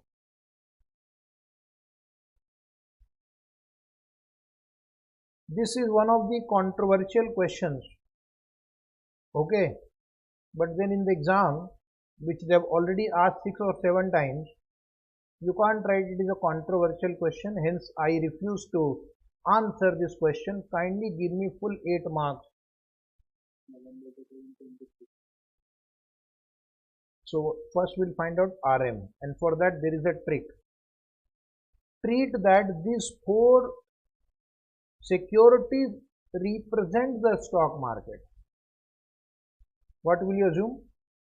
These 4 securities consist of stock market only, or the market portfolio. These 4 securities represent market portfolio. Then can we find out RM? Yes. This is the total dividend. This is the total market value at the end. This is the total market value at the beginning.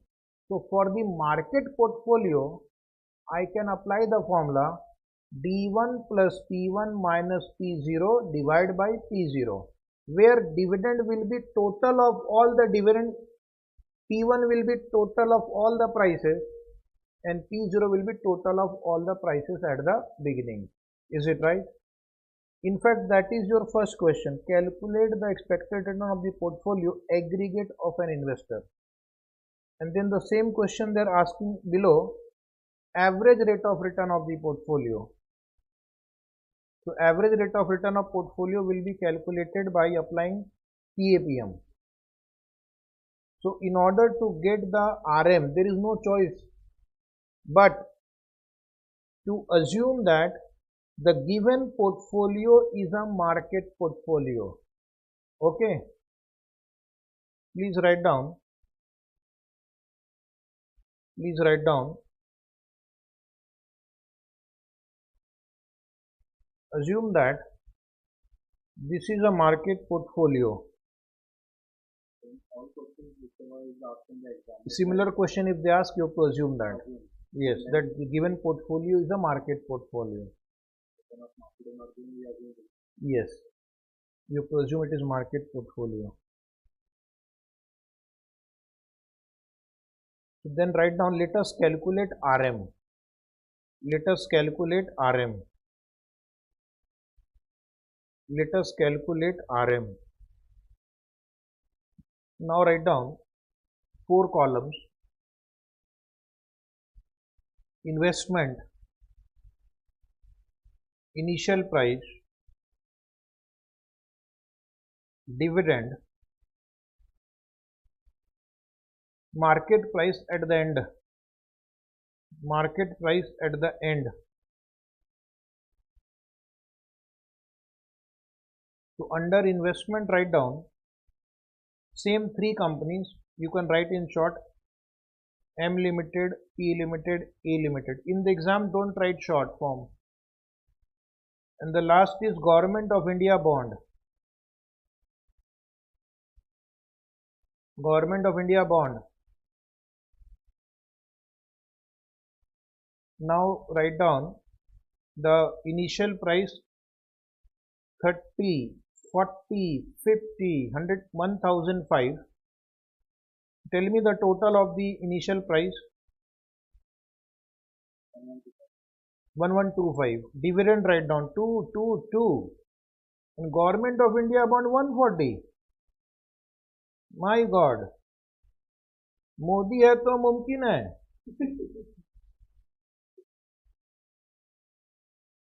Everywhere. Market price at the end 55, 65, 140, 1010. Total of the last column. Just check it. Do not copy. Is it right? 1270. So can you now tell me what will be RM?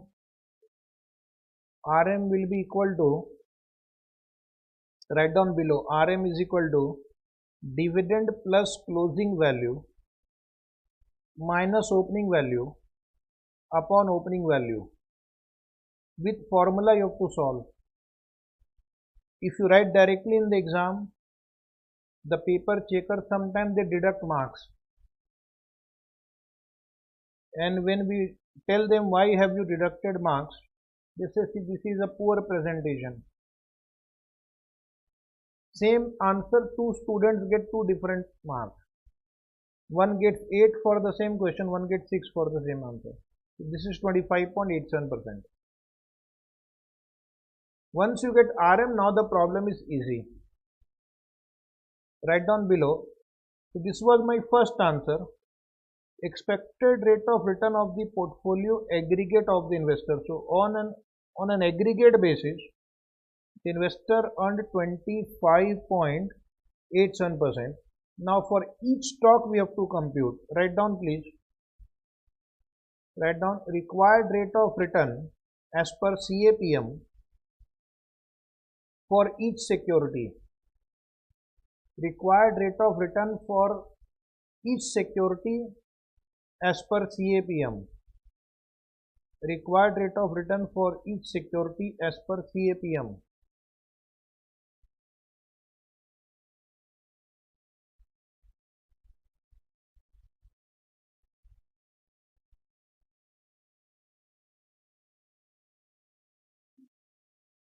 Write down the formula RF plus beta into RM minus RF.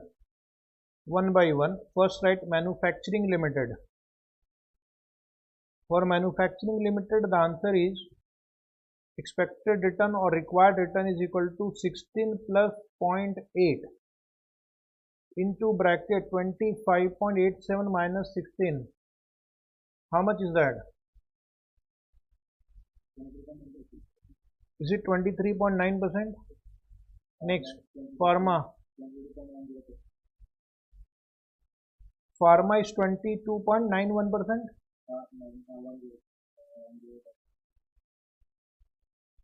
No problem. Some difference in decimal is okay. Auto limited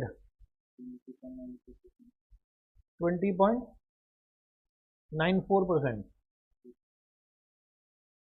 20.94%. Okay, approximately. Government of India bond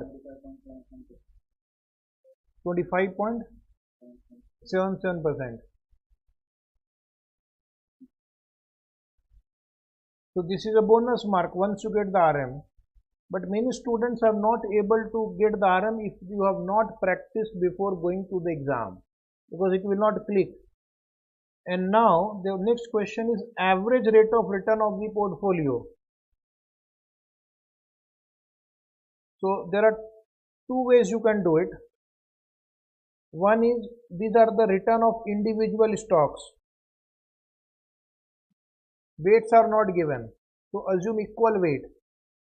If you assume equal weight, total divided by 4 will give you average rate of return. Second method is, First find portfolio beta. First find portfolio beta. And using portfolio beta, you can find the rate of return as per CAPM. But one problem is there, weights are not given. You will assume equal weight. If you assume equal weight, then it is simple average.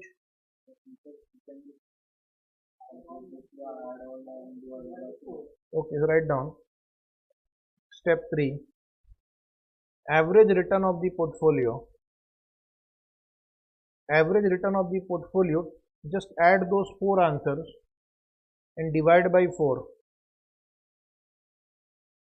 How much is that? Add total, divide by 4.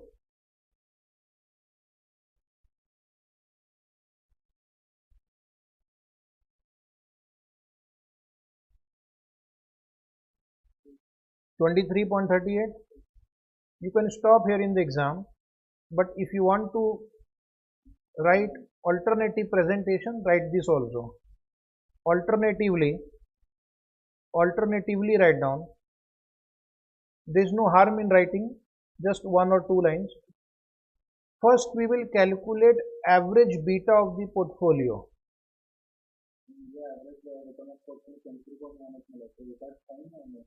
We'll check.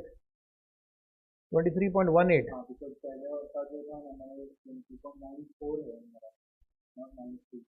Okay, no problem. You can just check your calculation. If your calculation is right, then go ahead. So now write down, first we'll calculate average beta of the portfolio. First we'll calculate the average beta of the portfolio. Average beta of the portfolio is 0.8 plus 0.7 plus 0.5 plus 0.99 divided by 4, because we are assuming weights are equal. Okay, so you will get 0.7475, and now you use 0.7475 in the CAPM model. If specifically they tell you anything, then we should know the alternative presentation also. Both answers are not required. So write down expected return as per CAPM, RF plus beta into RM minus RF. Please write down 16 plus 0.7475 into bracket 25.87 minus 16. So are you getting 23.38%? Say yes. So you will get almost same answer. Some difference may be because of the rounding off. It's okay. Yeah, they will give you marks. Okay. So that was question number 5, repeated in the exam multiple times. Another repeat question is, and good question is, question number 6, May 17 exam. Okay, this will be a very good question and very important question. Pre-practice is required. The following information are available with respect to Krishna Limited. Jai Krishna. Year, Krishna Limited average share price, dividend per share,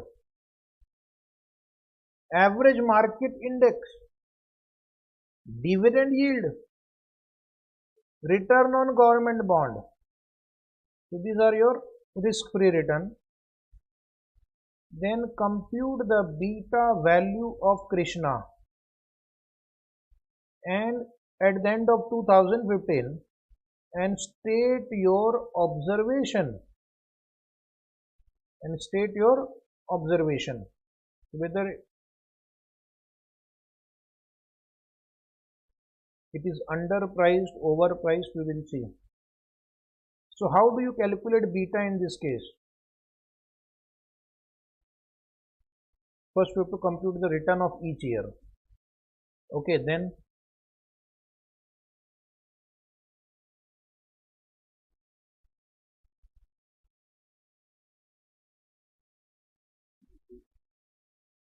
you remember the formula of beta, covariance of the stock with the market upon variance of the market portfolio. That is the basic formula of beta. To calculate the covariance, you need to find out the deviation of the x minus x bar into y minus y bar. So we will assume stock is x and market is y, and then accordingly we will solve. First thing we need to find out the x bar, means average return of the stock. Average return of the stock. Okay.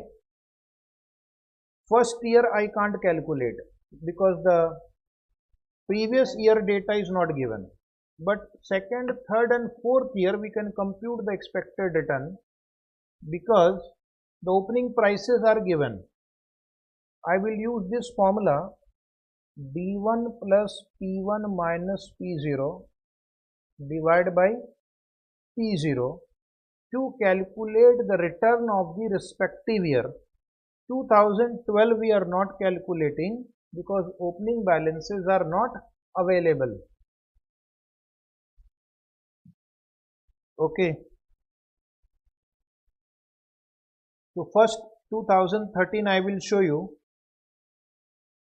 and then you will calculate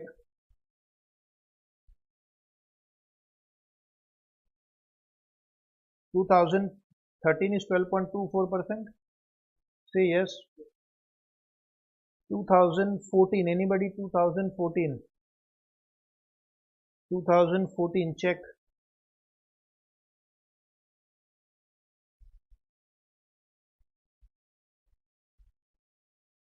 32.41%. 32.41%. 2015. 2015.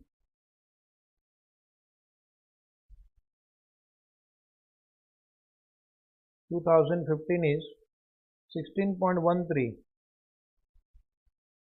16.13.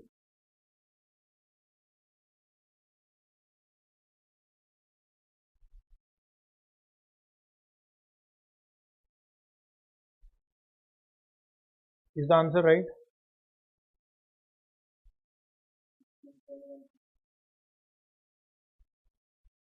Then take the total of the last column. Total is 60.78. Divide by 3. That will give you 20.26%. Is it right? 20.26% is right. This is your average return of the stock.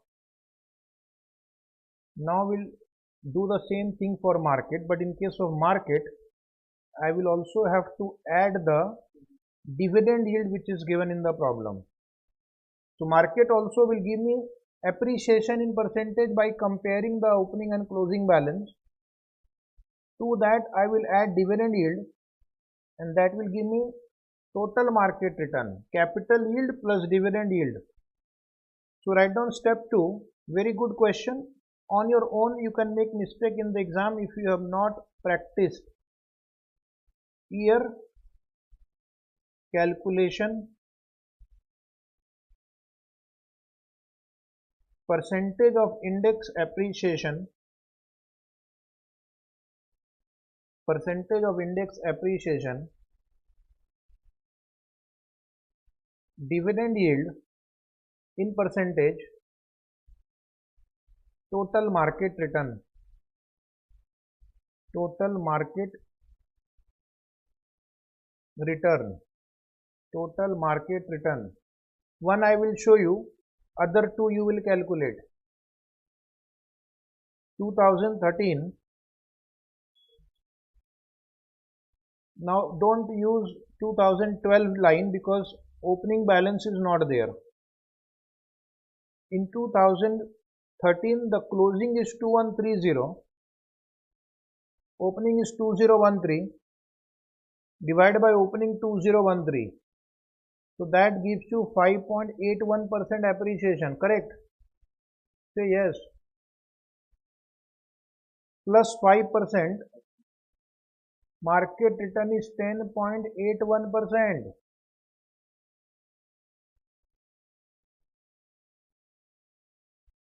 Is it right? Now try 2014. 2014 try. 16.33% you are getting.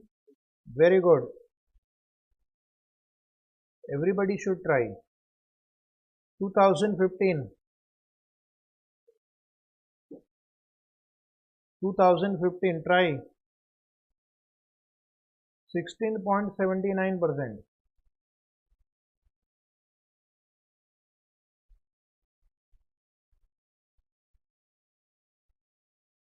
So what is the total?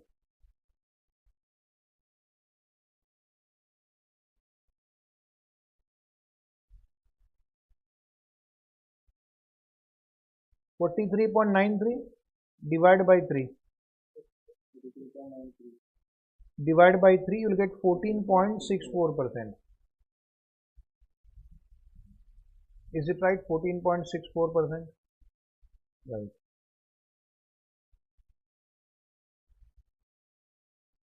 So I have got average return of the stock, average return of the market index. So can I not calculate now?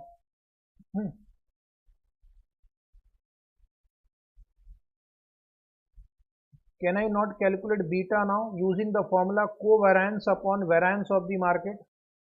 Yes or no?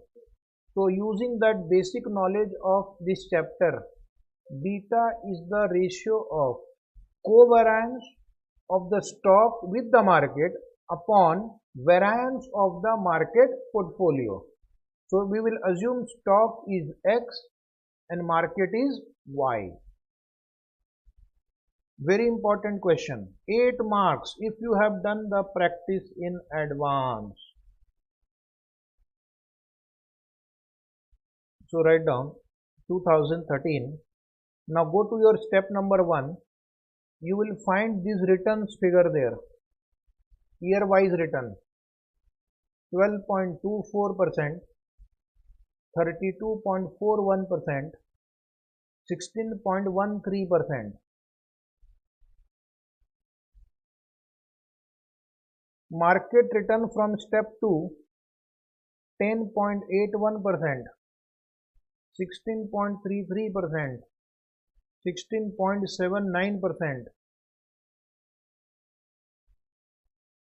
Then I will compute X minus X bar. X bar means the average return of the stock 20.26%, correct? Take 12.24 minus 20.26. Practice is very important in this chapter. Otherwise students don't know which column to draw, what should be added, deducted. So anybody wants to reply X minus X bar. Is it minus 8.02? Below that, second year. 12.15. Very good.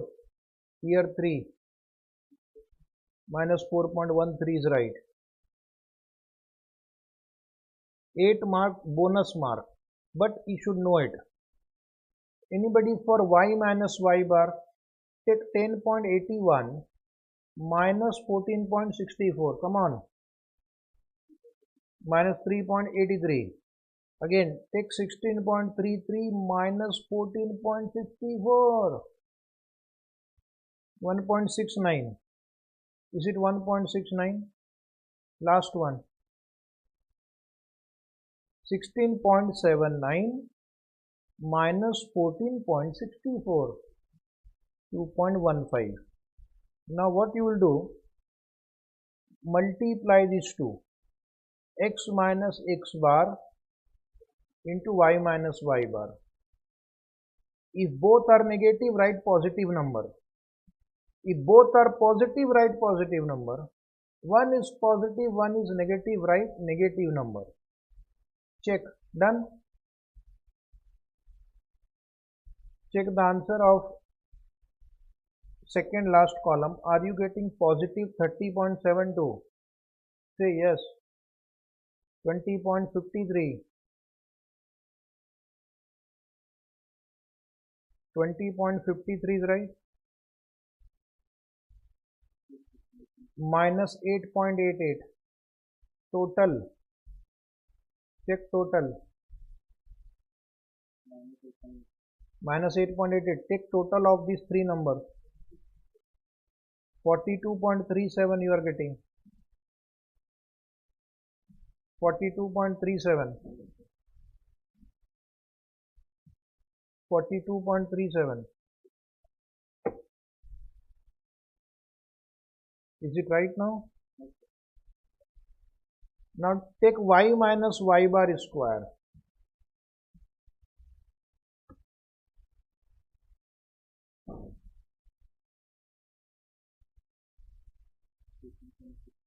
Take this column and take the square. 3.83 into equal to you'll get 14.67. 1.69 into equal to, that is the trick, 2.86. 2.15 into equal to 4.62. Take total 22.15. So what will be the beta now? This divide by this. Correct? Right. So dear student, now you write below that beta equal to formula summation x minus x bar into y minus y bar upon summation y minus y bar square. Y minus y bar square. Y minus y bar square. So that is 42.37 divided by 22.15. 1.913. Okay, 1.913 seems to be right. Now write down observation. Observation they have said, but not clearly exactly what they want us to observe. We want to check whether the stock is overpriced, underpriced, and what action should be taken in each year. So observation, write down. Observation. CAPM return, actual return, and action.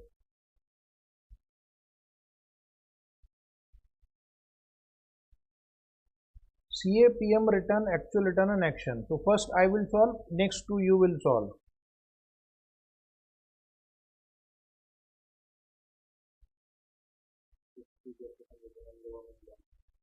Risk-free return is based on government bond. You are right. So first year the CAPM return was 6 plus, what was the beta? 1.897. Beta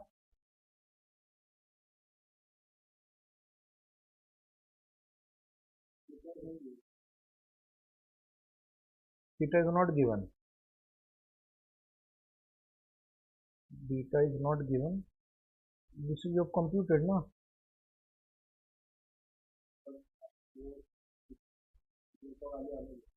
That is by mistake. You take 1.91. Whatever beta you have got, take the same figure. I think I have made a mistake in writing here. You can take the same beta which you have got in your previous answer.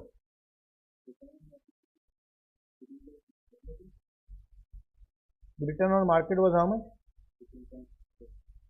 14 point? No, for that year. For 2012-13. 10.81. Correct. We are doing year-wise calculation.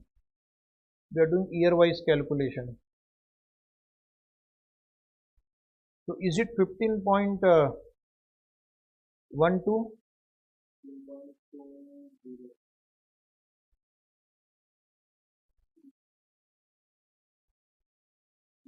Then actual return is how much? Actual return is 12.24. Actual return is less than CAPM return. So it is overvalued. The action would be sell.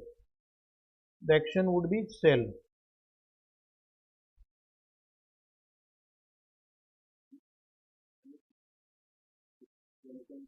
The action would be sell. Okay.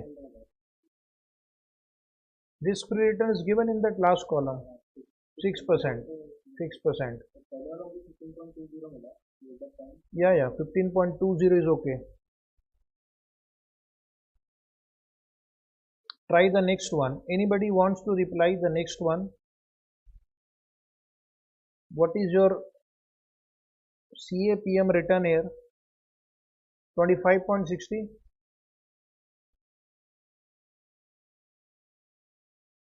What is actual return in that year? Can you see this 32.41 in your step 1 answer? Step 1, is it there? Yes. Now this year your actual return is more than the CAPM return. So you should buy. It is undervalued. It is undervalued. It is what we call positive alpha. Is it right? What we call it? Positive alpha. Positive alpha means your actual return is more than CAPM. So that means you should buy. Here it is negative alpha. Negative alpha means sell. This is 25 point how much? 76. Okay, very good. So learned student, please do the last year yourself. How much is the answer for last year? Yes, come on. CAPM return. Nobody is replying. Where have you gone?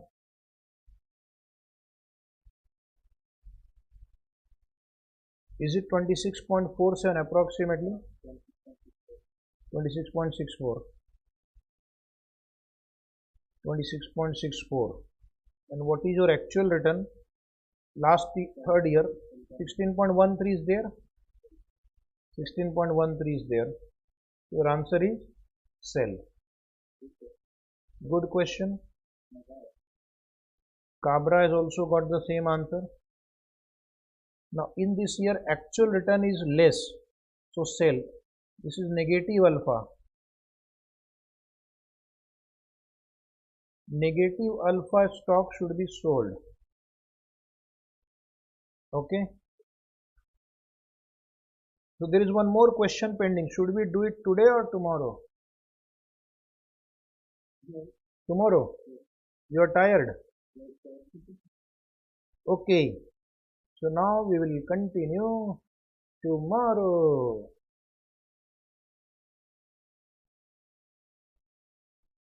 Hello, good morning. Please come to question number 7 now. Question number 7.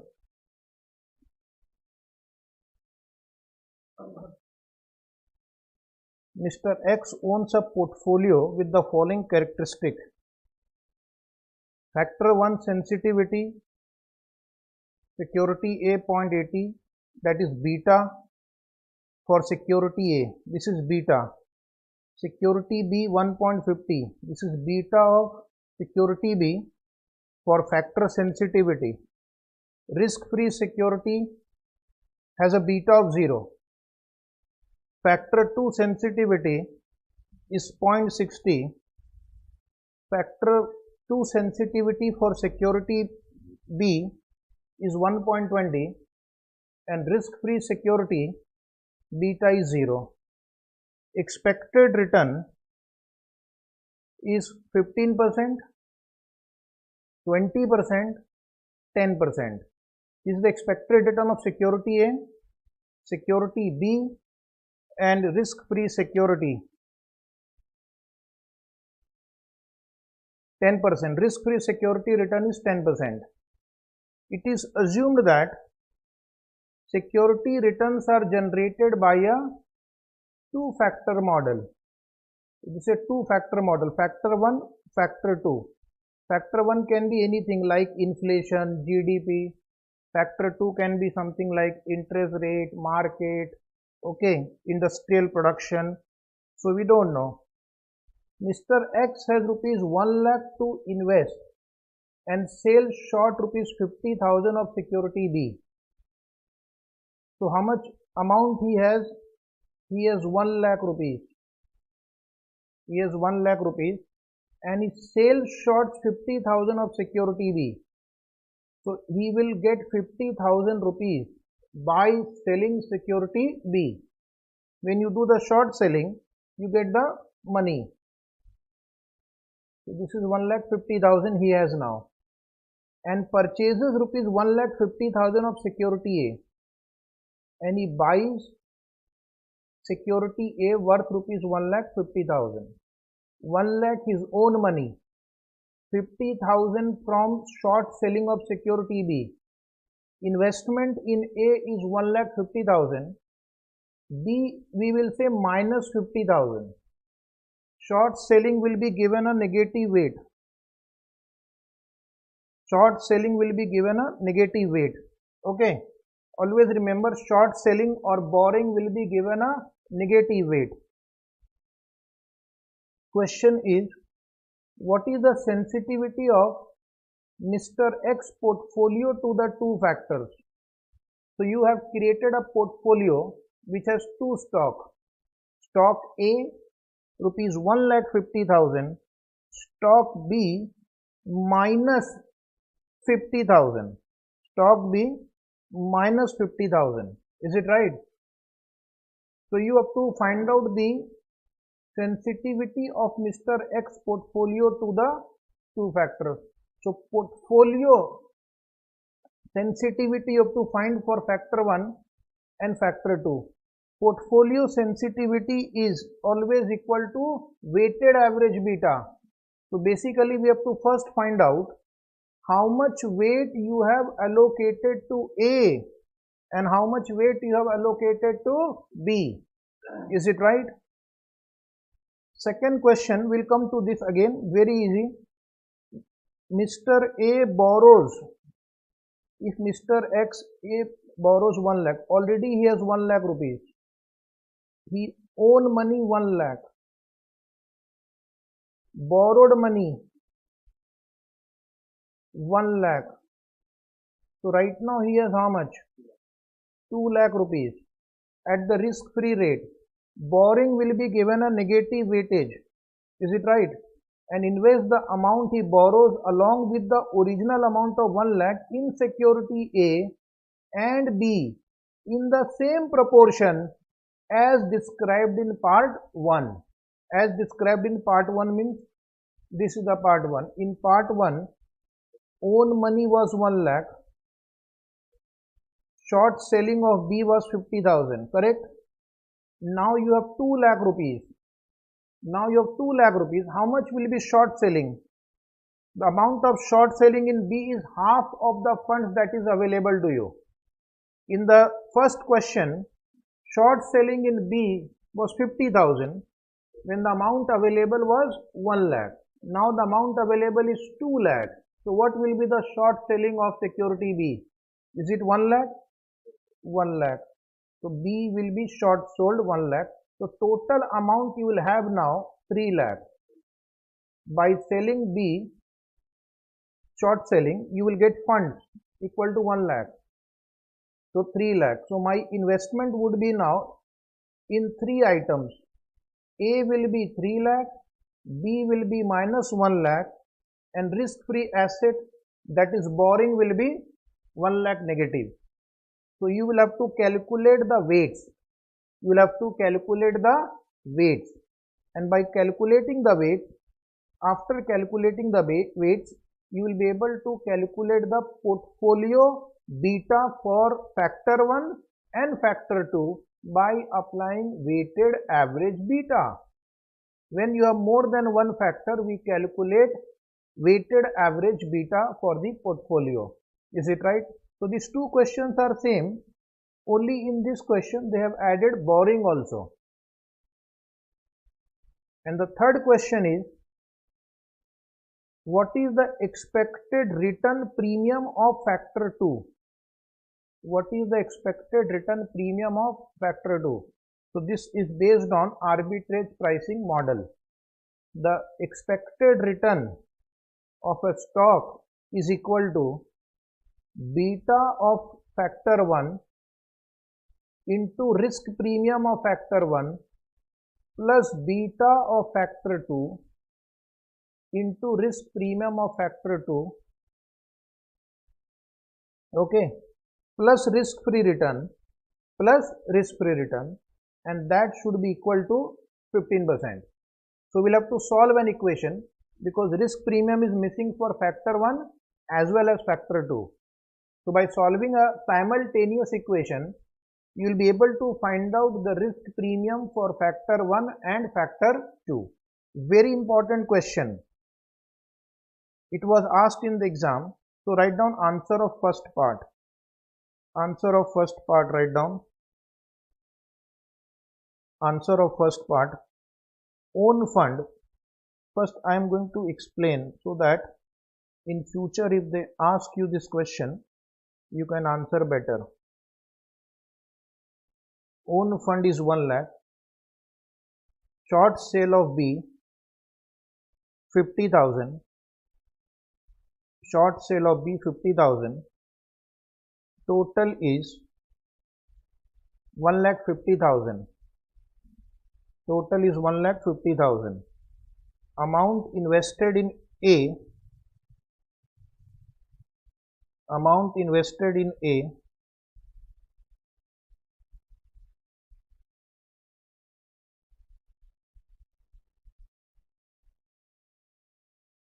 amount invested in A, so 1,50,000, and B is minus 50,000. B is minus 50,000. B is minus 50,000. Okay. Then you write down step next. Computation of weights. Computation of weights. Under computation of weights, draw 3 columns. Presentation is very important. You may blame me for taking little more time, but it is important. First, write down stock A. Total investment A is 1,50,000. Divide by 1 lakh. How did you get 1 lakh? 1,50,000 minus 50,000. So the total is 1 lakh. So the denominator will be 1 lakh. Okay, the denominator will be 1 lakh. Now write down weight 1.5. This is very important. What mistake student do? They write 1,50,000 divided by 1,50,000. So they write 1, but that is not right. Is it right? Now write down next point, minus 50,000 divided by 1 lakh. This weight will be negative because it is short. So the total should always be 1. Total should always be 1. Total should always be 1. Now write down sensitivity of Mr. X portfolio. Sensitivity of Mr. X portfolio to the 2 factors. Sensitivity of Mr. X portfolio to the 2 factors.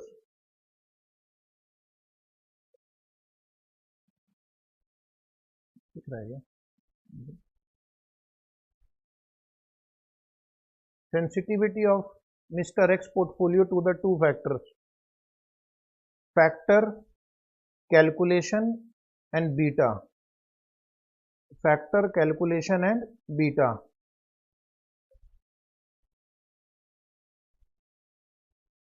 Factor calculation and beta. Factor calculation and beta. So you just have to apply the weighted average formula. Okay. 0.8 into 1.5, that is weight, then factor 1 beta 1.5 into 0.5 into minus 0.5, sorry, negative weight,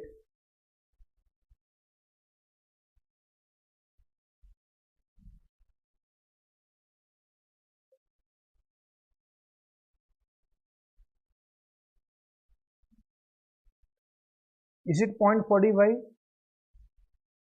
Is it 0.45?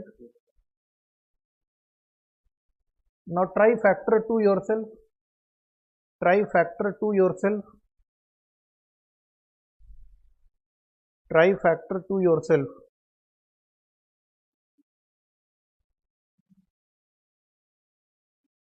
Factor 2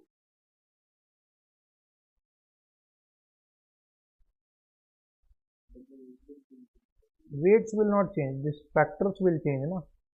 Factors will change. 0.6, can you see in the question book? Risk-free rate will come in the second part of the answer. First part of the answer does not have any risk-free. Okay. So 0.6 into 1.5 plus 1.2 into minus 0.5. 0.30. So this was so easy. Only you have to get the weights correctly done. Okay. Now we'll write down third answer. Answer of part 2. Answer of part 2. For that I need to first find out exactly how much amount was invested in A Limited. Write down answer of part 2. Write down answer of part 2. Answer of part 2. Under that write down own fund 1 lakh, borrowed fund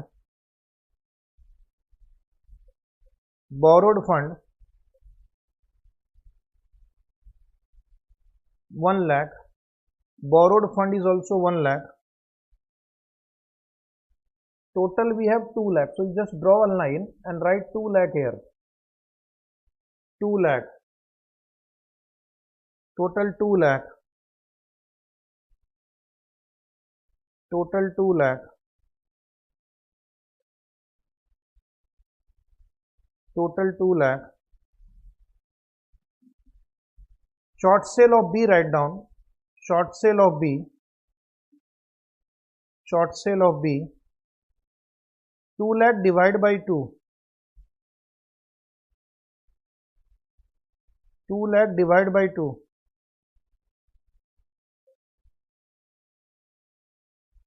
1 lakh. 2 lakh divided by 2, 1 lakh. Why it is divided by 2? Because they are saying that, one good question, you have to take the same ratio which you have followed in question number 1. In question number 1, you had 1 lakh rupees money. Short selling in B was 50,000. Now you have 2 lakh rupees. So what will be the short sale of B? You have to follow the same proportion. Okay. So 1 lakh rupees is this 2 lakh divided by 2, because half of the funds available is the short selling in security B. So now the total funds available after short selling is 3 lakh. Total fund available after short selling is 3 lakh.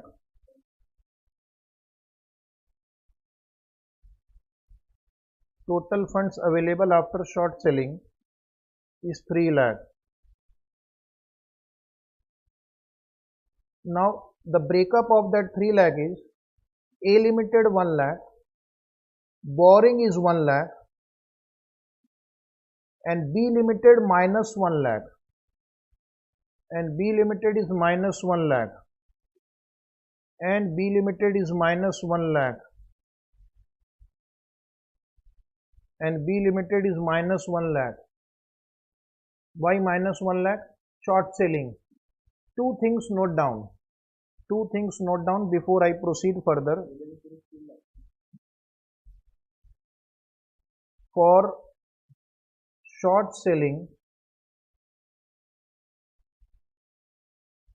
and borrowing, write down students, short selling and borrowing, assign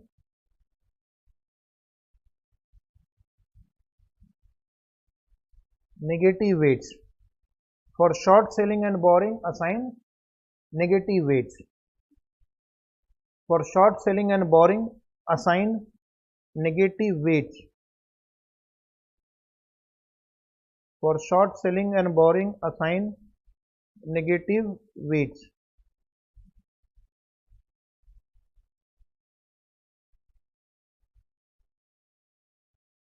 Okay, now we'll give the weights. Next heading, write down amount invested in security A. Amount invested in security A. In fact, this you don't need to write, we have already done. Just wait. Now step next, write down computation of weights. Computation of weights.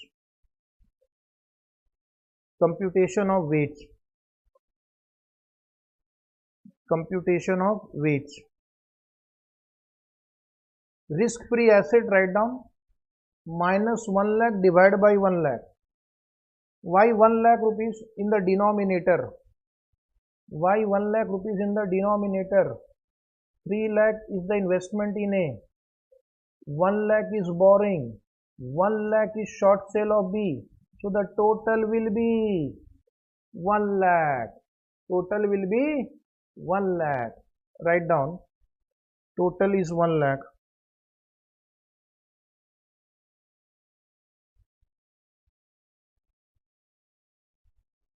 Denominator, one more note, write down for your future reference. For students who might get confused at a later stage, denominator will always be own funds. Denominator will always be own funds.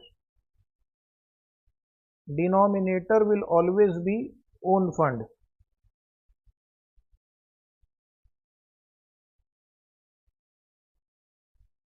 Denominator will always be own funds.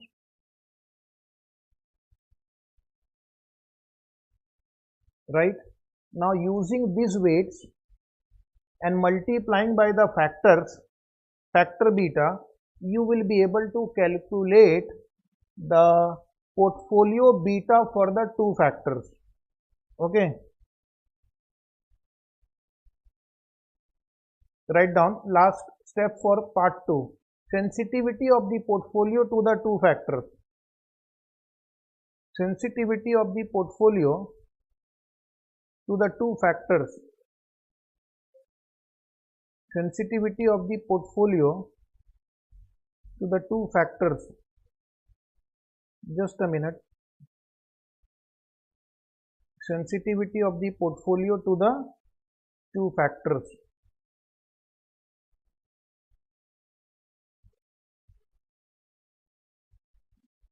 Sensitivity of the portfolio to the two factors.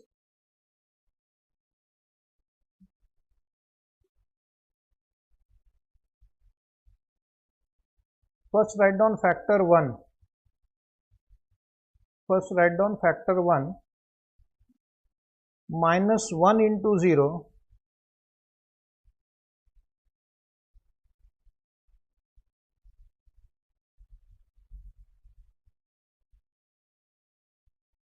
What is minus 1? Minus 1 is weight of risk-free asset. What is minus 1? It is weight of risk-free asset. This is the factor sensitivity of risk-free security. Plus, what is 3? 3 is the weight of security A into 0.8. 0.8 is the factor sensitivity of security A.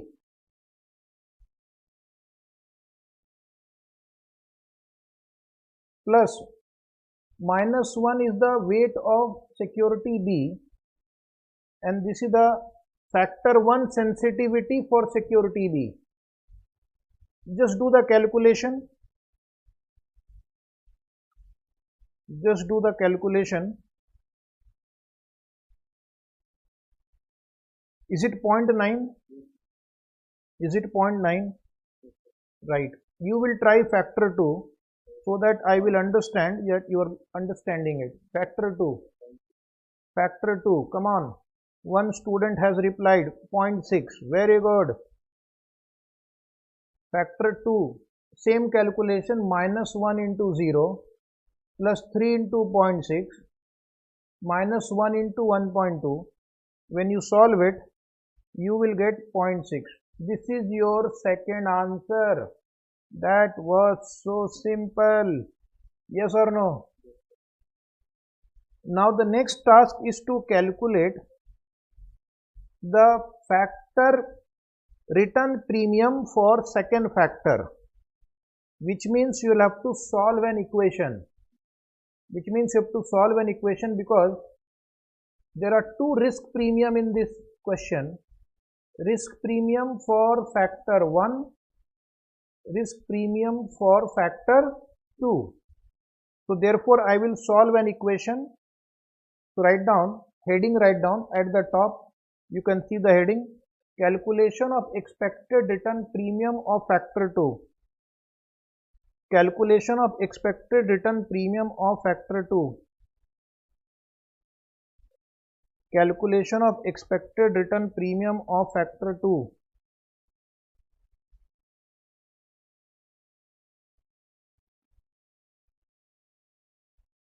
Then write down, let expected return premium of factor 1 be F1 and factor 2 be F2.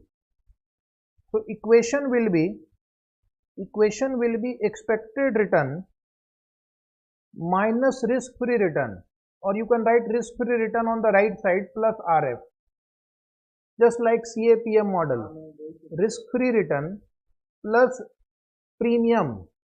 So what I have done to save your time and effort, I have brought this RF on the left side. If you are interested, you can write on the right side plus RF. Okay. This will just help you to save time. Numbers will come on the left side, equation will come on the right side. That was the intention. There was no bad intention. Okay.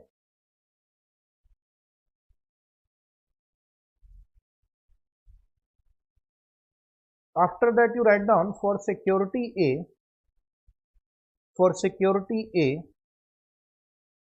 15% is the expected return. Can you see in the third line of the table? Minus risk-free return 10%.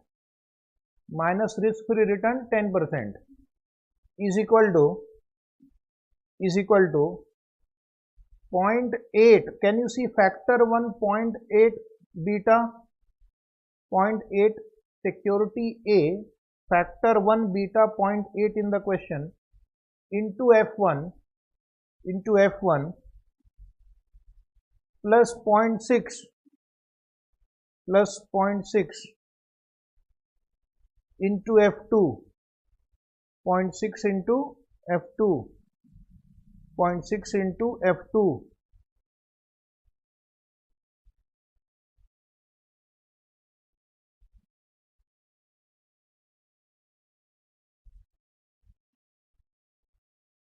For security B, write down, or first I'll simplify it for you. 5 is equal to 0.8 F1 plus 0.6 F2. Is it right? For security B, write down question in front of you. Expected return is 20 minus 10 minus 10. नहीं दिख रहा है क्या? हम्म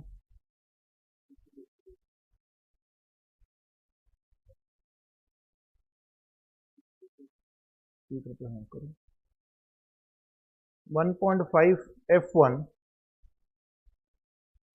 plus 1.2 F2.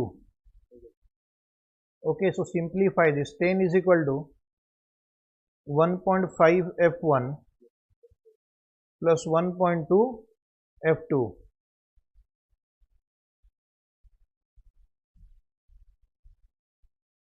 Solve equation. Solve equation 1 and 2. Solve equation 1 and 2. Solve equation 1 and 2. Anybody wants to answer? What will be the answer for this? Solve equation 1 and 2.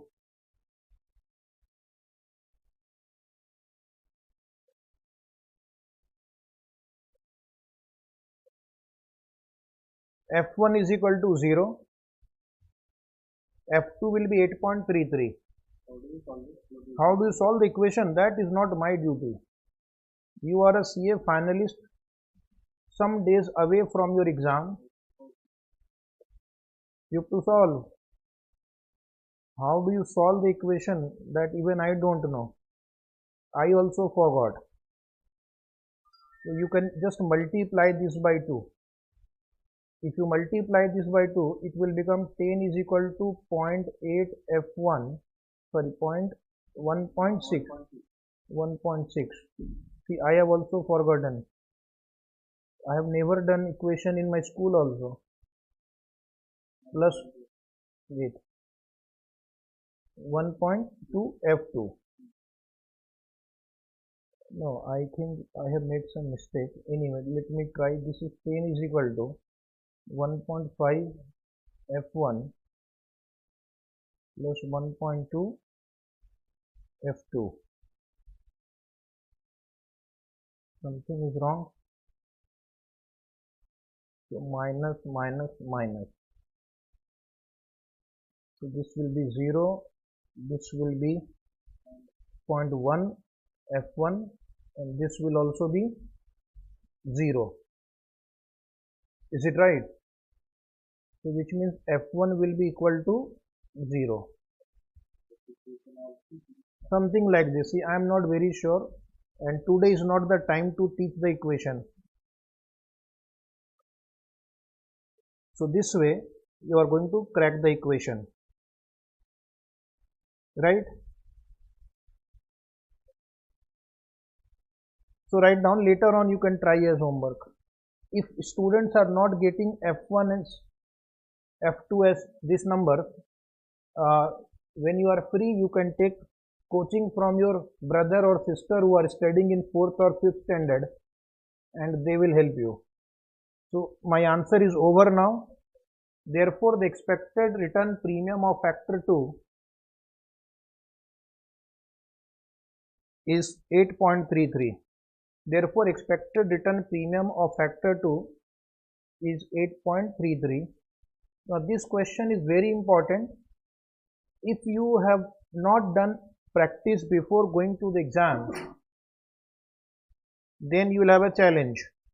Okay, one thing you should know how to solve the equation and the other important thing was how to assign the weight. How to assign the weight. So that was a discussion on portfolio management. Just we'll wait for a minute. So the next topic is mutual fund. Most of the student must be happy. This is a very easy topic and you must have done similar questions also. So mutual fund topic. Question number 1. Are you ready? Say yes. Mutual fund question from July 2021 exam for 5 marks. The AMC of a mutual fund has declared a dividend of 9.9% on the units under the dividend reinvestment plan for the year ended 31st March 2021. So what is the rate of dividend?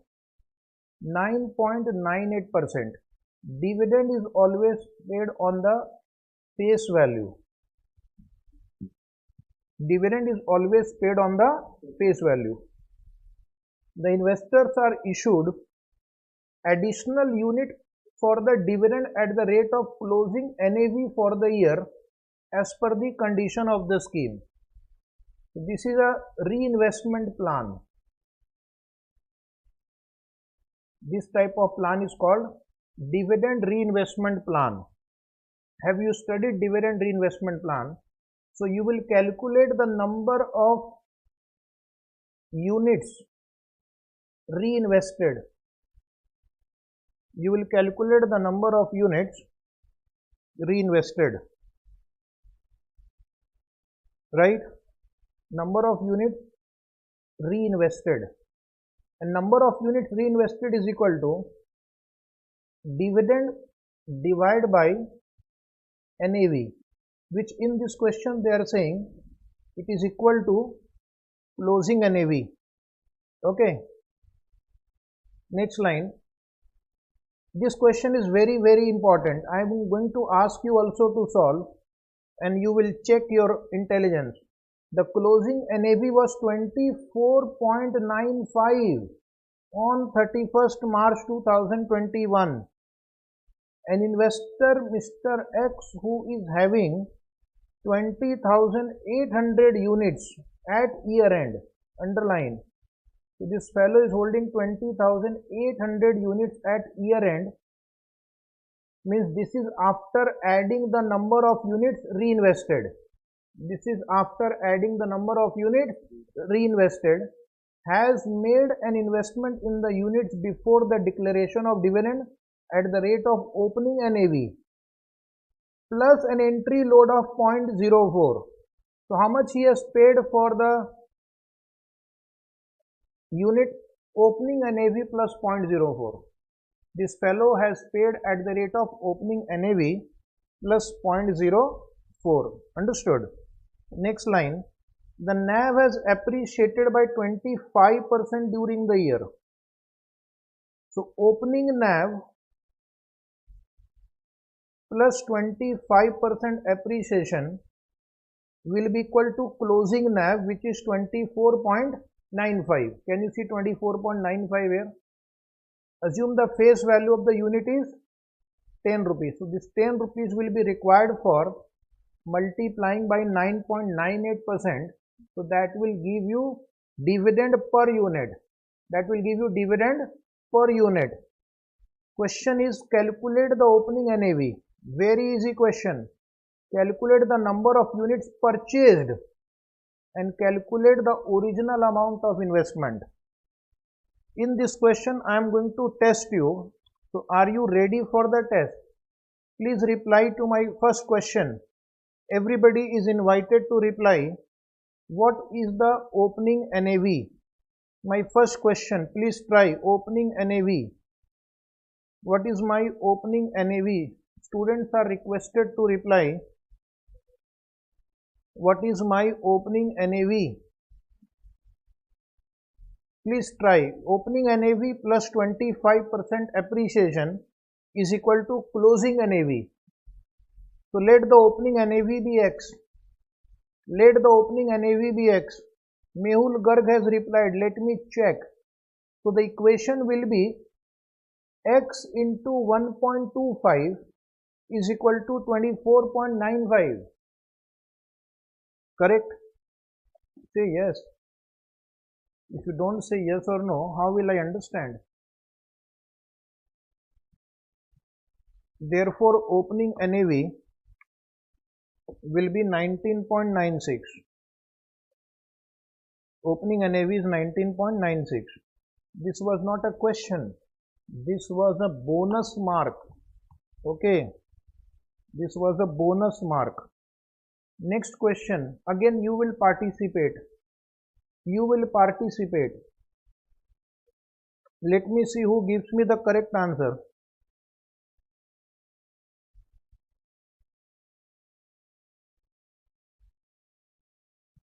Calculation of number of units purchased.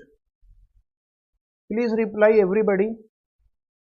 Calculation of number of units purchased.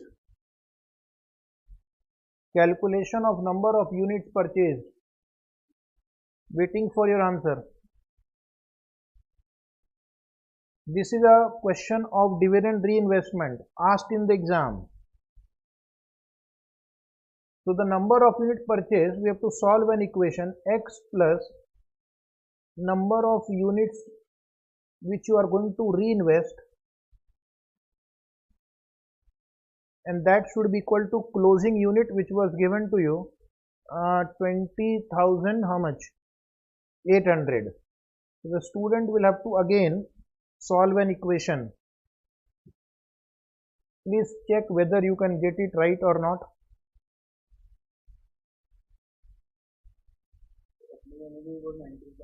Yes. My question is, what is the number of units purchased at the beginning? Let the number of unit purchased be x. Write down. Let the number of unit purchased be x. Let the number of unit purchased be x.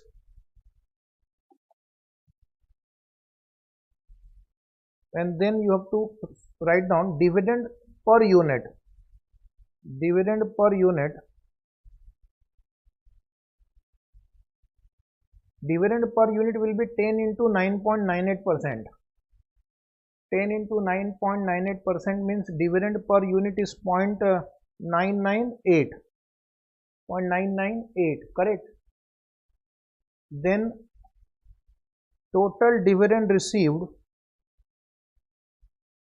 Total dividend received will be number of unit is x, dividend per unit is 0.998, so 0.998x. 0.998x. Now therefore number of unit reinvested will be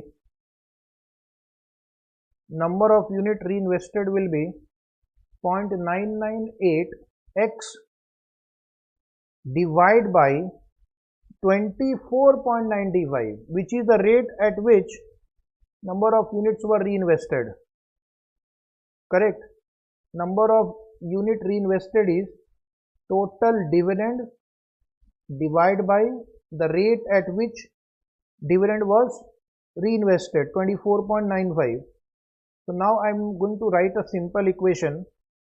Total number of units after reinvestment is 20,800. Total number of units after reinvestment is 20,800. So the equation will be, anybody wants to reply now? Solve the equation and reply. Come on, students, please write x plus 0.998x divided by 24.95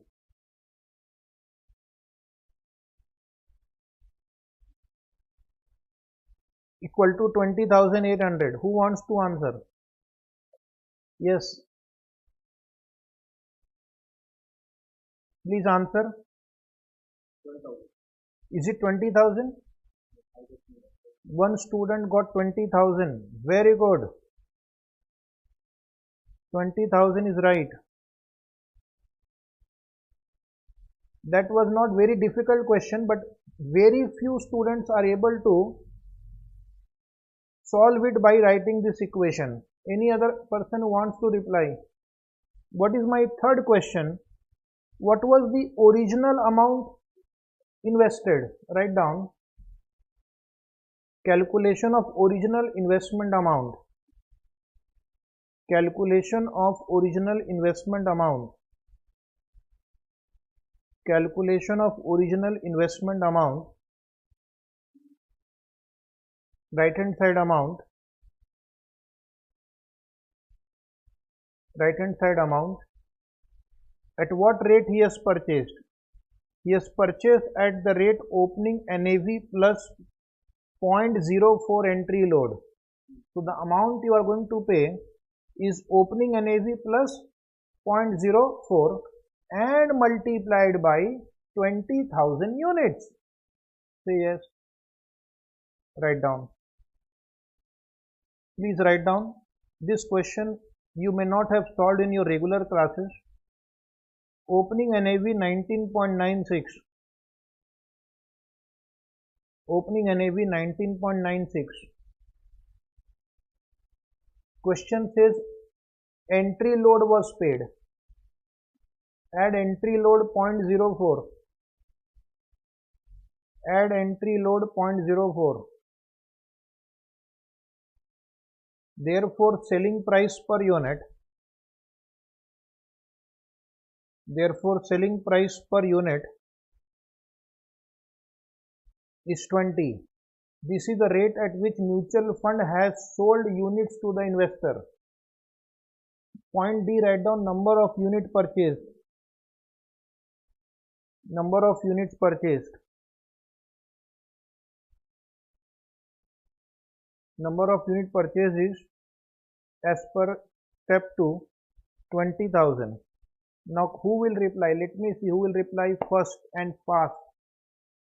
Total amount of initial investment. Come on, reply fast. Total amount of initial investment. Total amount of initial investment will be 20 rupees per unit into 20,000. C into D. Mehul Garg is saying 4 lakh rupees. Very good. 4 lakh rupees, right. If you practice in advance, you can do it fast in the exam. Because there are equations to be solved in this question. And there are concepts involved in this question. So now learned students, please come to question number 2. This is also from exam for 4 marks. And this is also reverse working question. Mostly in the class we learn to solve question in a straightforward manner. But in the exam they give you reverse working question. From the last step, you have to find the answer which is at the beginning. Okay, so one more practice. And I will expect all the students should participate. Mr. Strong and AMC has floated a dividend bonus plan. In this question, they will get bonus unit. In the previous question, they had reinvested the dividend. Now here you will be given bonus unit. On 1st April 2016, at a certain NAV. At a certain NAV means this is your missing question. This is what we'll have to find. It's printed here also. Question mark. The fund has a robust growth and has declared a bonus of 1:5. And they have interpreted 1 bonus unit for 5 existing unit held. 5 right unit held. Current unit. 1:5. And a second bonus of 1:4. One more bonus. Bonus is reigning. On 30th September 19, the fund has generated on 31st March 2021. When was the issue made? 1st April 2016. And this they are talking about 31st March 21. So how many years are over? 4 years are over. Or 5. 17, 18, 19, 20, 21. Is it right? 2017, 18, 19, 20, 21. 5 years are over? 5 years are over. So after 5 years, they find that the average yield is 17.5%. That means the investor has earned on an average 17.5%. 5% per annum. So in 5 years time, how much he has earned? Multiply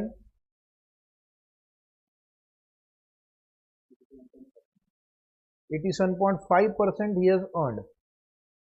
The Mr. Optimistic has made an investment of 16 lakh. So if you invest 16 lakh rupees today with 87.5%, you can find out what will be its value after 5 years. Yes or no? Yes. In the plan before the declaration of the first bonus and remain invested thereafter. So he has invested 16 lakh on 1st April. By adding 87.5%, you can calculate what is the value he will have been after 5 years. The following information is also available. You have to find out the NAV on this date. They have given you NAV on 39 2017, 39 2019 and 31st March 21, 100. You are required to advise to Mr. Optimistic the opening NAV which is required by him to calculate the capital appreciation. So first chance to you. Students will try. You have to find out the opening NAV. I'll give you 30 seconds to try. Then only your mind will work. You will think. So 30 seconds starts now.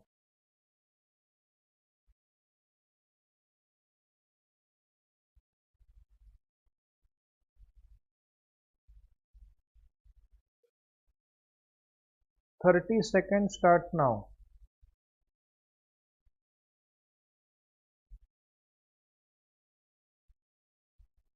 Anybody wants to reply? Students who are studying at home, they can also reply.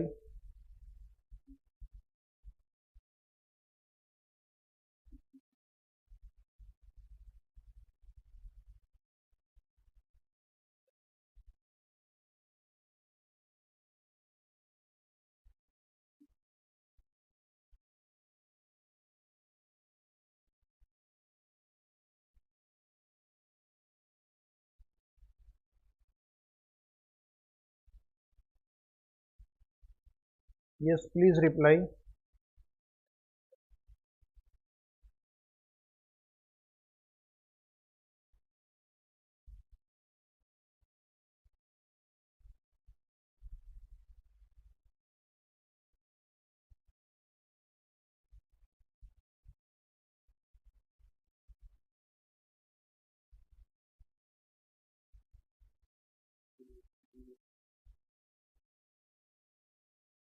Anybody, any answer?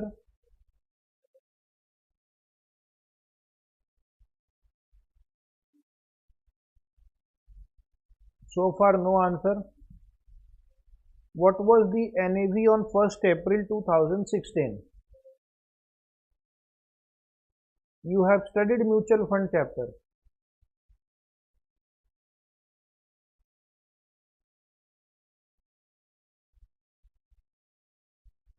Okay, so let us do the reverse working.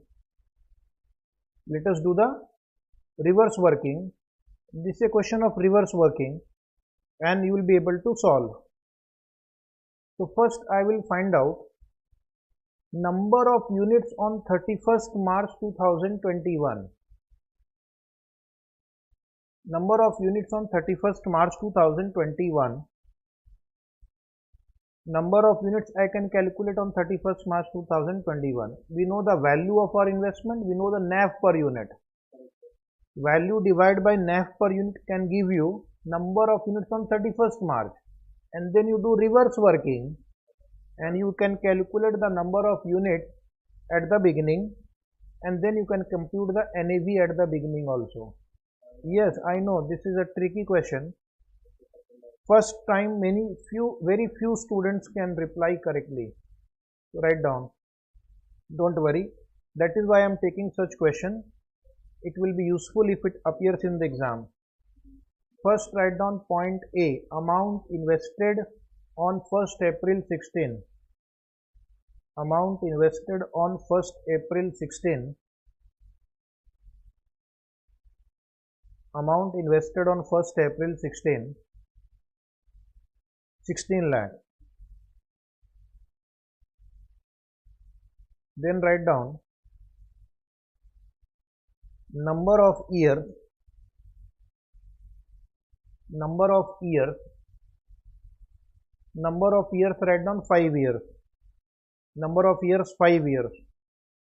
Average return write down, average return 17.5%, average return 17.5%. So multiply point B and C, that will give you total return multiplied by 16 lakh also. So that will give you total gain during 5 years. Total gain during 5 years. A into B into C. A into B into C. 14 lakh is your gain. Therefore, closing investment value 30 lakh. You can write 30 lakh directly if you can get it, no problem. And what is the closing NAV on 31st March 21? 100. So can you find out the number of units? Number of units will be 30,000 on 31st March 21. Now can you do reverse working and reach the opening number of units? Opening investment is 16 lakh. Divide by opening units, you will get the opening NAV. So now you have to do reverse working and find out the number of units on this date. Right now you have 30,000. There was one bonus 1:4, 1:5. So you have to find out number of units at this point. This is simple common sense now. Write down step 2, number of units on 1/4/16. Number of units on 1/4/16. Please reply. I am giving you a chance to reply. 4 columns we will draw. Date, unit held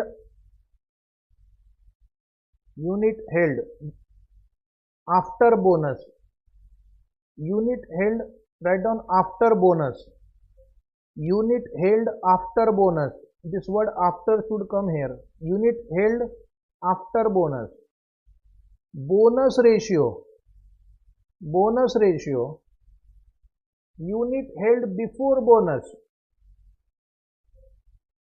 Unit held before bonus. Okay. Unit held before bonus. So first write down reverse working I have to do.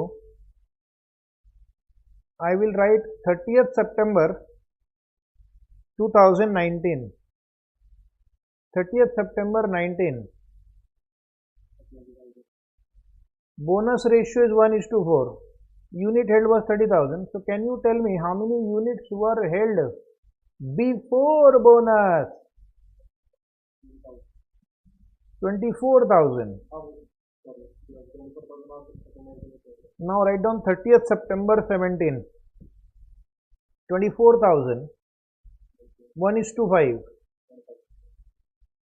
So 1:5, you will take 5/6 into 24,000. If there are 5 shares plus 1 bonus share, you have 6 shares.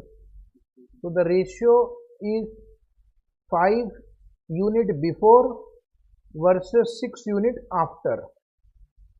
So 5/6. That is the logic. 20,000. Now write down step 3. NAV on 1/4/16. NAV on 1/4/16. These 2 questions probably you have not done in the class. Okay.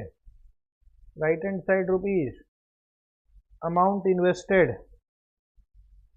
Amount invested. Yes, why are people not replying? 16 lakh. Then point B, number of units. Step 2, 20,000. Write down. Number of units 20,000. My question is, what was the NAV on 1416? Yes, come on.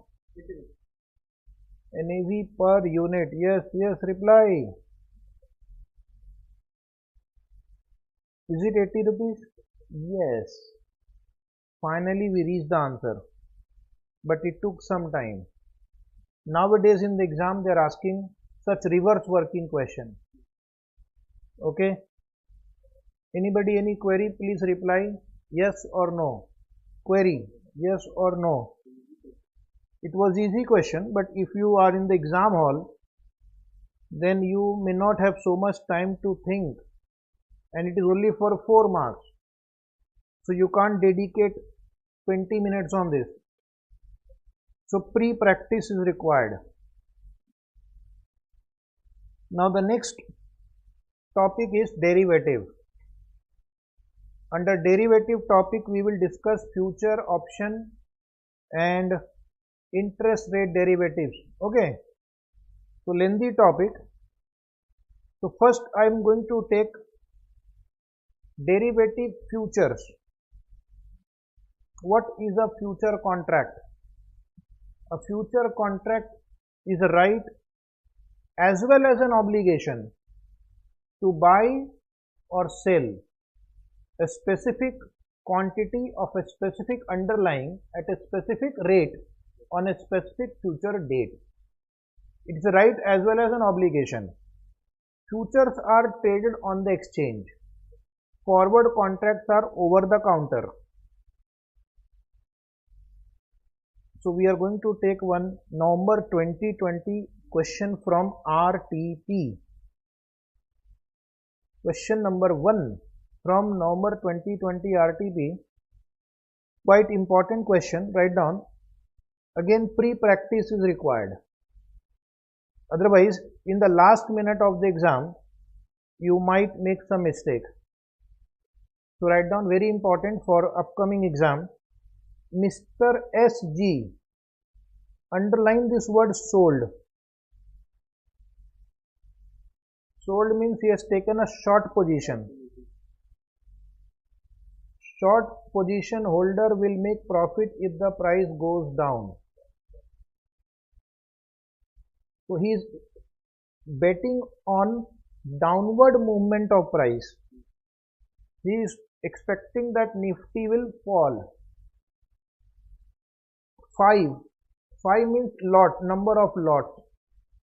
5 is number of lots. 4 months. 4 months means the maturity period. This future will mature after 4 months. 4 months, here is the maturity period.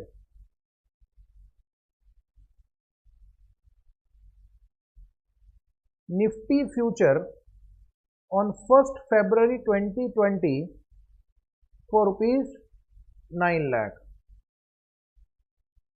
At the time of closing of trading on the last Thursday of May 2020,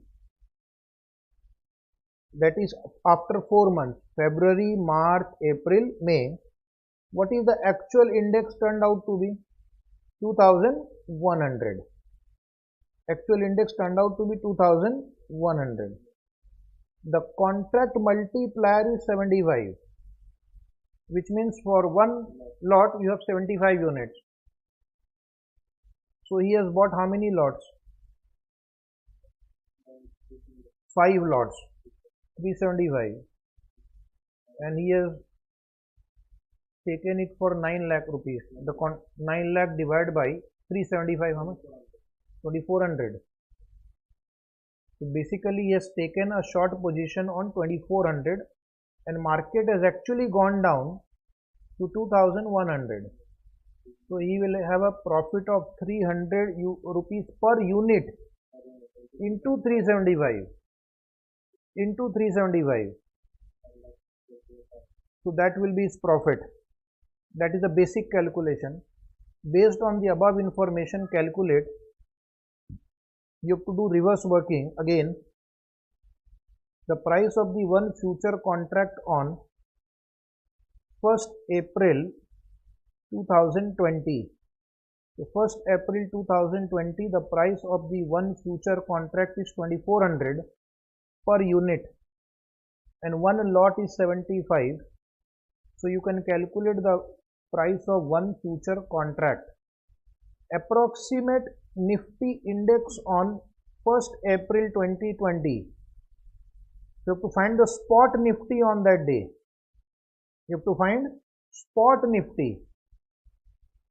Spot Nifty into e to the power RT is equal to future Nifty. Is it right? So reverse working and find the value of S.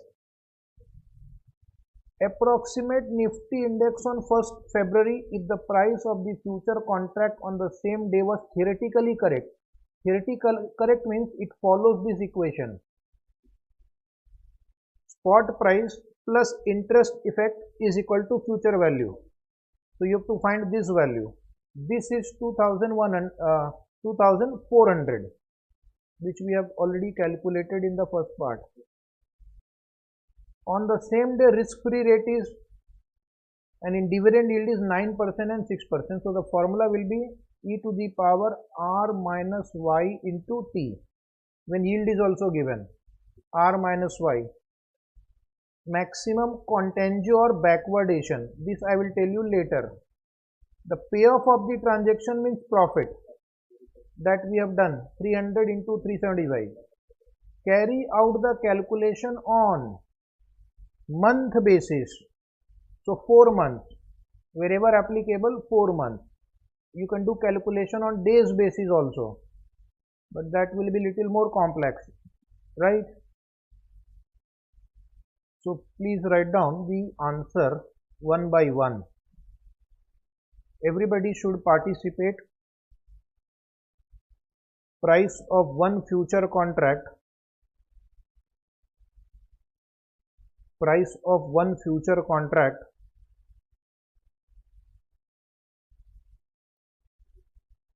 Total contract value. Total contract value divide by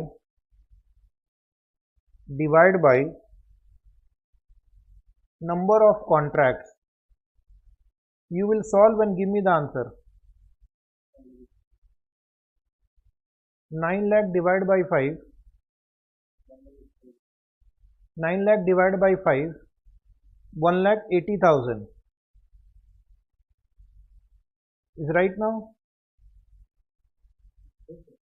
Right. Now next step 2. Step 2, write down price of index future on 1st February 2020. Price of index future on 1st February 2020. Price of index future on 1st February 2020. So under that write down value of one future contract. Value of one future contract divide by contract multiplier.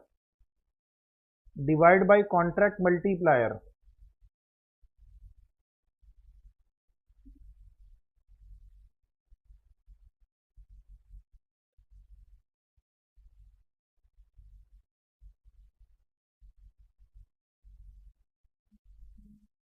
That is equal to 2400.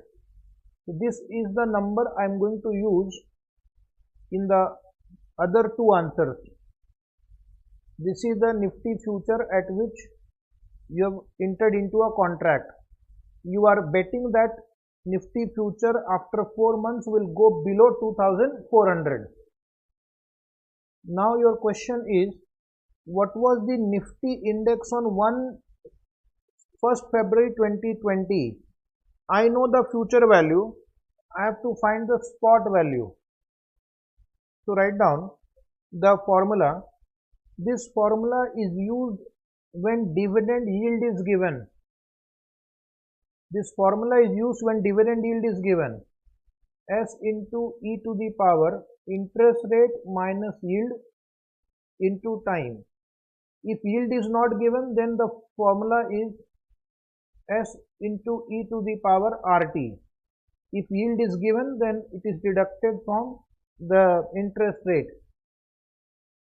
So the student will have to now solve an equation. Nowadays they have started asking reverse working question. Future value is 2400 as per previous calculation is equal to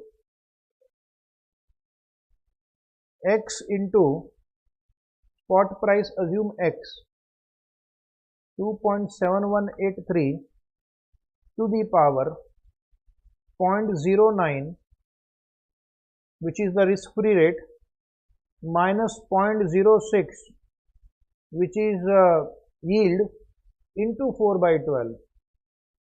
So first what you do, it's not difficult, you can do it.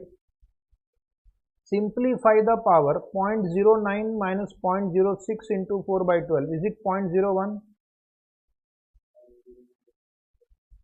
Yes. In the SFM classes, we tell you how to solve this part. Is it right? By using your calculator, you can do it.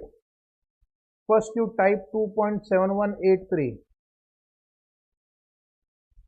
Press square root 12 times.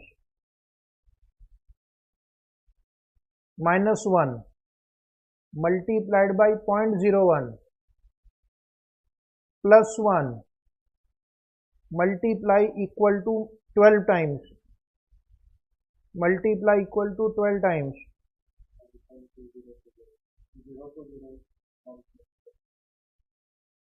So you will get 1.01005 you are getting. 1.01005 you are getting. So the value of the x will be, write down x equal to 2400 divided by 1.01005. I am waiting for your answer now.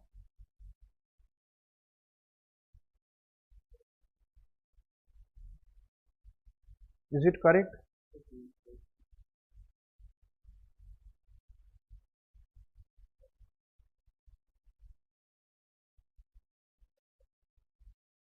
So how much you are getting? Final answer. What is the final answer? Yes, everybody. Mehul Garg is saying 2376. Very good. Anyone else? Okay. So that was my part 2. Only one note write down. Note write down, because institute sometimes does not take continuous compounding. So if you are taking continuous compounding, write a note. It is assumed that interest is compounded continuously. It is assumed that interest is compounded continuously.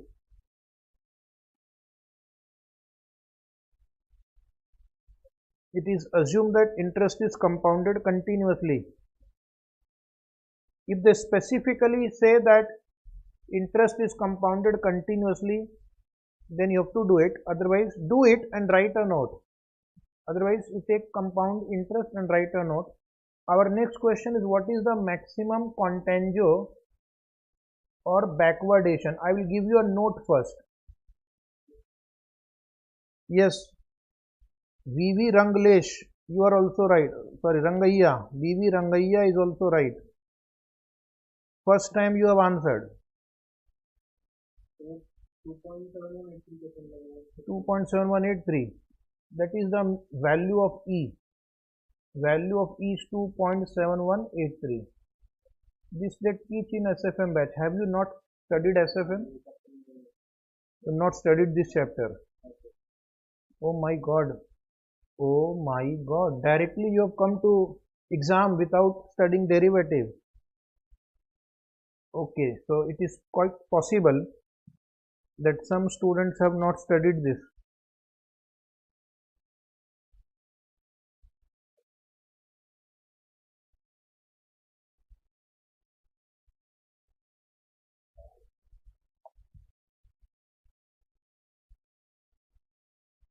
Okay, so can we continue now? Write down the note on maximum contango or backwardation. Maximum contango or backwardation. First write a note. In a normal market, the spot price is less than. In a normal market, the spot price is less than future price. In a normal market, the spot price is less than future price.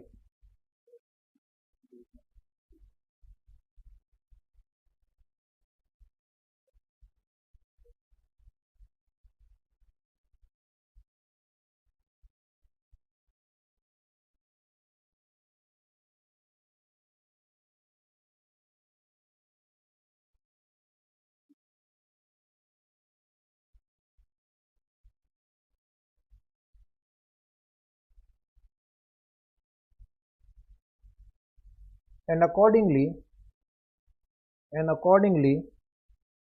the basis would be negative. And accordingly, the basis would be negative.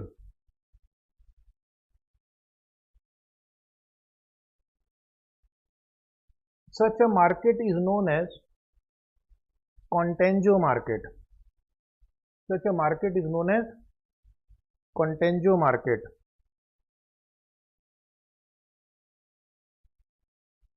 Basis is negative means spot price minus future price is called basis, and if it is negative we will call it contango market, means spot price is less than future price.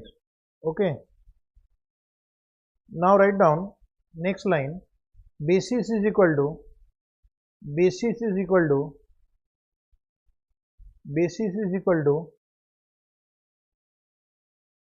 spot price minus future price. Spot price minus future price. Basis is equal to spot price minus future price. 2376 minus 2400 is equal to 24 negative. It's called 24 negative. It means your spot price is less than future price. And if it is negative, the market is said to be in contango. The market is said to be in contango. The market is said to be in contango. If the basis is negative, the market is said to be in contango. Therefore, maximum contango equal to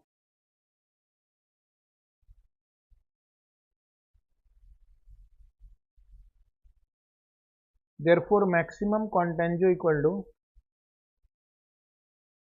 2400 is your future price, 23,676 is your spot price, 24 rupees. Okay, so the formula for basis is spot price minus future price. If it is negative, it is contango. One more question.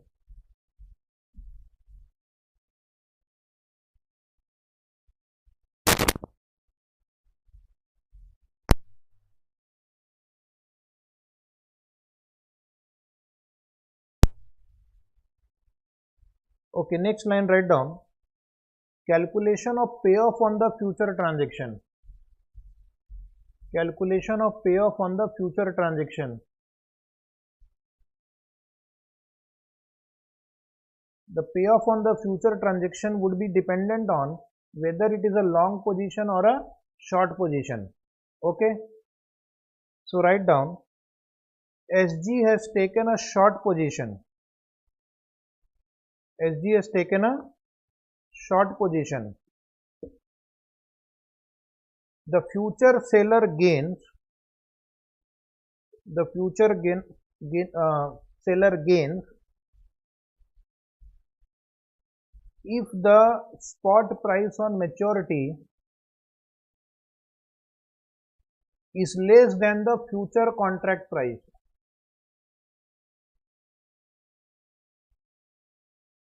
is less than the future contract price. Is less than the future contract price. So my question to all of you is, what is the gain? He has sold at 2400. Market is 2100. 300 rupees is the gain per unit into 5 lots into 75. What is the answer? 1,12,500. Is it right? 1,12,500. 1,12,500. So that was the answer of this very good question from November 2020 RTP. Now we'll go to question number 2, which is November 19 exam question for 8 marks. 8 mark question, very important. Again write down, very important question, and this time I would like you also to answer. The NSE 50 index future are traded with rupee value being rupees 100 per index point. 1 point is equal to 100 rupees. On 15 September, the index closed at 1195 and the December future, which is the last trading day, is December 15, were trading at 1225. So you tell me the number of days between 15 September to 15 December, because they have given you days calculation here. How many days are there between 15 September and 15 December? 91 days. Okay, we'll check later. The historical dividend yield on the index has been 3% per annum. This is dividend yield. And the borrowing rate was 9.5% per annum. This is the interest rate. Determine whether on September 15 the December future were underpriced or overpriced. The formula we will use is the same, because this also has dividend yield and interest rate, but this time the question is of arbitrage, whether the future is underpriced or overpriced. For that we will do our calculation and see whether it is equal to, more than or less than the rate at which it is quoted.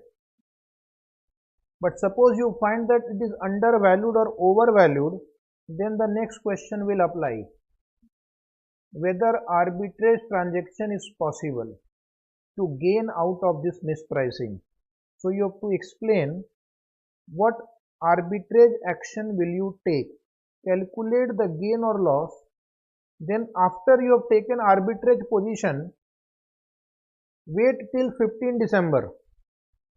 Wait till 15 December, that is the maturity date, when the index actually closes at option A or situation A 1260 and 1175. So in both situations, you have to demonstrate that the person is definitely going to get arbitrage profit. Okay. And in this question, use 365 days in a year for your calculation. When they are mentioning this line, it means the calculation this time will be in days, not months. And add one more line from my side. Do not use continuous compounding. Write down please. Everybody please write down. Do not use continuous compounding. Such questions are asked in the exam for 8 marks.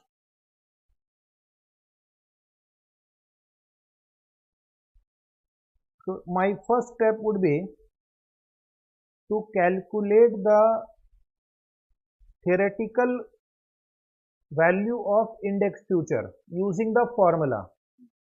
So when they are saying do not use continuous compounding, I will just apply normal interest calculation. I will take the spot price and I will add the interest on that. Okay. And because dividend yield is also given, I will take interest minus dividend yield. Okay, like the previous problem. So I hope you are ready. Yes or no? Write down step 1. Calculation of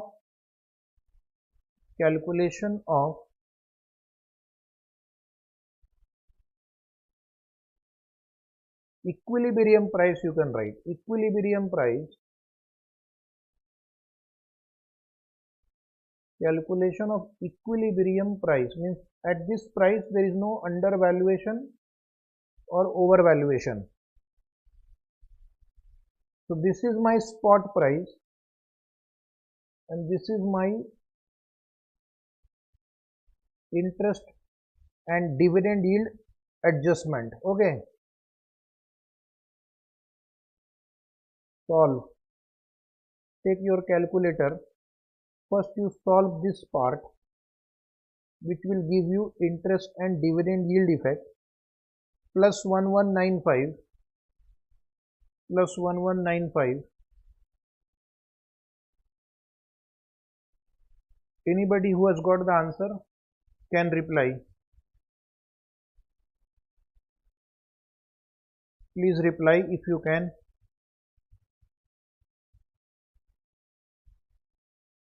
Anybody who got the answer will reply.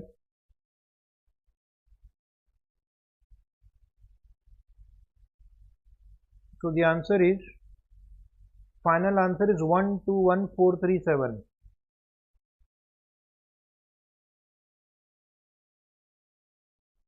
121437. Is the answer right? Is the answer right? 121437. 121437. And what is the actual value of index future which is trading in the market? 1225 they have given. 1225. So it means it is overvalued. Step 2, write down. Step 2, write down the current market price of December 15 future is, the current market price of December 15 future is rupees 1,22,500. Rupees 1,22,500.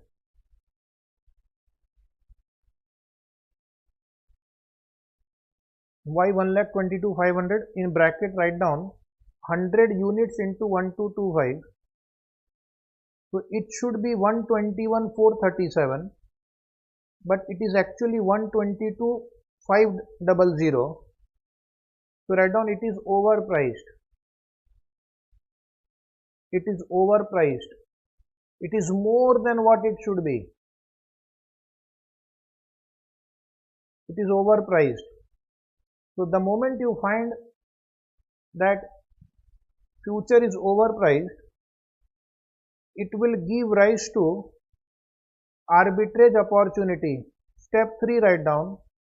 Step 3, arbitrage opportunity. Arbitrage opportunity, write down. The investor should, this is overpriced, so you will sell future contract. The investor should sell future contract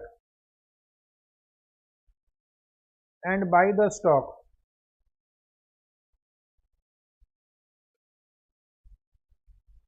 The investor should sell future contract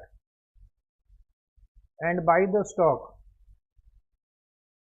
Only selling future contract will not be enough, because in order to create arbitrage opportunity, you have to ensure that irrespective of whether the price goes up or goes down, you should be able to make the profit.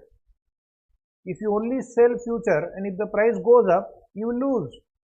But if you buy stock also, the loss in future will be compensated by the gain in stock. Okay. So this was my answer is not over. Is arbitrage possible? The answer is yes. Now we will see how much will be my net gain because of this arbitrage Under that, write down cash flow on September 15. Today, I have taken a position. I have sold future and I have bought the stock. I have sold future and I have bought the stock. So what will be my cash flow?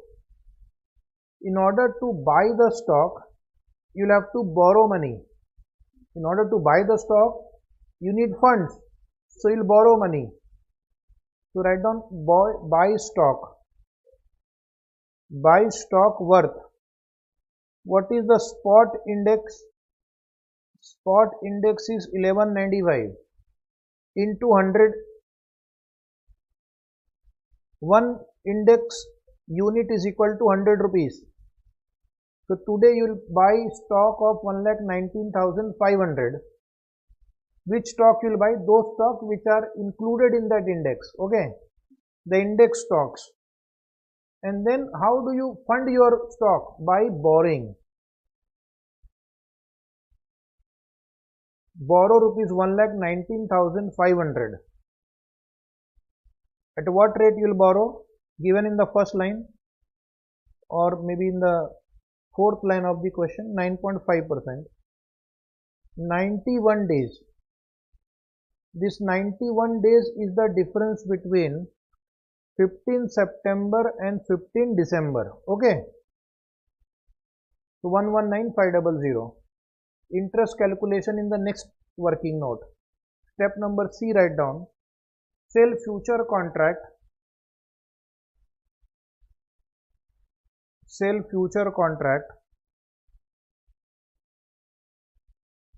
at 1225. There are people who are willing to buy future at 1225. Market rate is 1225. So sell. When you sell future that day, there is no cash flow. It is just a contract. Cash flow will come on maturity date in the form of gain or loss. Is it right? We are ignoring the initial margin money that is required to be paid because question is not there about margin money, but otherwise you will have to pay some margin money in practical world. So what is my net cash flow today? Net cash flow today, A plus B plus C. Yes, Mehul, what is net cash flow today? Rangaiya, what is net cash flow today? 0. Positive, negative, cancel out. But the important thing is, we have to ensure that we don't lose on 15 December when the index closes at 1260.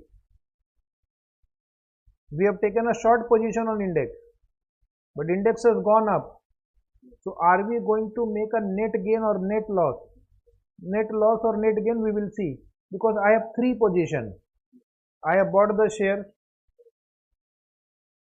value has gone up, on share I will gain. I have borrowed money, I have to pay interest, and I have taken a short position on index, I will suffer the loss. So I will take the net total, and the net total should be positive. Correct? Right. Calculation of gain or loss on 15 December. Calculation of gain or loss on 15 December.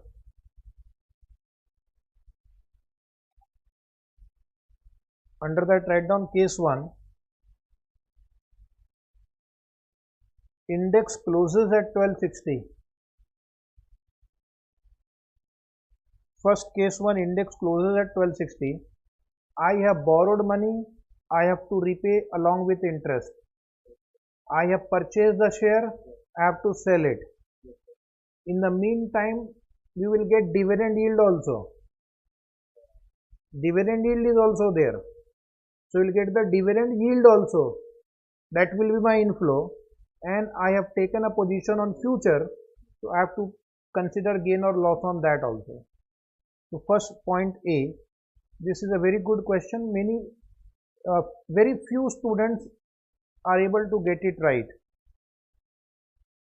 First point A, write down repayment of loan along with interest. Repayment of loan along with interest.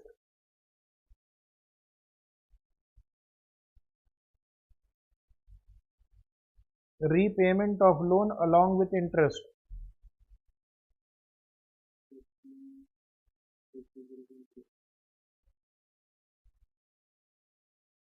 So first you have borrowed 1,19,500. On that you compute interest at the rate 9.5% for 91 days. What is your final answer? Come on. 122,330.35. Very good. Point B, write down loss on future contract.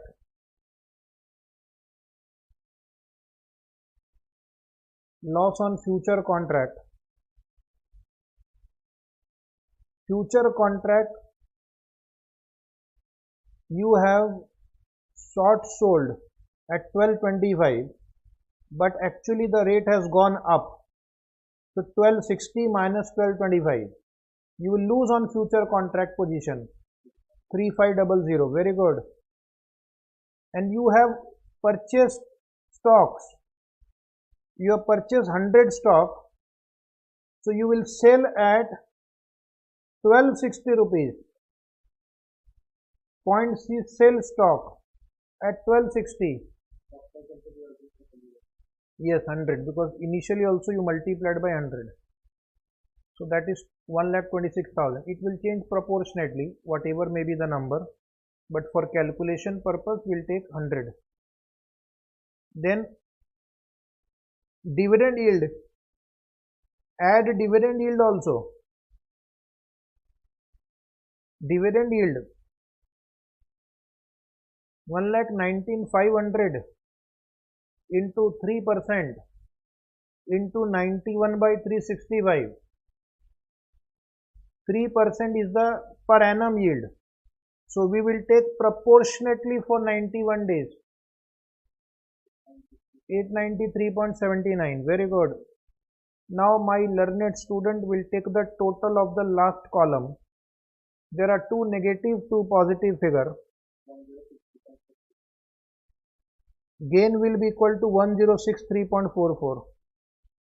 So whether the market goes up or goes down will make gain. This is gone up. Now I will take a situation when market goes down.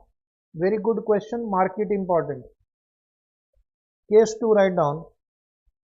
Index closes at 1175. Index closes at 1175. Index closes at 1175.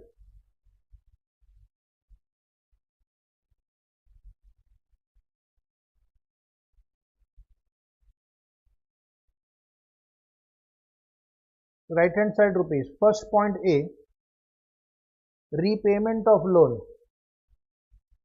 Only one line will change, the gain or loss on future. Okay. This you don't need to show the calculation again. Just write down the same figure again. No need to show the calculation again in the same problem. Save time. 122,330.35. Then you will gain on future. Why?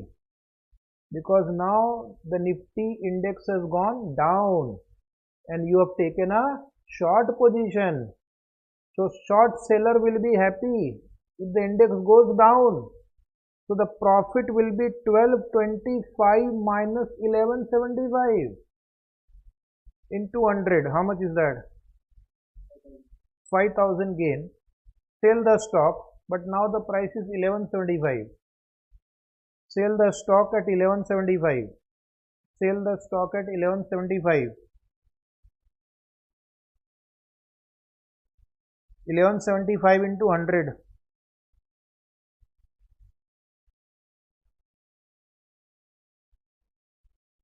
1,17,500.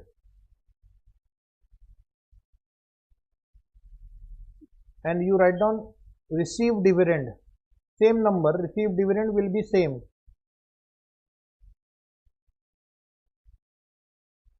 Received dividend 1,19,500 into 3% into 91 by 365. Huh? It will be same because there is an uh, arbitrage opportunity. Okay, in first case it was 1260, now it is 1175. Whatever happens, whether market goes up or goes down, this much arbitrage profit you are going to make.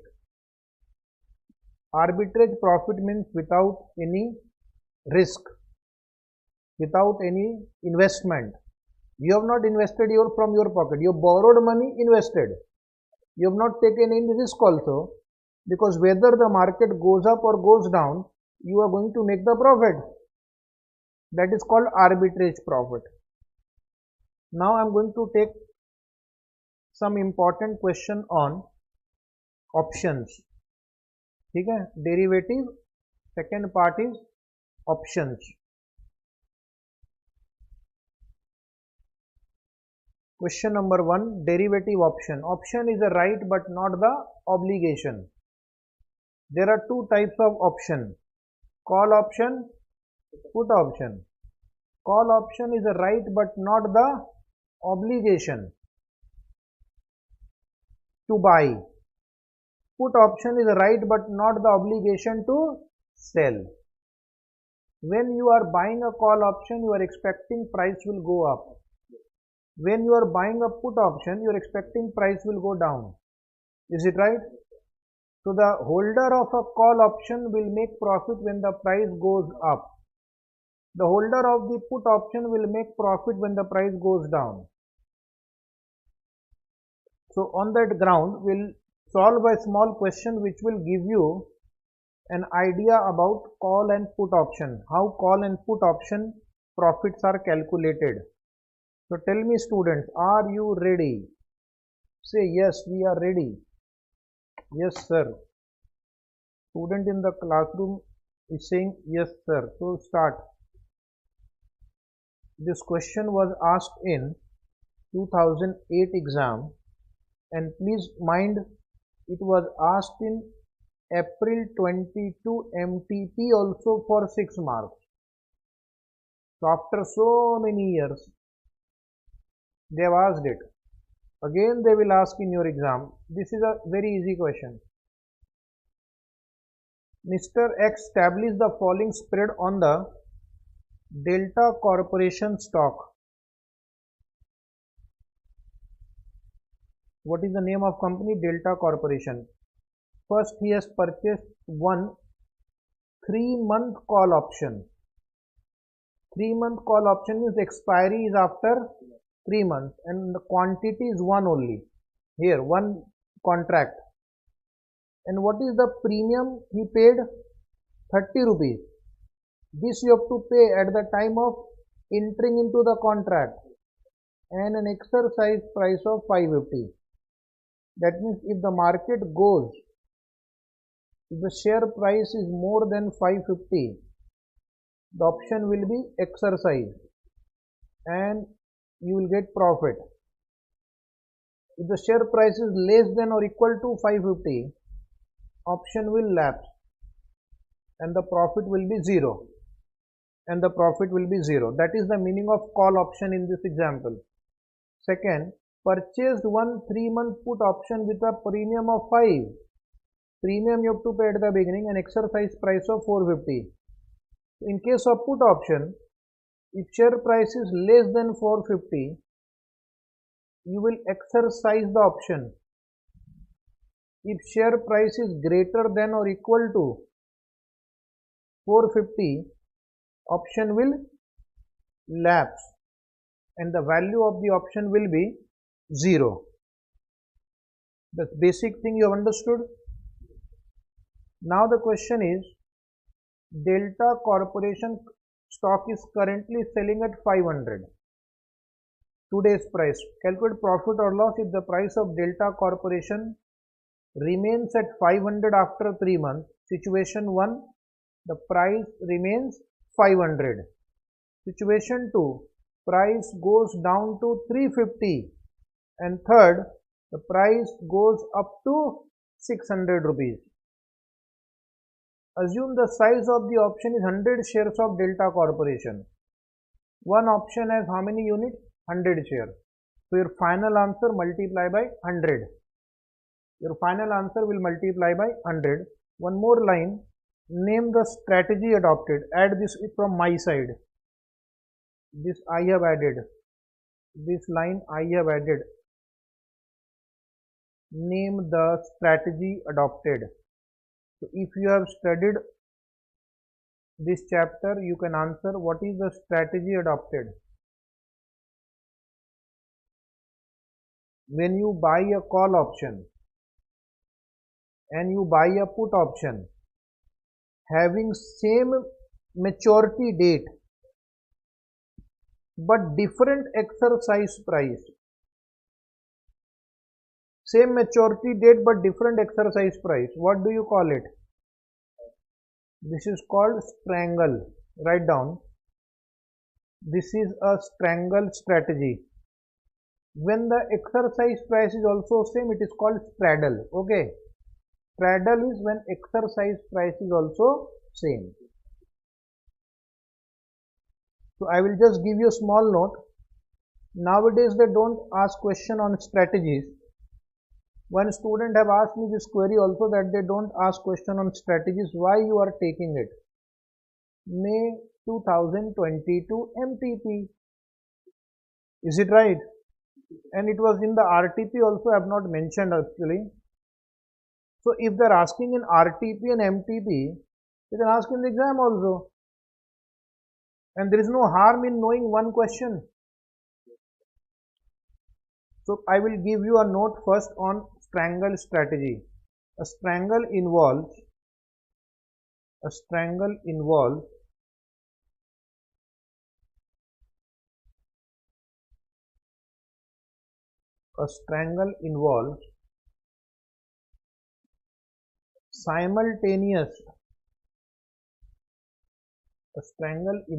simultaneous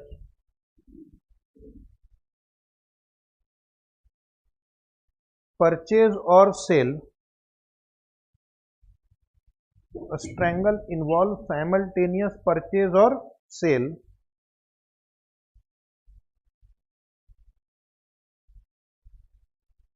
of option simultaneous purchase or sale of option in bracket call or put with same expiry date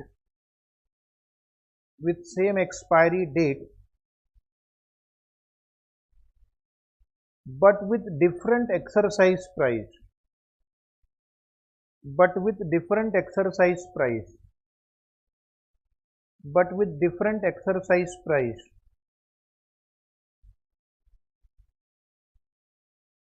This is an example of long strangle. Okay, long strangle, write down.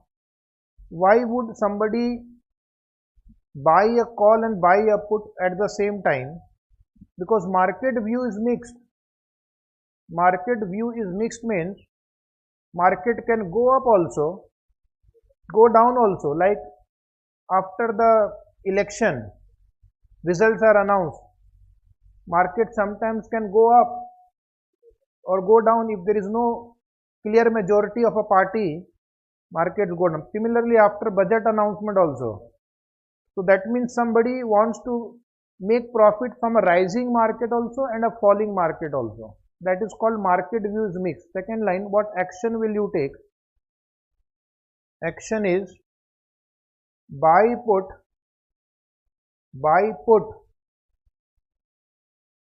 and buy a call at different strike price. Profit potential, write down unlimited. Why unlimited? Because you have bought a call option. If the price goes up, the call will generate more and more profit. So profit potential is very high. And what is the loss potential? Limited. How much maximum you would lose? The premium that you have paid. The maximum loss is the premium that you have paid. Is it right? So now we'll solve this question.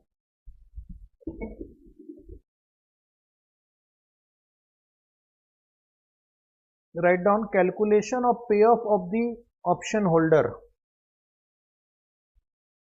Calculation of payoff of the option holder. Calculation of payoff of the option holder. Make a table with 3 columns on the right side. First write down share price on expiry. Share price on expiry. Under that 3 columns, as per the question, 500 rupees, 350 rupees, 600 rupees. Understandable? Now write down point A, value of call option. Value of call option. In case of call option, we have a right but not the obligation to buy. So either my payoff will be positive or zero. Either my payoff will be positive, that is S minus E, or zero. It can't be negative. You are holder of an option, you paid a premium for that. And what is the exercise price of call option in this question? 550. So how do you compute? 500 minus 550 or 0, whichever is maximum. Minus 50 or 0, which is maximum? Minus 50 or 0, which is higher? 0 is always higher than negative number. Okay, same thing for second situation. 350 minus 550 means minus 200 or 0. Yes, otherwise forget the formula. If the share price is below the exercise price, write 0. What about the last column? Anybody for the last column? Anybody wants to reply? What will be the answer for last column? What will be value of call option? Anybody reply please? Is it 50 rupees? 50. Just write 50, will multiply by 100 afterwards. Value of put option, write down. Value of put option is maximum of E minus S or 0. Preeti is right, Mehul is right, very good. And what is the exercise price of put option? 450. So you will compare 450 with 500. If the market is more than 450, just write 0. If the market is less than 450, take the difference. Second column, everybody. Preeti, Mehul, other student, Rangaiya, 100 rupees, very good. Last column, anybody, last column, market price is more than exercise price, 0. Total write down. Total 0, A plus B. A plus B. 100 and 50. Then write down point D, premium paid. Premium paid on call 30 rupees.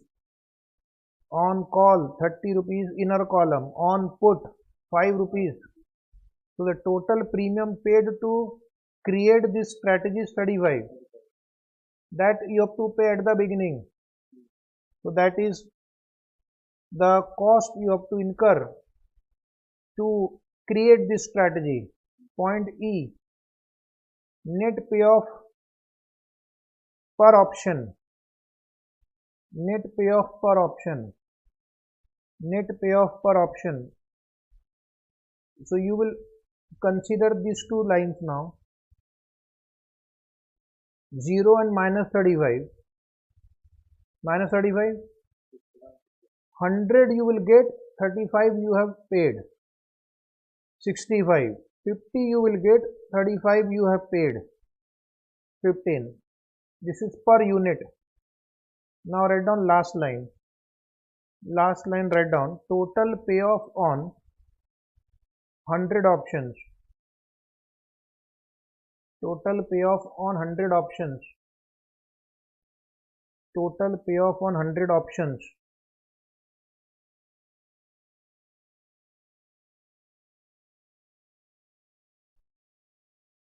is 100 into 35 minus 3500. 100 into 65, 6500. 100 into 15, 1500 positive. So in some exam only for this much effort you will get how much? 6 marks. 2 marks, 2 marks, 2 marks. So whatever strategy they give, you just write the prices, do the calculation by the knowledge of call and put minus premium, and that gives you the answer. Premium you have to deduct in all the columns. Very good. Any other query? No query. This answer is over.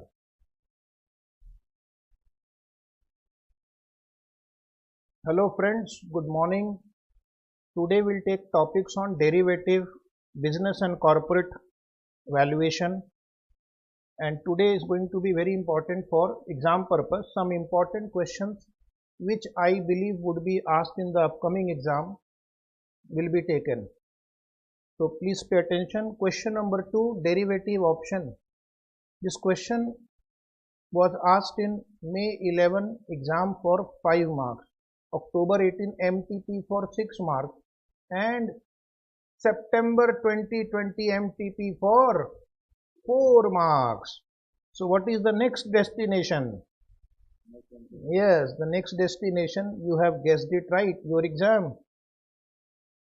So question is, the current market price of an equity share of Penchant Limited is rupees 420. Current market price of a share is 420. That we will call S0. Today's price is called S0. Within a period of 3 months, the maximum and minimum price of it is expected to be rupees 500 and 400 respectively. So from 420, the price can be either 500 or the price can be 400 rupees after 3 months. If the risk-free rate is 8% per annum, if the risk-free rate is 8% per annum, what should be the value of a 3-month call option? You have to find the value of a 3-month call option using the risk neutral model if the strike price is 450. The strike price, exercise price is 450. You have to find the value of the call option today. And which model you have to apply? Risk neutral model. Risk neutral model means investor is risk neutral. He is not affected by the risk. He wants the same rate of return, which is equal to risk-free rate of return.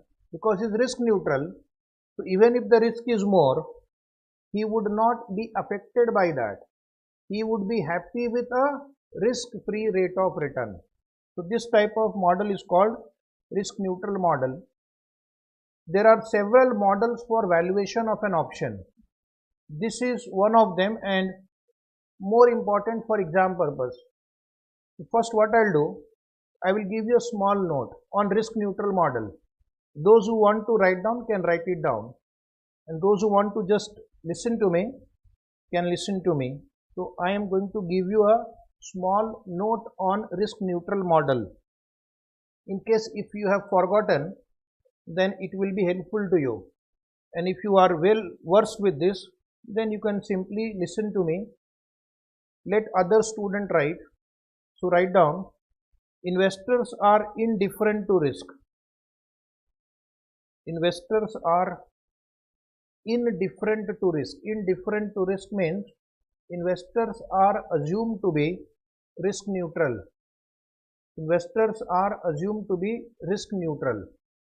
So what is his expected return? His expected return is equal to RF. RF means risk-free return. So his expected return will be equal to RF. So very briefly, I'll give you steps involved to solve the problem of risk neutral. Steps involved in solving the problem of risk neutral model. Write down step 1. Step 1. Step 1. This is also binomial model. This is one of the binomial models. Okay. Please reply when I will ask you the question. First, step 1. Compute the value of the option at two stock prices. Compute the value of the option at two stock prices, two possible stock prices. In our question, the two possible stock prices are 500 and 400, and the exercise price is how much? 450. The value of the option can be found out. Step 2. Write down step 2. If you are writing, compute upside probability and downside probability. In risk neutral model, step 2 is important for cracking the question. You have to find out what is the probability that the stock will go up and what is the probability that the stock will go down. And how do you find the probability of price rise? Write down probability of price rise is equal to P is equal to R minus D upon U minus D. R minus D upon U minus D. Then your question is, what is R? Write down where R is equal to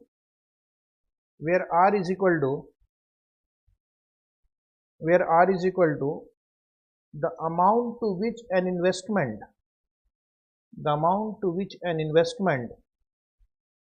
equal to the current price of the underlying asset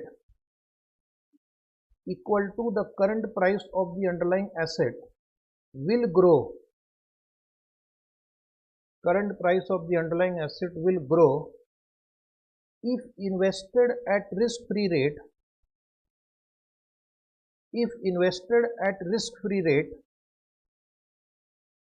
for the duration of the call. If invested at risk-free rate for the duration of the call. If invested at risk-free rate for the duration of the call. So what does that mean? Now look at your question. The current price of the share is 420 rupees and the option has a time of 3 months. So if it is invested for 3 months, e to the power RT. In your question last line, they have given you the value of e to the power 0.02 or something. So that is for finding the future value.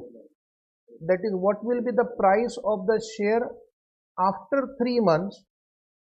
What will be the price of the share after 3 months when invested at the rate of, what is the interest rate? 8% per annum for 3 months, compounded continuously. Now, how do you know you have to use continuous compounding? The last line of the question, e to the power 0.02. That is the formula of continuous compounding. So if 420 rupees is invested for 3 months at the rate 8% per annum, compounded continuously, what will be the value? That is the meaning of R. Now write down D. What is D here? D is the lower possible price. D is the lower possible price of the underlying asset on maturity. So in our example, D will be equal to 400 rupees. That is when the price of the share goes down, What will be the value? 400 rupees.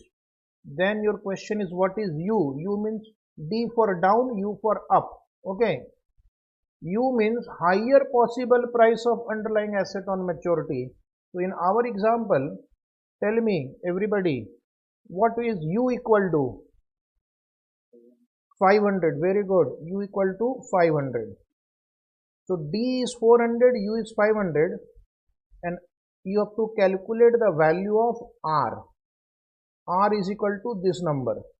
That will give you probability of the price rise. By what is the probability that the price will rise? Okay, now write down step number 3.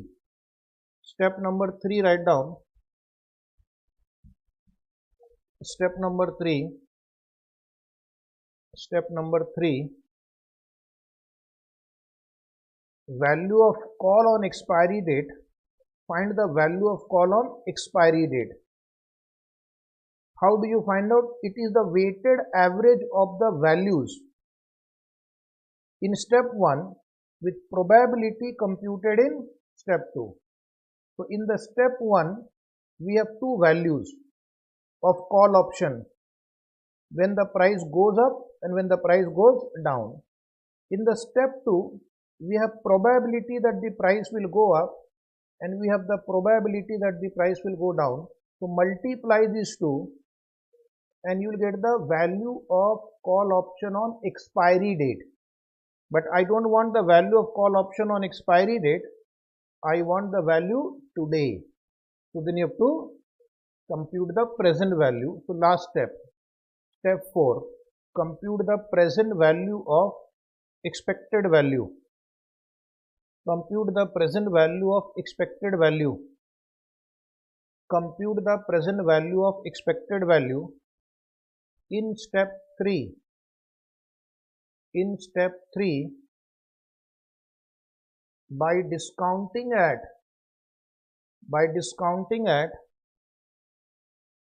risk-free rate. By discounting at risk-free rate. Okay, very easy. Once you know the steps, you will find it very easy. And now I'm going to just apply these 4 steps in solving the problem of risk neutral model to find the value of a call option today. So first we'll draw a diagram. Now here the answer starts. Today the price is 420. Write down 420. And after 3 months, the price can be 500 or the price can be 400. S1 can be 500, S2 is 400. Compare with the exercise price 450. Compare with the exercise price 450. And you have to find the value of call option. If S1 is 500, exercise price is 450. Please reply, what will be value of call option in that case? 500 minus 450. The value of C1 will be 50. Very good. And if the price is 400, exercise price is 450, call option will lapse. Option holder will not suffer the loss. Call will lapse. So C2, write down C2, typing mistake. C2 is equal to 0, write down. So when the price is 500, value of call is 50. When the price is 400, the value of call is 0. It will lapse.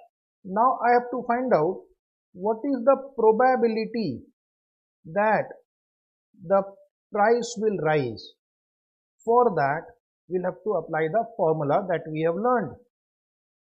Okay. So now write down below probability of price rise. Probability of price rise. Probability of price rise. P is equal to, now instead of writing R, I have written spot rate into e to the power RT. Okay, spot rate into e to the power RT minus D upon U minus D. upon u minus d. Spot price is 420. E to the power RT is given in the problem. E to the power RT is given in the problem. 1.0202. Okay. Minus 400. Divide by this, you have understood. If I take e to the power r is 0.08 and time is 3 by 12, this becomes equal to e to the power 0.02. And in the problem, the value of e to the power 0.02 is 1.0202. So who got the answer? One student, Rishabh, has given the answer. 0.2848 you are getting? Yes, probability is usually written in fraction 0.2848. You can write in percentage also. Rishabh is right, 28.48%. Step 2, write on probability of fall in price. Probability of fall in price. Come on everybody. Please reply. Every student who is watching the lecture must reply. Yes, come on Mehul. Reply. What is the probability of fall? 1 minus previous answer. So that is equal to 0.71516. Okay. These are the two values of call option on expiry. These are the two probabilities. You will get 50 has this probability. You will get 0 has this probability. So now you can multiply the value with probability. You will get expected value on expiry date. Okay. Step number 3. Value of call option on expiry. Priyanka is right. Mehul is right. Very good. Come on, keep replying. Value of call option on expiry. So you just take the previous two answers. 50. This is 50 at the top.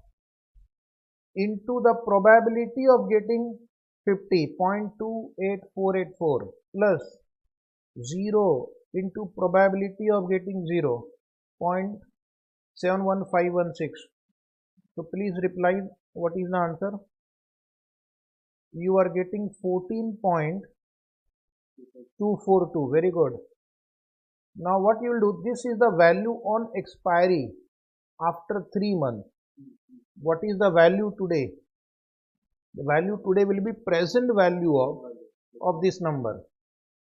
For that, the present value factor is also given. So present value of call, write down last step. Present value of call is equal to 14.242 divide by e to the power rt. Divide by e to the power rt, because we want to use continuous compounding. We want to use continuous discounting also. So when you have to use discounting, this will be written in the denominator. Anybody who wants to reply, and this figure is appearing in the question. Don't calculate. This is there in the question. 1.0202 divided by 1.0202. Come on. The answer is 13.96. Sidana is right. Anybody else who wants to reply? 13.96. Most of the time in the exam, the risk neutral model is like this only. They will change the figures, but basic concept will be the same. It was easy if you know it. That is for most of the questions, if you know it. Okay. That is for every question. If you know it, it is easy. Priyanka Kabra is right. Very good. Now we'll go to one more important question. Write down important for your coming exam. This question is based on multi-period binomial model, that is American option. Another highly tested question for exam purpose. Mehul is right. American call option. What is American call option? Anybody? What is American call option? What is American call option? One is called European option and one is called American option.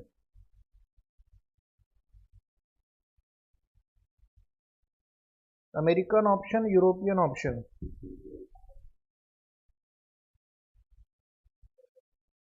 European option can be exercised only on expiry date.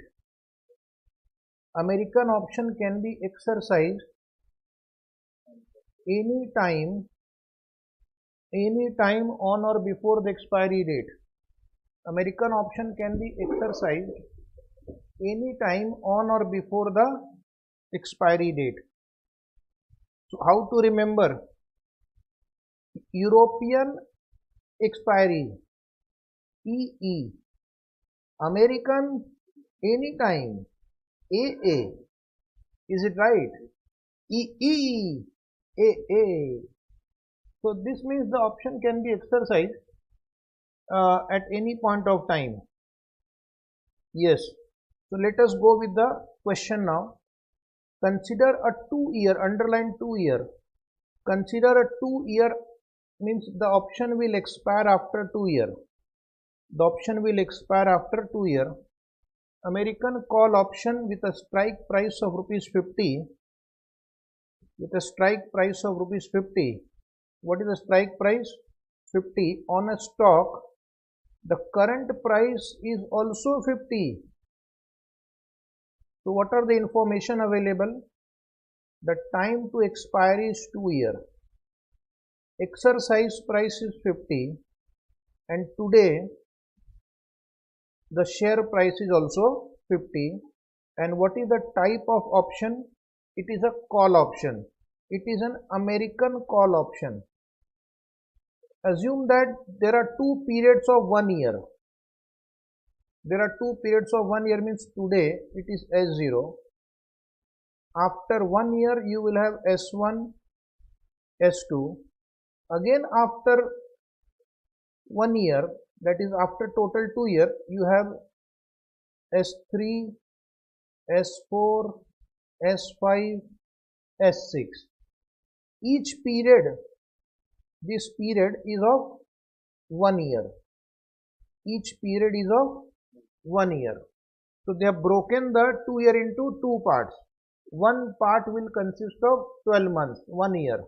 Okay. There are 2 periods of 1 year. Total is how much? 2 years. And in each year, the stock price can move up or down by equal percentage of 20%. So today it is 50, up 20%. So how much will that be? 50 plus 20%. And suppose it goes down 40. If it is 60 here, plus 20%. S3 will be 72. S4 will be 60 minus 20%. 48. 40 plus 20%. And 40 minus 20%. 32. These are the possible prices.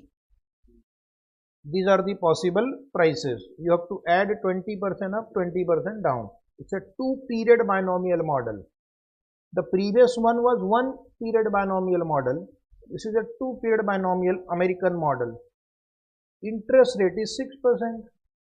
So you have to move backward to find the present value by applying 6% factor.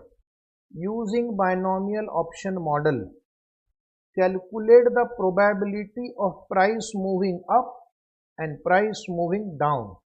Same formula will apply. Same formula for price increase and price decrease. The one which we applied in question number 2. Then the next question. For calculating probability, you will get 2 or 3 marks. Also draw a 2-stop binomial tree. So this diagram you have to draw. 2 marks for that. Showing prices and payoff at each node. So what will be the value of the option at each node, at each point? What will be the value of the option? This is called American option. It can be exercised on or before expiry date. Okay, so first what I'll do, I will give you a small note on American option. Are you interested in writing, or you treat it as a revision? In case if you have already got this note and if you don't want to write, then just listen to me. And if you want to write, you can write. Choice is yours. There are students who are interested in writing, so I will give you a small note. In the exam, this is not required. But one day before revising your syllabus, you can go through it. Please write down. Please write down steps for American option. Steps for American option. Under that, write down step 1. Step 1. Step 1, write. Draw decision diagram. Draw decision diagram. Draw decision diagram and identify the market price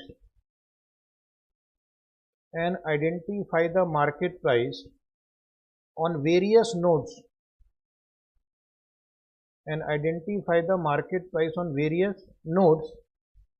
until expiry date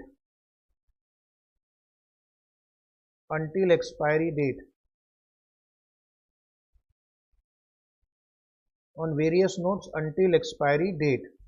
You have to draw the diagram. Then the next line, step 2, compute the status of the option. Compute the status of the option. Compute the status of the option and find intrinsic value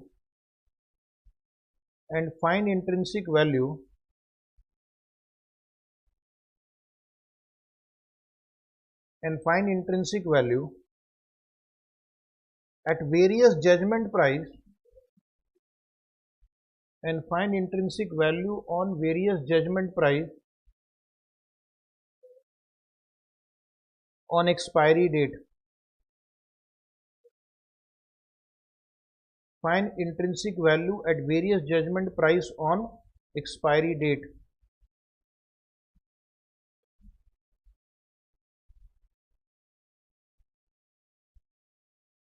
Point number 3, write down. Point number 3, the value of each previous node, is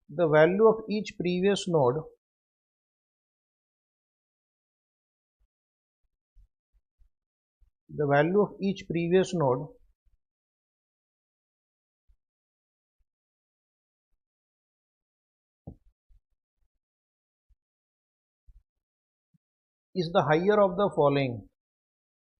The value of each previous node is higher of the following.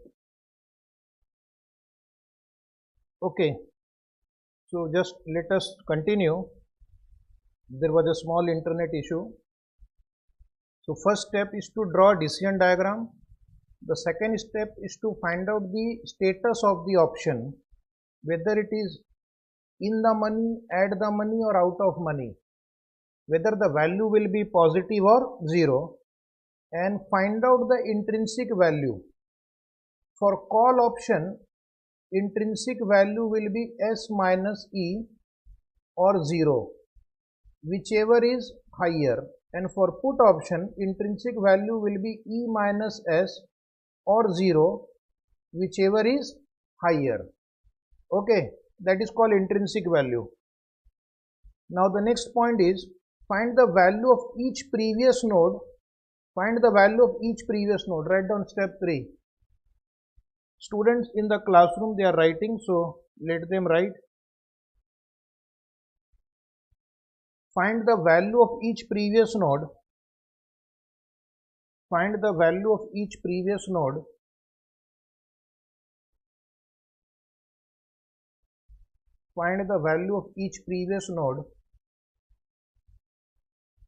Which is the higher of the following.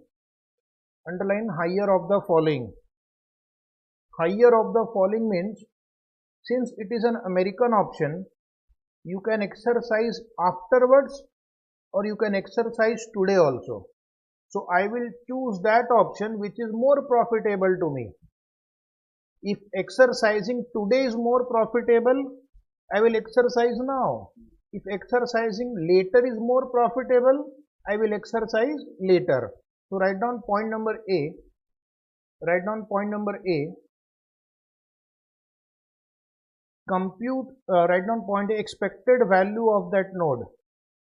Expected value of that node being the weighted average value of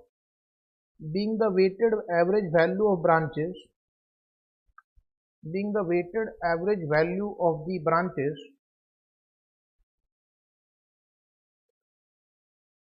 which emanate from that node, being the weighted average value of the branches which emanate from that node. Emanate means originate from that node. Like the previous one, weighted average, value into probability plus value into probability. This is called value of later exercise. That means if you exercise later, this will be the value of call option. But in American option, you have a choice. You can exercise now also. So you have to check what will be the value if you exercise now. Write down.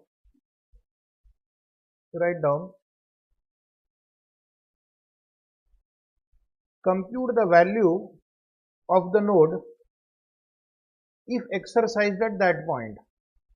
This is called value at immediate exercise. This is called value at immediate exercise. I will take higher of the two, and this process we will repeat till we reach year 0. That is called base node. So last step 4, write down. Step 4 for American option. Roll back to arrive at base node. Roll back to arrive at base node. Base node means year 0, S0. This is the fair value of the option. This is the fair value of the option. So very good question on American option we are going to solve. Students who don't want to write can take a screenshot of this. Okay. First we'll draw a diagram. Check whether the option is in the money, at the money, out of money. Calculate the value of the option. Go behind, go back.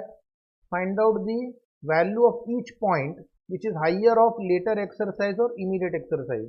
This process will be repeated till we reach the base node. Let us see the application of the theory. So write down step 1. We have to first compute the present value factor. This is a problem of 2 years. Each period comprise of 1 year. Total is 2 years. So I will have to find out the present value of each part. That means time will be 1 year and rate of interest is given in the question. How much is the interest rate? 6%.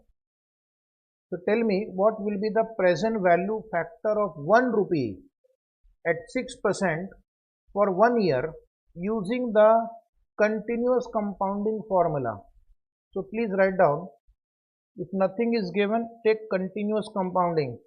Calculation of e to the power minus rt. Calculation of e to the power minus rt, which is 1 upon e to the power rt, which is 1 upon e to the power 0.06 into 1. And the value of e is, you can write 2.7183. 2.7183. So please give me the answer of this. You have to give me the present value factor of 1 rupee discounted at 6%. Time is 1 year. Anybody, any answer? Please reply. Please reply. What is the present value factor for this?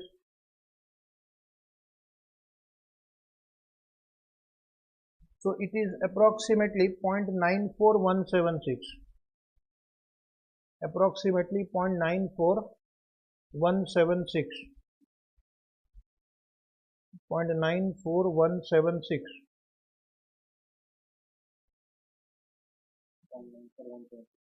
0.94176. Then write down step 2. Step 2, write down calculation of probability of price increase. Calculation of probability of price increase. So Rishabh Sadana was right. Now we'll go to step 2, probability of price increase. Formula is same. P is equal to R minus D upon U minus D. Today the price of the share is 50 rupees. 50 into e to the power RT. This you write in power. RT, write in power. Minus 40. Divide by 60 minus 40. Divide by 60 minus 40. In some books, instead of taking the actual price, they take 1 rupee as a base and they make adjustment in 1 rupee. That is also okay. You might have been taught like that. So already the factor for e to the power RT you have computed in the previous step. Kindly solve and give me the probability. 0.6545.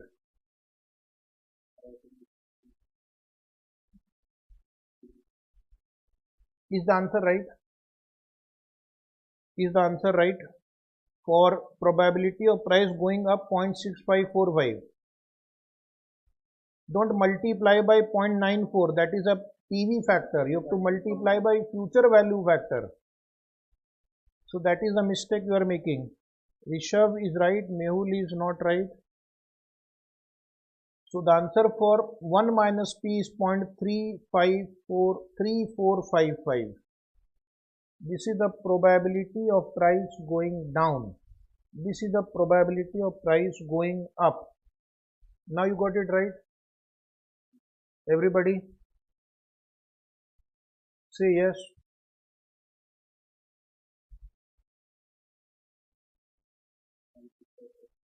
Okay. Now we'll draw the diagram, which is your question. Draw the decision tree. So write down the diagram. American call option. It takes lot of efforts to prepare such presentation. Okay. Because we have to do lot of animation. It is as good as writing on a board, but this ensures that we can do it faster and we don't make mistakes. So we are well prepared in the classroom as a faculty. So write down diagram. Today the price is 50 rupees. Today the price is 50 rupees. After 1 year,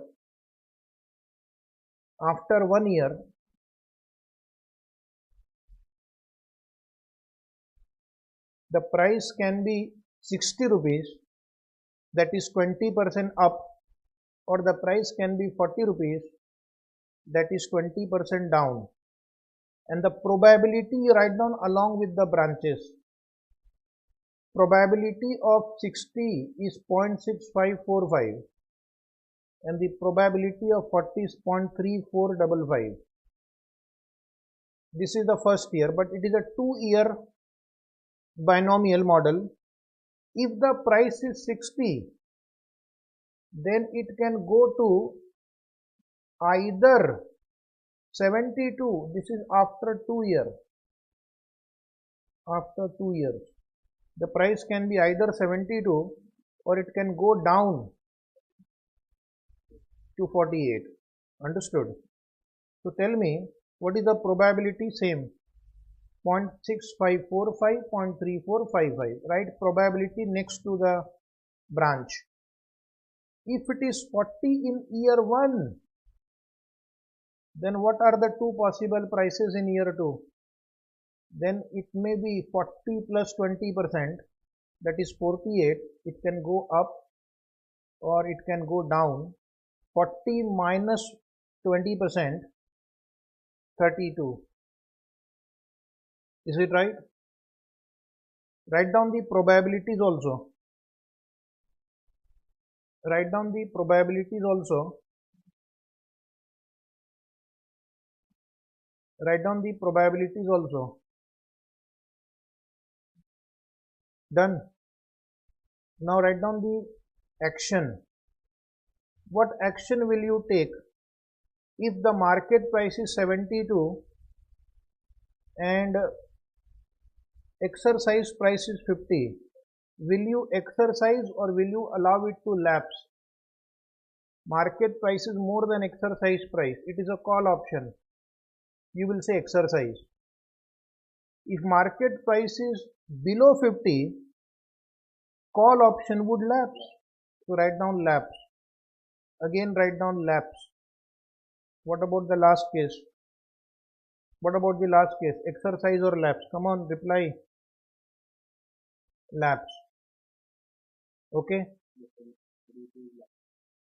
Because in this last three cases, the market price is less than exercise price. So call option would lapse.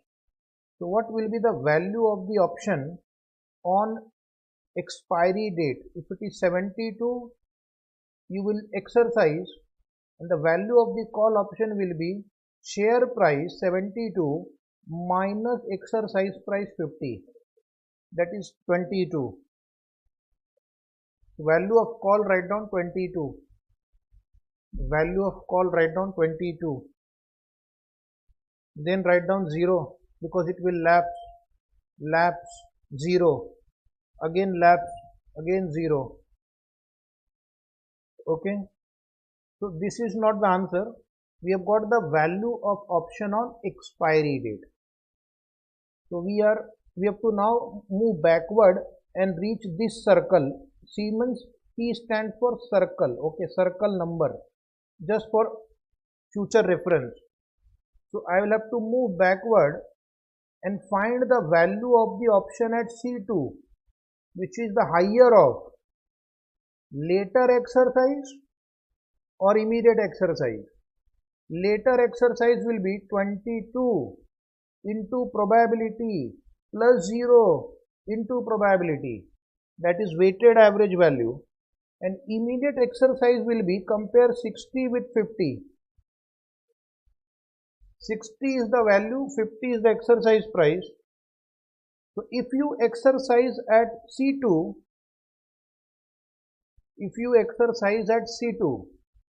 the value of call option will be 60 minus 50, 10 rupees. Because market price is more than exercise price. You have a choice.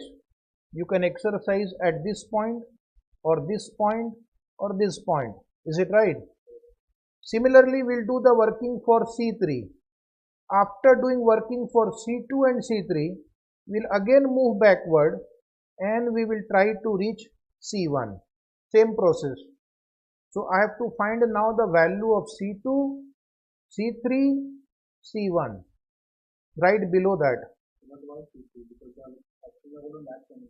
But the value you have to compute now. Okay, first you write, you will understand. It seems you have not studied this chapter before. Tell me, true or false? True. That is why you have asked this query. Now, this is a revision batch. So, please do not over expect. And if you have not studied American call option before this, you may find it little difficult at this time. So, please excuse me. This is not for the first time reader. Revision batch means there was a vision before revision. So write down higher of, koi baat nahi, it's okay. C2 write down higher of, at least I am trying to explain the way I explain in a regular batch also. Higher of the two, 60 minus 50 means immediate exercise. If you exercise at that point, and this is the expected value, this is the later exercise, 22 into probability plus 0 into probability, and then whole thing will be discounted. This whole thing will be discounted because you are moving from year 2 to year 1. You are moving from year 2 to year 1. So please tell me what will be the value of C2. It will be higher of, I'll simplify it for you, 10 versus this entire number, that is later exercise, that comes to 13.56. So the value will be 13.56. Now same way you try C3 also. At C3, that is when the price is 40, the option will not be exercised because market price is below exercise price. So value of immediate exercise is 0.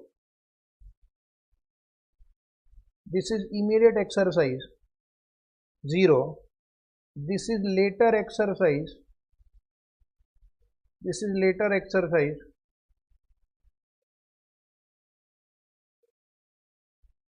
Please solve. Because all numbers are 0, your answer will be 0. Yes or no? No need to apply any mathematics. 0 multiplied by any number is 0. So higher of the two, 0. Now we'll come to C1.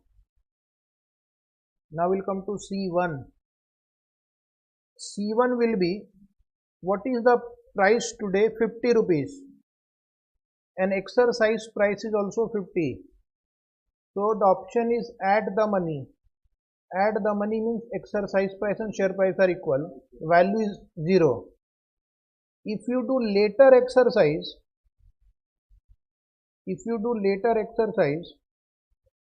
the value will be this number into probability plus this number which is 0 into probability and multiplied by 1 year factor and multiplied by 1 year PV factor. So what will be the two numbers? It will be higher of 0 versus 8.35. Any student who got it?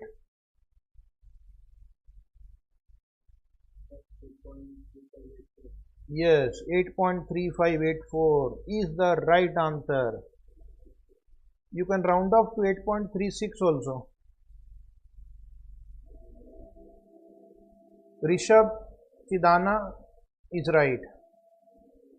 Any query on this? Very easy. Again practice, you'll understand. This is called American option. Binomial multi-period American option. One more likely question and difficult question on this topic is Black and Scholes model. Have you studied Black and Scholes model? This is a question from November 2006 exam for 8 marks.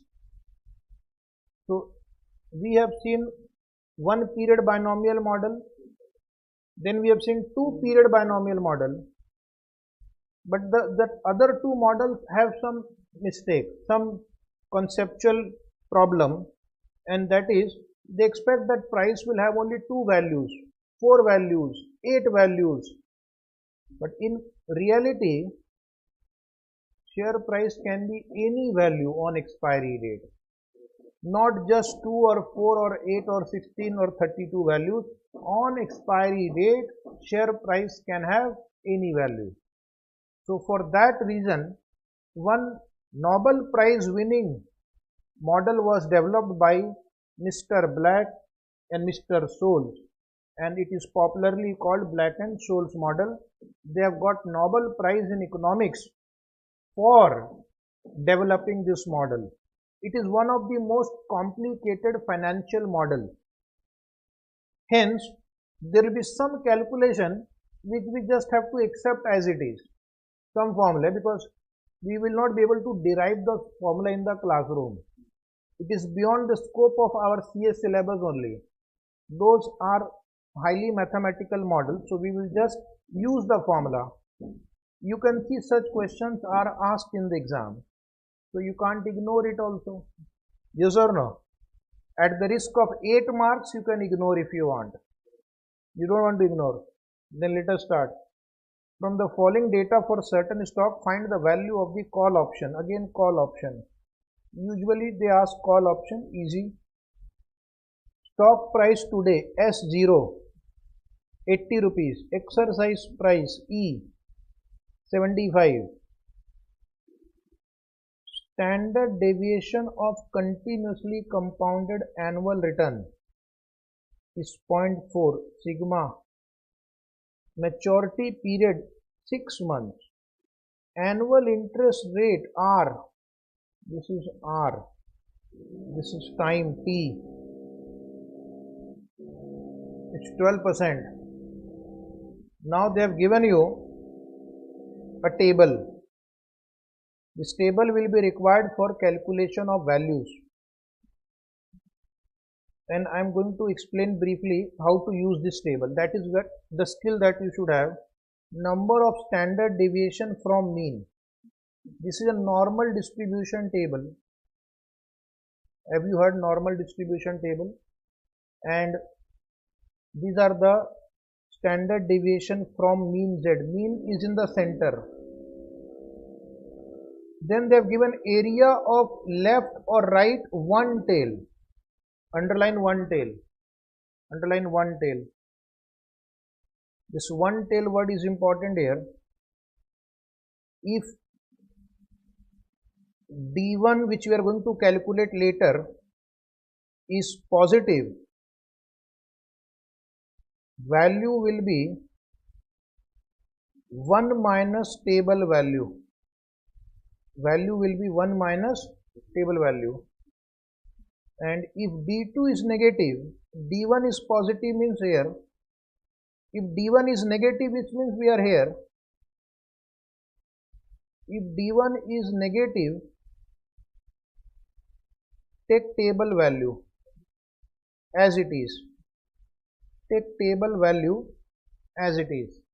So I'll just repeat if you can't read it on the screen. If D1 is positive and you are given area of the left or right one tail, D1 is positive 1 minus table value, and if D1 is negative, take table value as it is. Take table value as it is. Now we will see how to calculate. To help you, they have given you factor for e to the power 0.12 into 0.05. This will be required for present value calculation. No, that is the answer. This is the answer. Time period is 6 months. 6 months means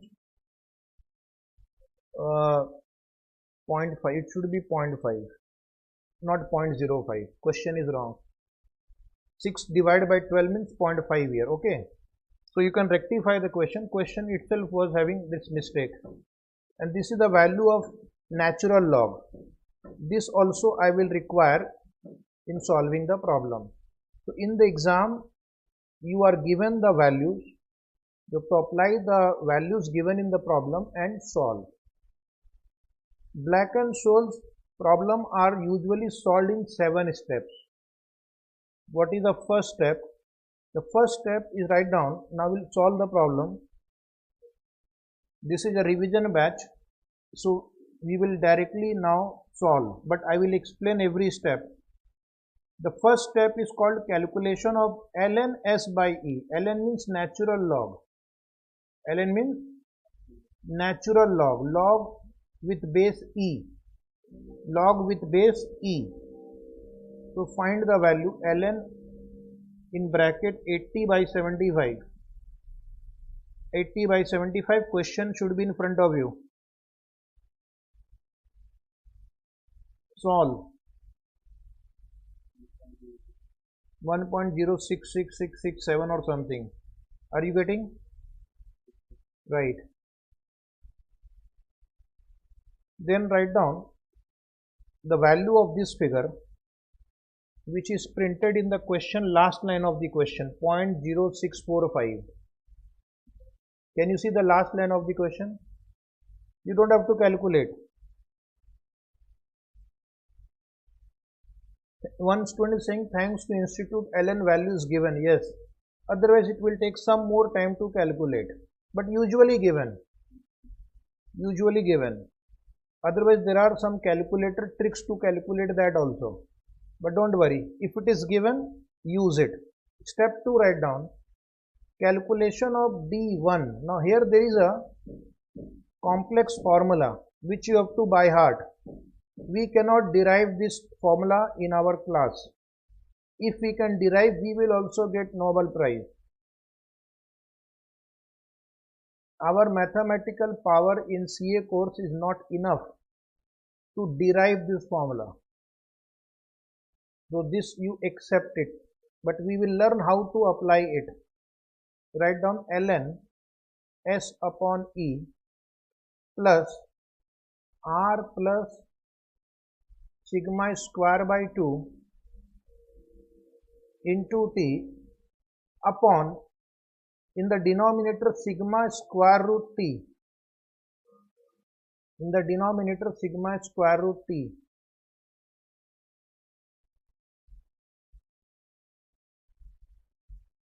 Ln S upon E plus in bracket R plus sigma square by 2 bracket close into T upon sigma square root of T. Now ln S upon E we have already calculated. This we have just now calculated in our step 1. So that is 0.0645 plus rate of interest is 0.12. Can you see 0.12 rate of interest? Sigma is 0.4, but I have to take sigma square. So 0.4 square divided by 2 into time is 6 months. So 6 by 12, 6 months will be converted into year, 6 by 12, and then the whole thing divided by 0.4 into under root 0.05. So first what you do, first calculate D1. Solve this part first.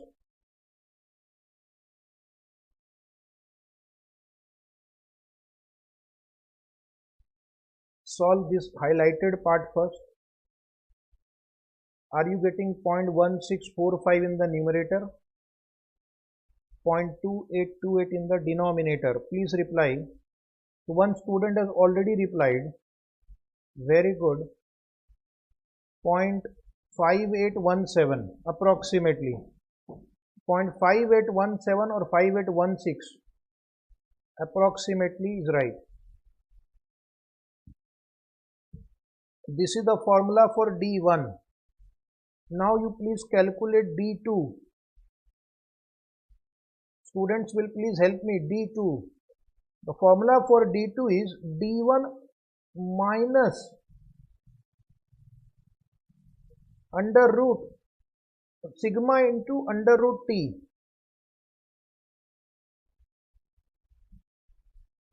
Solve. D1 I have already calculated. D1 you take from the step 2, same figure. And this also denominator you have calculated here. So take the same figure. So save time. D1 and the denominator will be required in the second formula. So how much you are getting? Approximately 0.2989, or you can say 0.2988. Both are okay. If you are getting 0.2988, that is also okay. D1 is positive. This is also positive. You are given area of the left or right one tail. If you are given area of one tail, and if D1 is positive or D2 is positive, the value will be 1 minus table value. Value will be 1 minus table value for further analysis. Write down step number next. Note, because you will forget, I have written this note for you. Human memory is limited.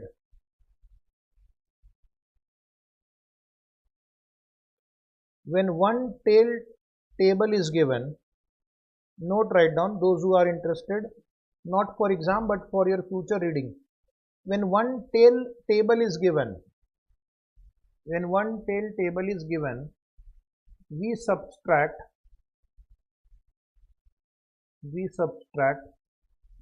table value from 1. We subtract table value from 1. Now write down step number 4. Calculation of ND1. ND1 means normal density function.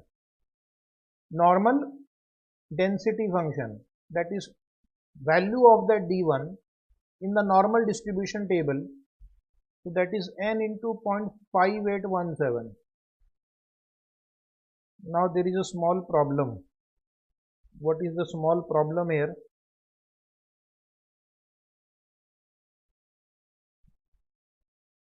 You are given in a tabular format, value of 0.55 is given, 29.2912, 0.60 is given, 0.2578, but you need to find the value of 0.5817,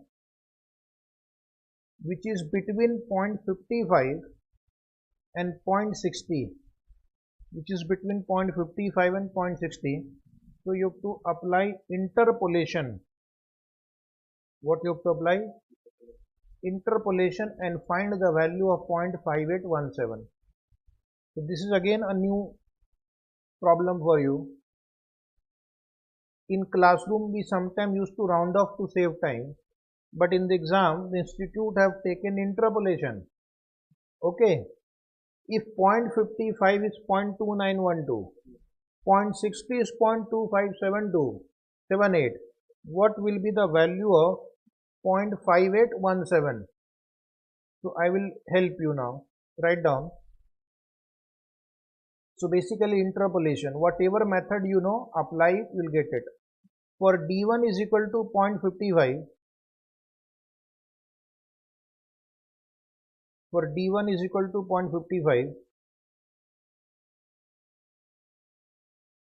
area on the left or right one tail,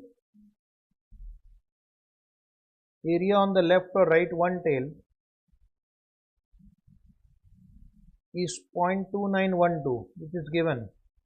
For D2 equal to 0.60,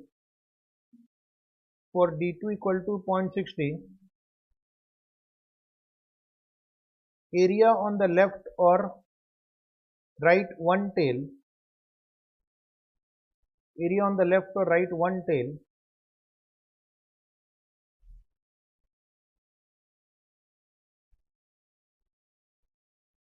is 0.2578. Write down. Given one school level arithmetic, given change in number of standard deviation is to change in the area to the left or right. Okay, now you understand, if it changes from 0.55 to 0.60, this area changes from 0.2912 to 0.2578. So write down, on the left side I have written change in the number of standard deviation 0.05. On the right side I have written change in the area, which is 0.2912 minus 0.2578, 0.0334. But suppose I don't want to change 0.05, I want to only bring so much change. I want to only change from 0.55 to 0.5817. By what amount the area would have changed?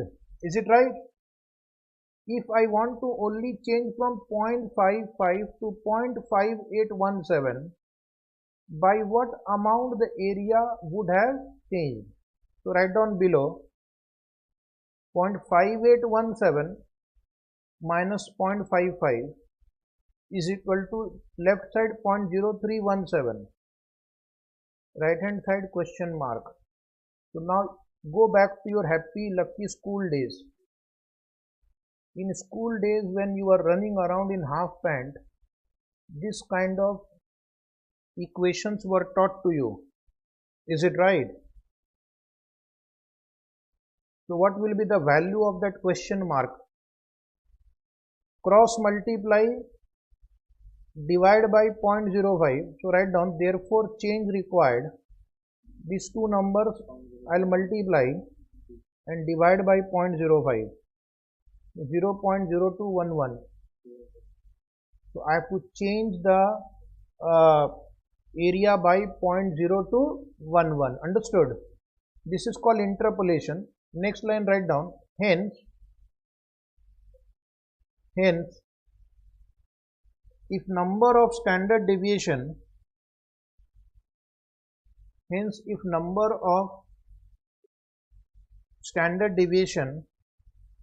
from mean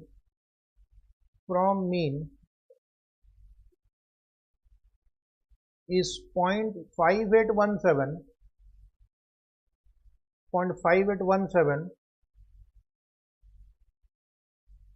area of the left of the right,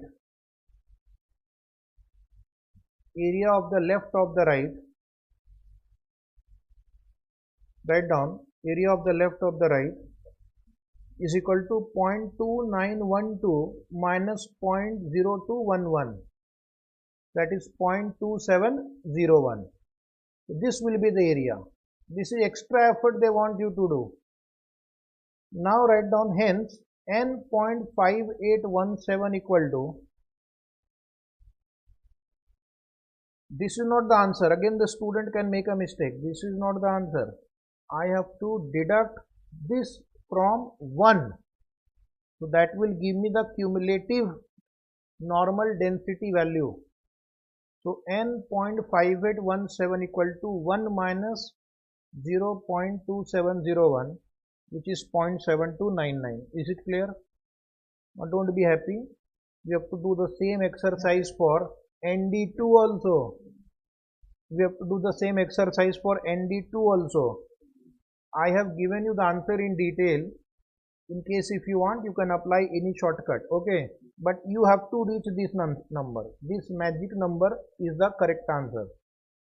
Now write down calculation of ND2. This time little fast.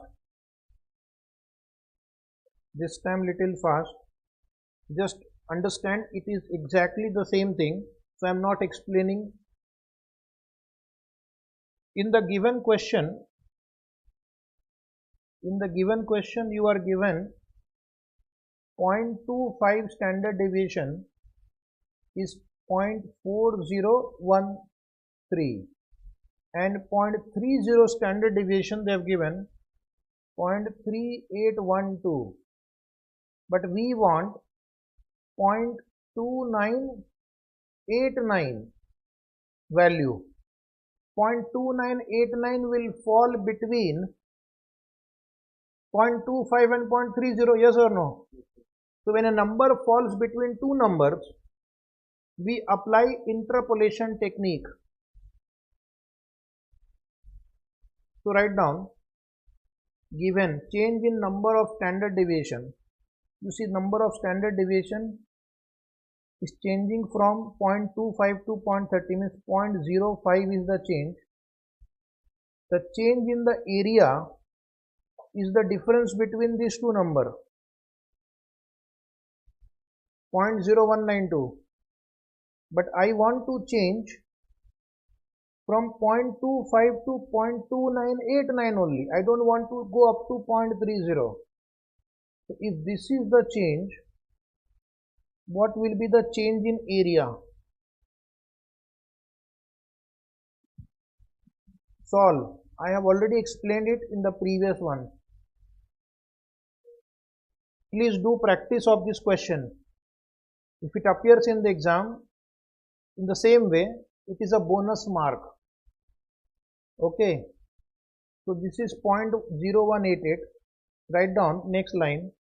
Hence, if number of standard deviation from mean is 0.2989, the area of the left or left of right tail is 0.4013 minus 0.0188. So it will be 0.3825, very close to this number. Can you see that? Because it is 0.30 whereas this is 0.2989. In the classroom we usually used to round off this to 0.30 only. But institute will not agree to that. So write down n 0.2989 is equal to 1 minus 0.3825. Finally, the answer is 0.6174. If you have learned any other presentation, any other shortcut, you can do it. You will get the same result, 0.6175. Now write down step 6. Step 6 write down. Please write down step 6. Calculation of e to the power minus RT. Calculation of e to the power minus RT, that is present value factor, 1 divided by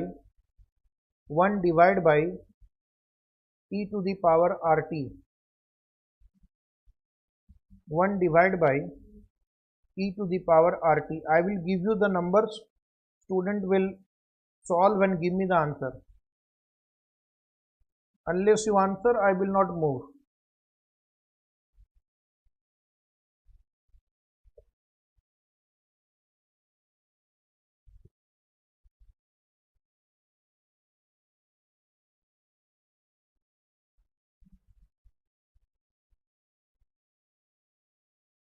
1 divided by 2.7183 to the power 0.06 to the power 0.06. 1 divided by 1.06184. Are you getting 1.06184? Solve it, you will get it. And this is equal to 0.9417. If you look at your institute, they have given you the value of this 1.06,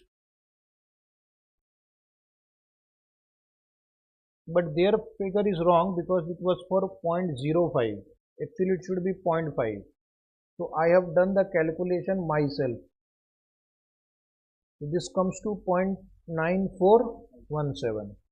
Now we are ready to solve.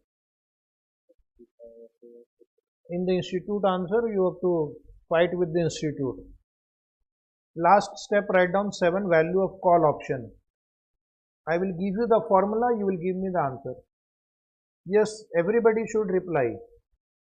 I am not getting reply from some students. Value of call option formula under Black and Scholes model is S into ND1 minus capital E, which is exercise price, into e to the power minus RT, e to the power minus RT, that is present value factor, into ND2,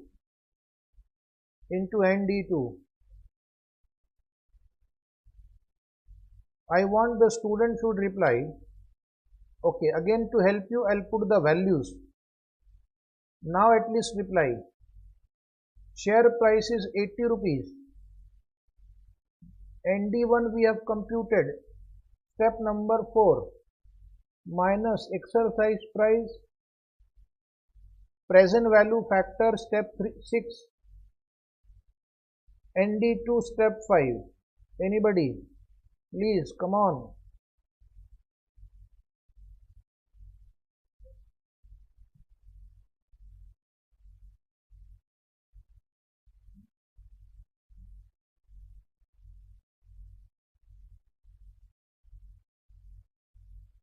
Yes, solve. One student Rishabh has answered. What is your answer? 14.78 is the right answer. So this is the steps to be followed. Okay.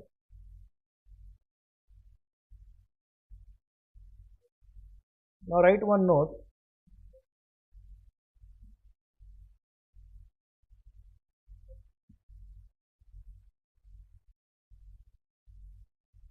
if cumulative factors are given,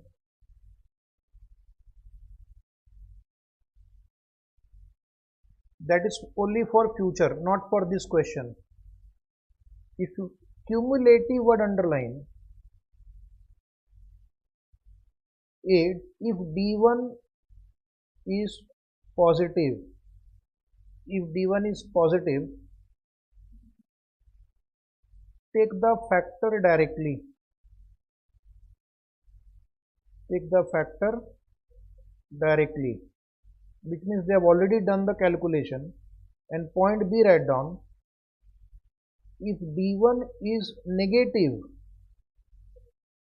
D1 or D2 whatever, D1 or D2 is negative, then factor will be equal to 1 minus cumulative factor given, 1 minus cumulative factor given, exactly opposite. If area under one tail is given, if area under one tail is given, the question which we have solved, and if the D1 or D2 is positive, 1 minus table value, okay, and if D1 or D2 is negative, then we'll take the table value, right? But if cumulative factors are given, if cumulative factors are given, means already they have done the calculation. If D1 or D2 is positive, take the factor directly given in the problem. But if D1 or D2 is negative, then 1 minus table value. Then we'll take 1 minus table value. So this way they can ask question in the exam. Anything is possible. Okay. Now we'll go to next concept called over the counter derivative, OTC, or interest rate derivative. So here we will see some miscellaneous type of derivative. We have seen future, we have seen option. Now we'll see some interest rate derivative like forward rate agreement, okay, currency swap, interest rate swap. This type of question we'll see, overnight index swap. So are you ready? Okay. Over the counter derivative means they are not traded on the exchange, but they are negotiated between two or more parties. Is it right?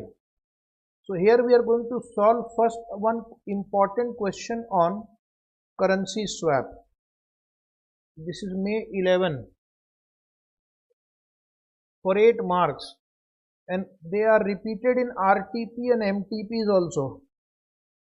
Now the next destination is exam. So come on, write down important, because I am waiting for this question to get repeated now. It is quite a long time. We are missing you. Currency swap, we are missing you. Please come. Question is A and B. There are two companies, A in, B in, incorporated, intends to borrow $2 lakh. So A wants to borrow $2 lakh, and B wants to borrow $2 lakh in yen, means equivalent of $2 lakh in yen. So A wants to borrow in dollar, B wants to borrow in yen for a 1 year time period. The prevalent interest rates are as follows. Prevalent interest rate, suppose A goes to the market on its own. A goes to the market on its own and it wants to borrow yen. Because it has a good reputation, it can borrow at 5%. But if A goes for borrowing in dollar, it will have to pay 9%. That is for A. B independently goes to the market to borrow in yen, it will have to pay 8%. and if it borrows in yen, in dollar, it will pay 10%. So who is a strong party here? Who is a strong party here? Who has a better reputation in the market? Who has a better reputation in the market? A or B? Quickly reply. It is not a difficult question. Who has a better reputation in the market, A or B?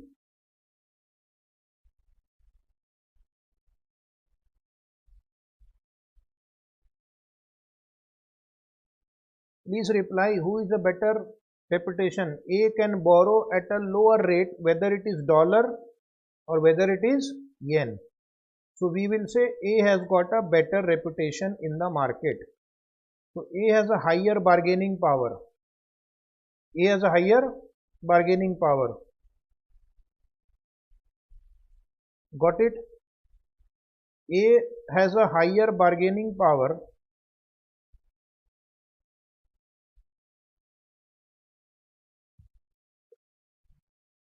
The prevalent exchange rate is $1 is equal to yen 120. So $2 lakh multiplied by 120 is equal to 240 lakhs yen. Okay. They entered into a currency swap. So what is currency swap here? The currency swap means exchange of one currency with another currency so that both parties can benefit. What is A's requirement? Dollar. What is B's requirement? Yen. So how will the swap take place? How will the swap take place? So A will first borrow yen and B will first borrow dollar, and then they will swap yen with dollar. Why A will borrow in yen? Because interest rate is less. Compared to B, they will save 3%. If A borrows instead of B, they will save as a gang 3%. B will borrow at 10% instead of A, who could have borrowed at 9%. So there is a loss of 1% here. But still, 3% gain minus 1% loss, as a group, if they combine, they will save 2%. They will save 2%. So as a group, if they come together, they will be able to save 2%. Okay, understood?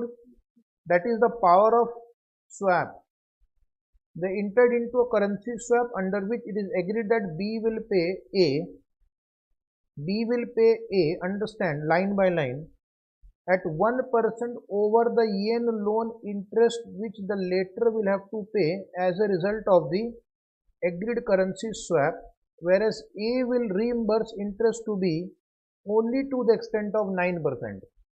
If you can interpret this paragraph, you can solve the problem. So first A will borrow at what rate? 5%. But A will transfer to B at what rate? 1% over 5%. So A will transfer to B at 6%. B will borrow at 10%, but B will transfer to A only at 9%. B will transfer to A, it is written here, at 9%. A will borrow at 5% yen loan, transfer to B at 6%. So A will gain 1%. A will gain 1%. B will borrow at 10% and transfer at 9%. So B would lose 1% on the dollar loan, but B is also gaining 2% on, not 3, 2%. 3 minus 1, 2% on this. So therefore the effective gain to B would be 1%. A will gain 1%, B will gain 1%, both will gain 1%. Keeping the exchange rate invariant. Keeping exchange rate invariant means, assume that exchange rate will not change. Assume that exchange rate will remain 120. Assume exchange rate will remain 120. Quantify the opportunity gain or loss component of the ultimate outcome resulting from the designed currency swap. Resulting from the designed currency swap. So how much will be the gain or loss to each party? Without solving only we can say both parties will gain 1%. So A will gain 1% of 2 lakh, $2,000. B will get 1% of 240 lakh yen. 1% of 240 lakh yen, how much? Yes, 2,40,000 yen. 2,40,000 yen. That means 8 marks you can get in 2 lines only. But we have to write the answer in detail. So write down please. Write down please. Requirement. Requirement write down. A's requirement is $2 lakh. Now how do you write the answer in the exam? A's requirement is $2 lakh. A's requirement is $2 lakh. I am teaching you also how do you write the answer in the exam, because same question 2 students get 2 marks versus 8 marks. B's requirement is B's requirement is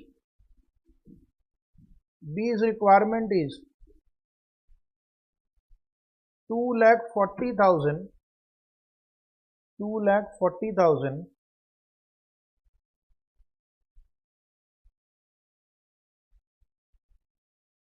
sorry 2 crore 40 lakh 2 crore 40 lakh. B's requirement is 2 crore 40 lakh. Understood? First tell me whether this part you understood.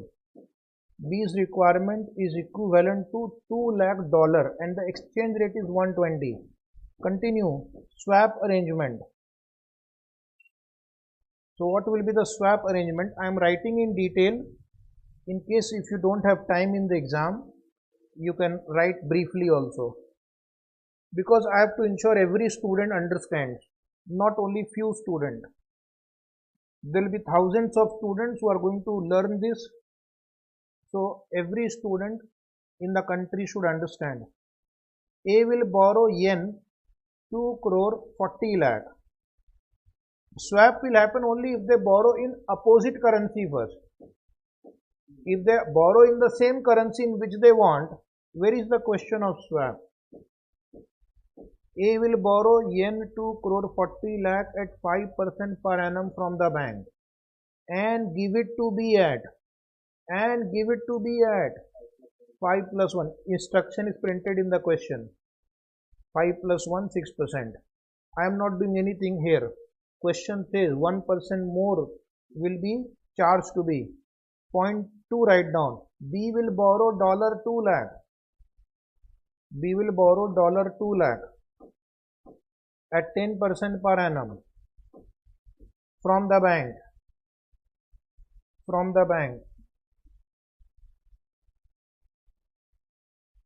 And give it to A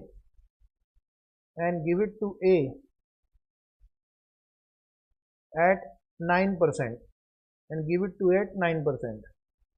This is how the swap was executed. Okay. If you don't have time in the exam, then you can skip this. It's already printed in the question book. Now write down diagram. Diagram would be there are two parties A and B. This is bank of A. This is bank of B's bank. That is B has an account with this bank. Okay. So see practically how they will execute it. A will first borrow from its banker at 5% yen loan.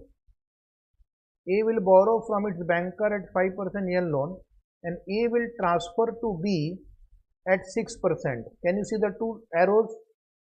A will borrow at 5%, A will transfer to B at 6%. B will borrow at dollar. B will borrow dollar loan at 10%. B will borrow dollar loan at 10%. Draw the diagram if you are interested. And B will transfer to A at 9%. Is the diagram important in the exam? No. But this is for understanding. See the movement again. For those who have not studied in detail earlier, A will borrow at 5 and transfer at 6. B will borrow at 10 and transfer to A at 9%. Now the question is, last line of the question is, calculate the gain or loss of the ultimate outcome resulting from the designed currency swap. So I have to present the answer for the exam purpose. Otherwise the answer is 1% of 2 lakh and 1% of 2 crore 40 lakh.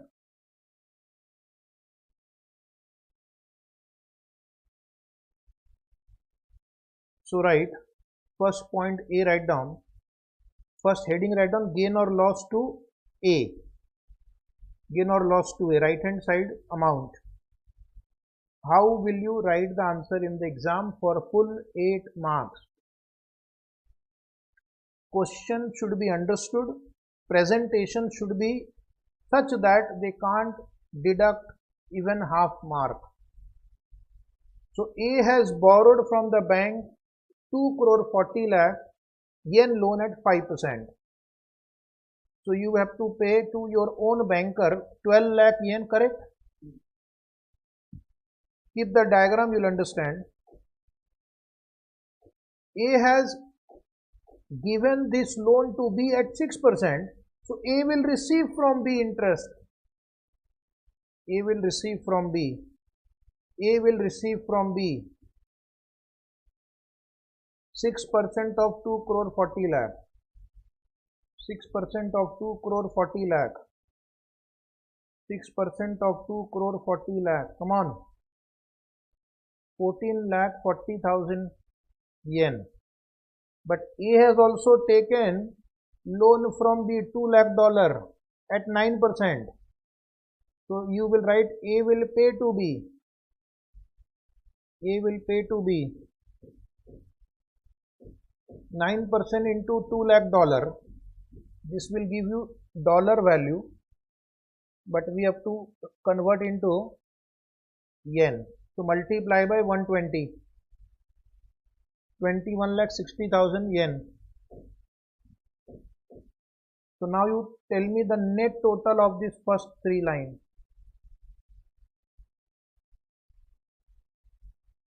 Net total, net amount paid in yen. Net amount paid in yen, A plus B plus C. No, 1 is negative also. 2 positive, 1 negative.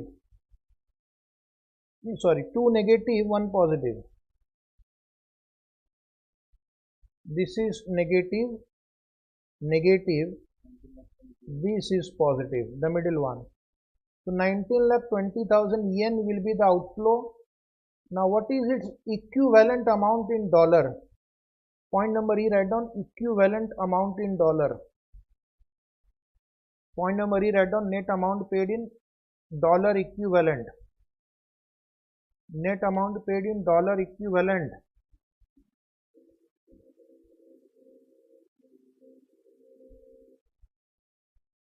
Net amount paid in dollar equivalent is 19 lakh 20,000 divided by 120. $16,000. Okay. So what it is effectively paying $16,000 with the help of swap. Suppose A would not have entered into swap. It would have directly borrowed $2 lakh from the market.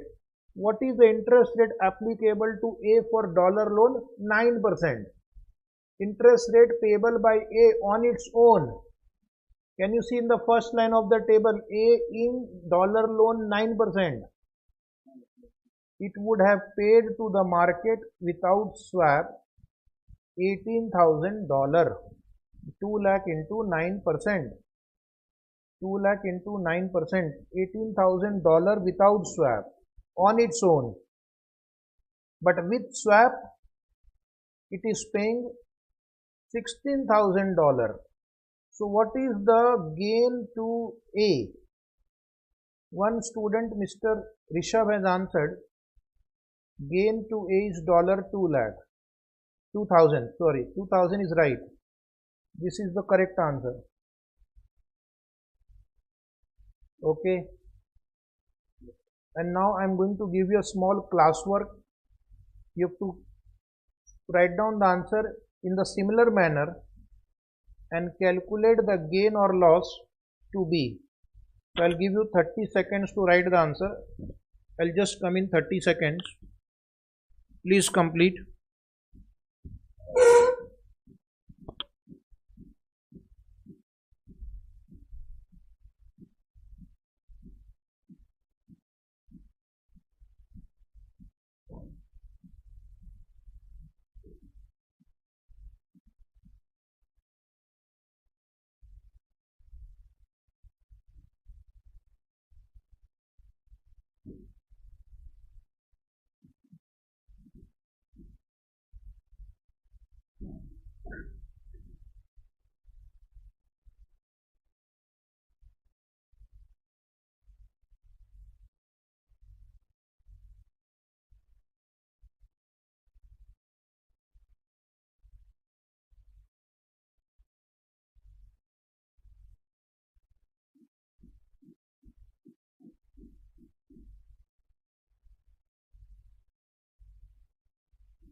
Have you completed? Check the answer now. First you write down interest paid by B to bank. B has borrowed in dollar. So first B will pay interest to its bank 2 lakh into 10%, 20,000. Then B will receive interest from A 2 lakh into 9%. B will receive interest from A 2 lakh into 9%, 18,000. Then B will pay interest to A at 6%. 2 lakh into 6%, 12,000. All calculation first we will do in dollar. Are these three lines understandable? And then you take the net total, minus 20 plus 18 minus 12 is minus 14,000. And this is in dollar. So I will convert into equivalent yen. Net amount in yen. Net amount in yen. Yen 16 lakh 80,000. Now suppose B goes to the market on its own and does not enter into a swap. The interest rate applicable to B on a yen loan is 8%. So B would have paid, Cabra is right, 2.4 lakh gain to B. Very good, Cabra. So very good to all the students who have replied. Sidana is also right. 2,40,000 yen. Gain in yen. 2,40,000. Now if you present like this, you will get full marks. I also know the shortcut. Somebody will say, why you have done so much? You can just write 1% of 2 lakh, 1% of 2 crore 40 lakh, and the answer is same. Yes, you are right. Shortcut answer is same. If it was an MCQ question, do like that only. So this was my question number 1. One more question number 2 also will solve today. Those who have completed, I request you to read the question number 2. Read question number 2, those who have done. Okay, now we'll go to question number 2. This question was asked in RTP some years ago, but still important. Two companies AS and XY face the following interest rates. This is a question on interest rate swap, okay. The previous one was a question on currency swap. Name of these two companies. AS, similar question but little different also. AS Limited can borrow US dollar floating rate at LIBOR plus 0.5%, whereas XY company can borrow LIBOR plus 1%. Canadian fixed rate, suppose they want to borrow Canadian dollar, fixed rate of interest. Fixed rate means interest rate will remain 5% for the entire tenure of the loan. AS will have to pay 5%, XY will have to pay 6.5%. Again my question is, who is a stronger party? Who has an upper hand? Is AS Limited stronger or XY Limited is stronger? Quickly reply. Quickly reply. I can't wait so much. AS Limited, because on fixed rate also it has to pay less interest, and on floating rate also it has to pay less interest. So AS Limited has got an upper hand. Okay. So how much is the benefit here? Just understand, the AS Limited has an upper hand by 0.5% here, and here it is 1.5%. Wait, I'll change the color. On floating rate 0.5%, on fixed rate it has an upper hand of 1.5%. Okay. Now it says AS Limited wants to borrow US dollar at floating rate, and XY Limited wants to borrow Canadian dollar at fixed rate. So AS Limited wants floating, XY wants to borrow Canadian dollar at fixed. So if on their own, if they borrow, these are the rates applicable to them. But we have to check, can we enter into swap and gain something out of it? A financial institution is planning to arrange a swap. These two parties are in two different worlds. They don't know each other. So how do they enter into such transaction? So they are usually through an intermediary, a broker, which are usually big banks who arrange the deal and they get a commission. So financial institution is planning to arrange the swap and requires a 50 basis point spread. 50 basis point spread means underline 0.5%. 100 basis point means 1%.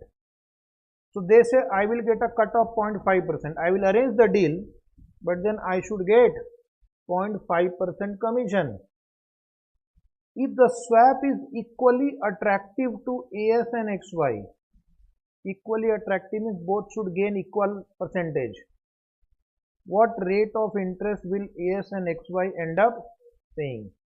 So what is the effective rate of interest they will end up paying? That is the question. So what will happen? AS will borrow at first fixed rate and XY will borrow at floating rate. Okay. In order to have a swap, they will take an opposite position first.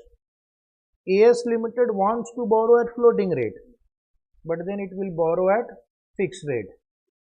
XY Limited wants at fixed rate, but it will borrow at floating rate. So what will be their gain or loss here? Instead of XY, AS borrows at 5%, so they will gain 1.5%. Instead of AS Limited borrowing at LIBOR plus 0.5, XY will borrow at LIBOR plus 1, so they will lose 0.5 here because XY has to pay a higher rate. But still, if I compare, they will together as a gang get 1% benefit. AS Limited will borrow at 5, transfer to XY, so they will get benefit of together 1.5. XY will borrow at LIBOR plus 0.1, LIBOR plus 1, give it to AS, who would have paid LIBOR plus 0.5. So in floating rate, together they are losing 0.5. In fixed rate, together they are gaining 1.5. Net gain 1 and commission is 0.5. So effectively, still they will get 0.5% benefit. Okay. This 0.5% benefit they will share equally. This will go to financial institution. 0.25 benefit goes to AS and 0.25 benefit will go to XY. Right? So first what I'll do, if you are interested, I will dictate you a small note on interest rate swap. Write down. One day before the exam, you can just quickly read it, just few lines only. Heading, write down interest rate swap. In interest rate swap, the two parties swap the interest obligation.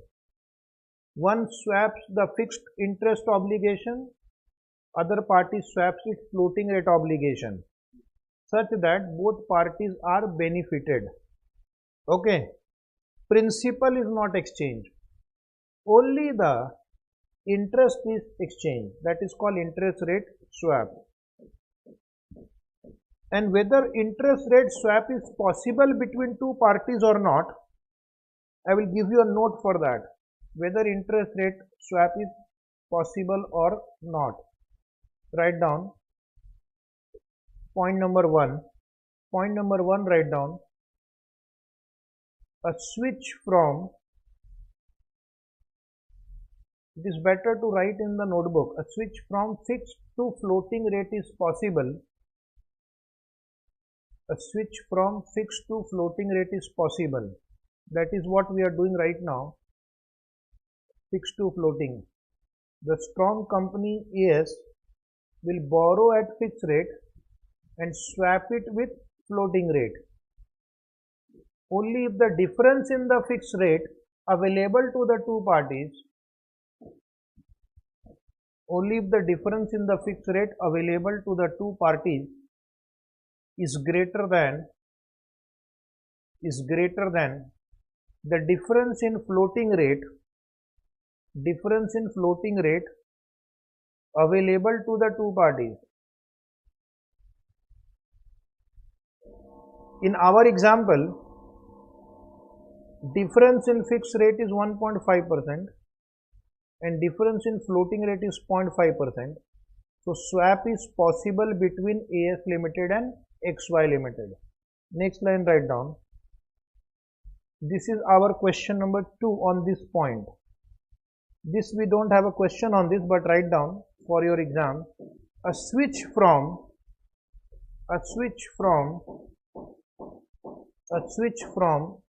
floating to fixed rate is possible.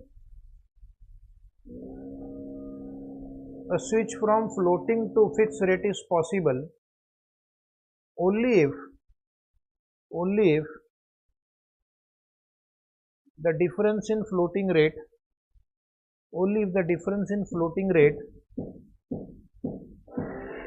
available to the two parties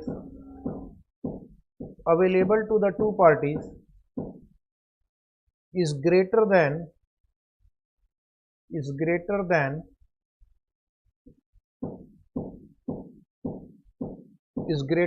the difference in fixed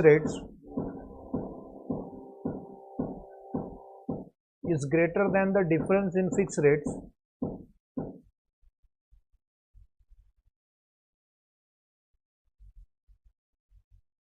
available to the two parties.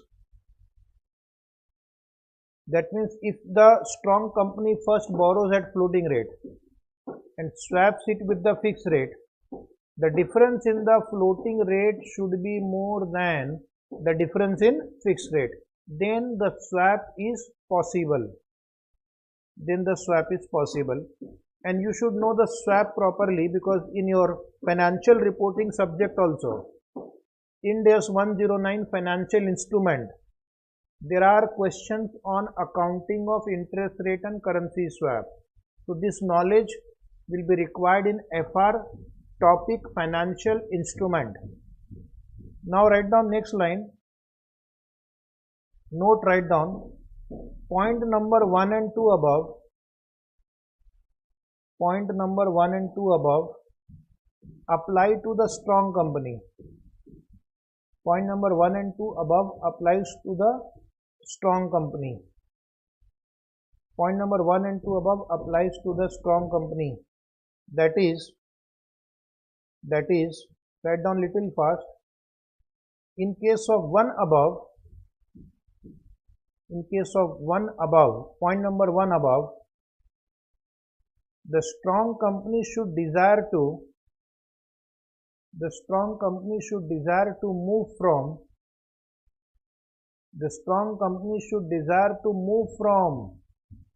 fixed rate to floating rate.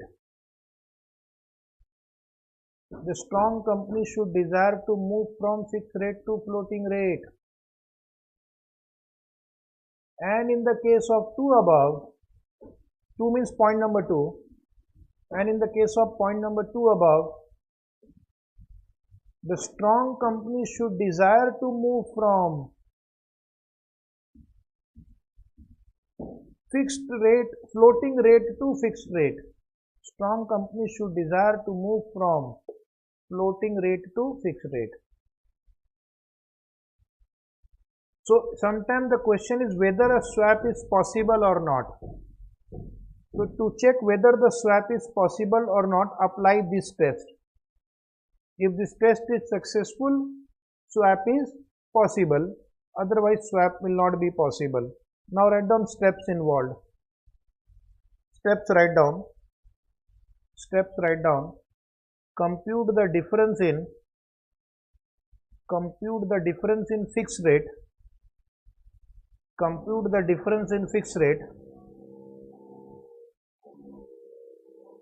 And difference in floating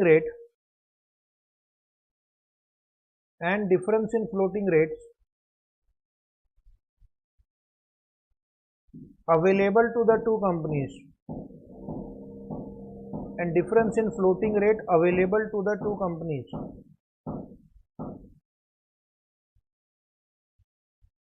Now write down compute the net difference. Compute the net difference. Compute the net difference. I have already explained. Step 3. Split the net gain. Split the net gain between the strong and weak. Between the strong and weak in the agreed ratio. In our example, the agreed ratio is 1:1, equally. Okay. Both parties should gain equally from the swap deal. And point 4, which is applicable in our question, intermediary. If an intermediary is involved,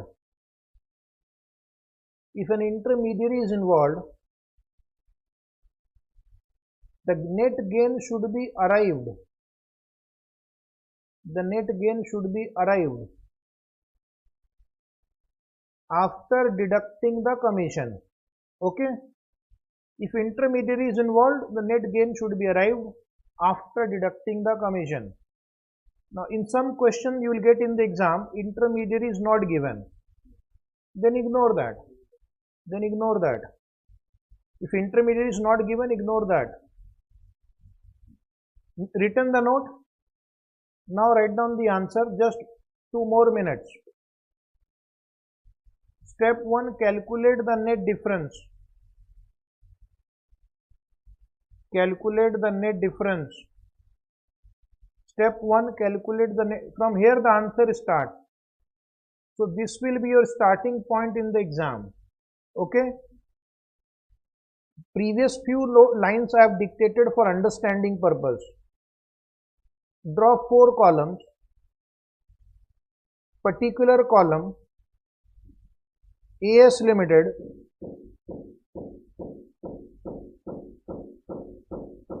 XY Limited,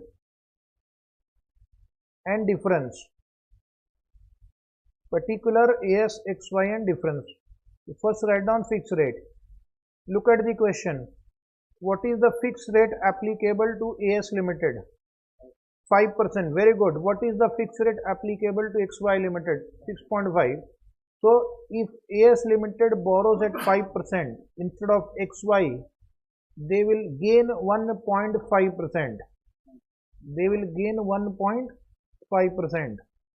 Write down gain 1.5%. Now write down floating rate. AS Limited can borrow at LIBOR plus 0.5. L stands for LIBOR. L stands for LIBOR. And XY will borrow at LIBOR plus 1. XY will borrow at LIBOR plus 1. So instead of AS Limited, if XY borrows, there will be a loss of 0.5%. There will be a loss of 0.5%. So what is your net difference? Net difference is still positive 1%. Say yes. So gain will be 1%. But between the two companies, there is an intermediary involved. Intermediary will also get 0.5% commission. So less commission to financial institution. Less commission to financial institution. 0.5%. Now my question to all of you is, what is the net gain? 0.5. Come on, reply. Net gain, net saving to both the parties. 0.5. This is what is the net gain, and then according to the agreed ratio, they will have to share this net gain. Agreed ratio is given equally in the problem, somewhere equally attractive written. Can you see equally attractive? Which means both parties will share equally. Step number 2 heading write down. Step number 2 heading write down, split the gain. Split the gain. Split the gain. So under that write down, AS Limited will get 50% of 50%. 50% of 0.5.